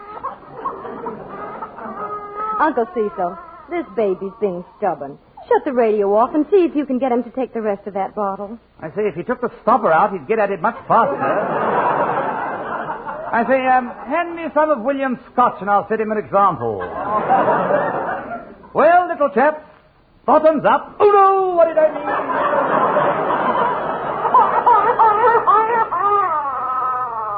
Cecil, stop making those ugly faces at the poor baby. He started it. Oh, give him back to me. Here, put the second one under my other arm. I'll take them upstairs. There. Uncle Cecil didn't mean to frighten you. Oh, yes, I did. I think I'll take a nap myself after I get them quieted.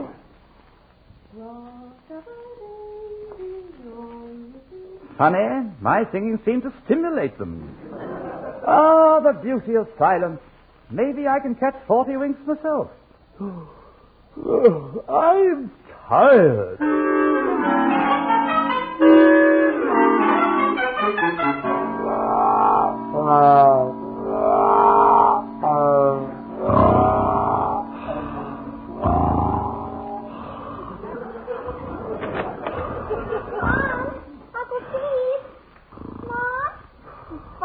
Birthday reception. Where? Oh, there you are, Uncle Steve. Uncle Steve. Uncle Steve. Wake up. I can't. Why not? I'm not asleep. But I was. And be quiet. You might awaken those confounded babies. Babies? Did you say babies? Yes, I said babies. And don't awaken them. They're all upstairs in your room asleep. Oh, how many are there? 4 at the last tally. No kidding. Quadruplets? Are you being humorous? And I only hinted to Mom at breakfast. Oh, Uncle Steve, do you suppose I could go peek at them? I see no reason why not, but be quiet. And don't awaken me again. Your mother and I had a frightful day. I'll bet. I won't make a sound. 4. Boy, will this make me a big shot at school.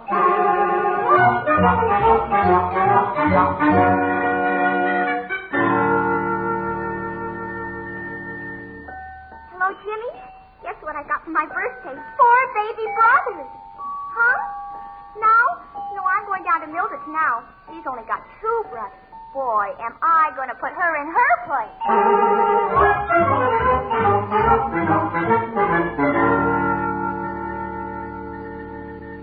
What's that, Melinda? Nancy Smith. 4? Did you say 4? Oh, I must call Gertrude.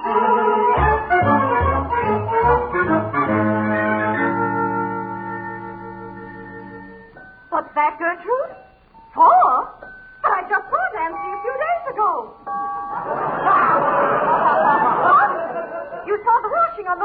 I must call Emmy.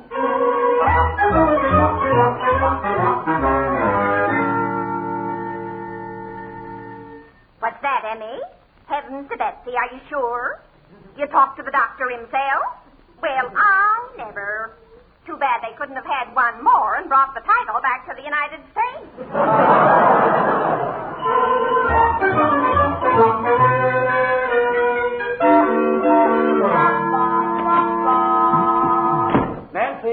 Nancy! William, confound it, be quiet. Huh? Where's Nancy? She's upstairs resting. Oh, I didn't know. Is Bumps around? No, she just went out a few moments ago. I say, what have you got in that box?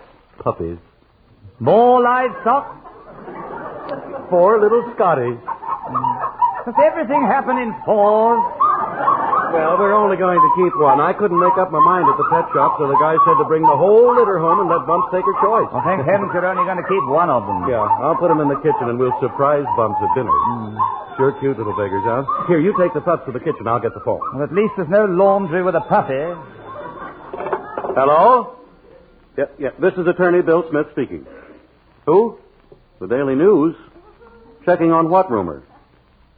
Oh, boy, news sure gets around fast. I just walked in the door with him. No. Not 4 new mouths to feed. Yeah, huh? Yeah, oh, yeah, there were 4, all right, but we're only keeping one. What are we going to do with the other 3? Send them back where they came from. What do you mean, am I kidding? Mrs. Smith? Oh, she's fine, I guess. She's upstairs resting. You guess she needs rest? What? Oh, names. No, I haven't thought about names yet. Lassie, I suppose, or Bruno.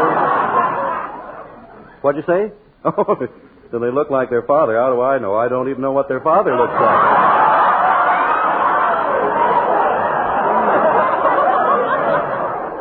I don't understand what you're talking about. Have I been celebrating what? Who's drunk? You sound like you're the one who's drunk. I never... A photographer? Sure, send him out, but I don't see why you're so excited. 4 is unusual? Why is it unusual? Back in Colorado, I knew a female that had 12. 12? Yes, 12. Twelve. I knew a... Hello. Sounded like you dropped the phone. Oh, well.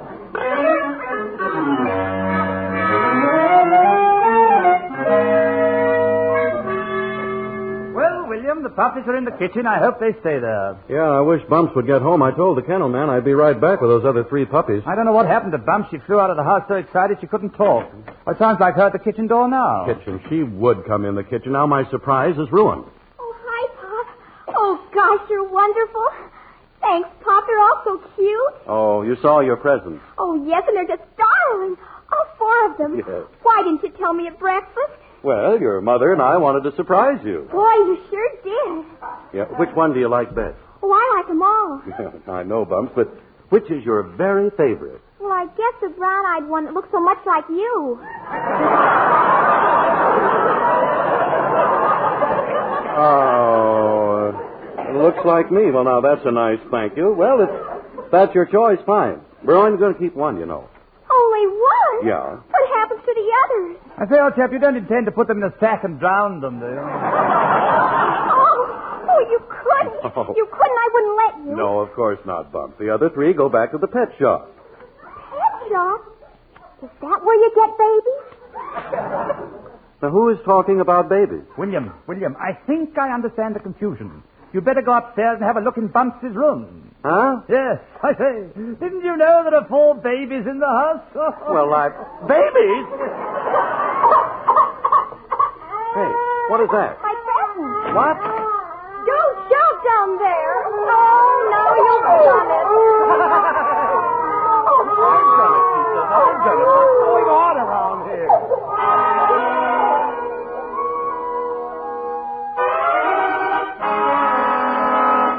I mean, if only someone had told me. I'm always the last one around here to know. Oh, stop shouting. I've had enough noise for one day. Neighbors, the newspapers, everyone talking about me. It's not you they're talking about. It's me, and I've had a bad enough day without all this. You've had a bad day. Well, what about You me? promised me a baby brother, and after I bragged Oh, I did not promise you a baby brother.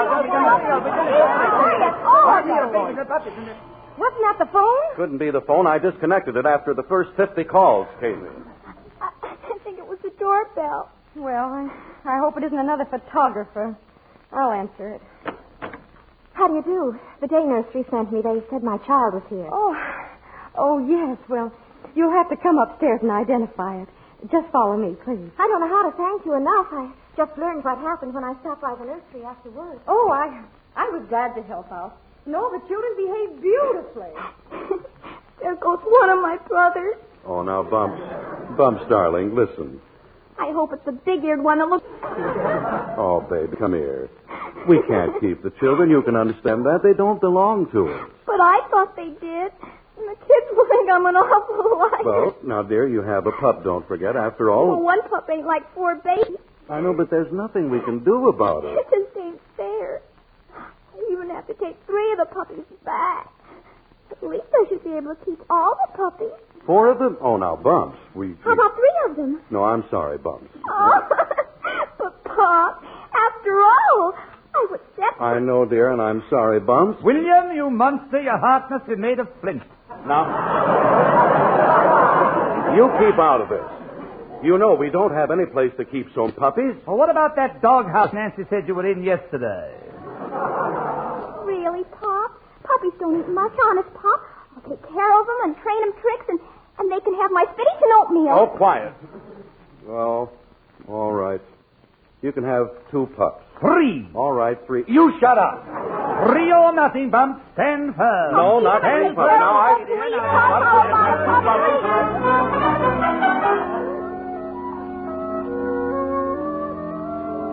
Gee, the house seems deserted without all those babies. Oh, thank heavens the last one is gone. And I'm starving. Well, dinner's all ready.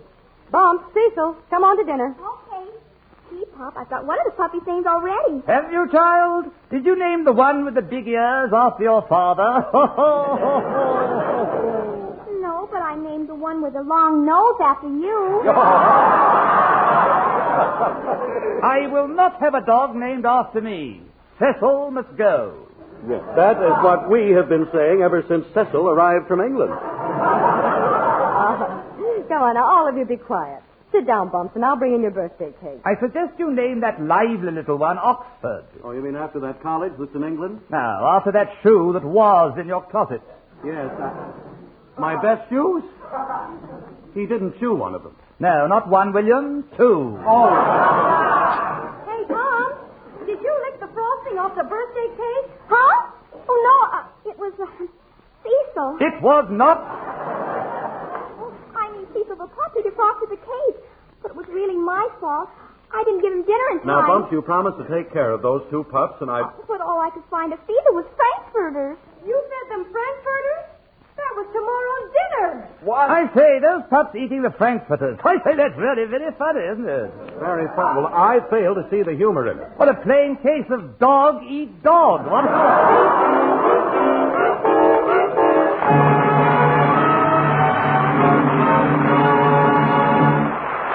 And now, a word from our sponsor.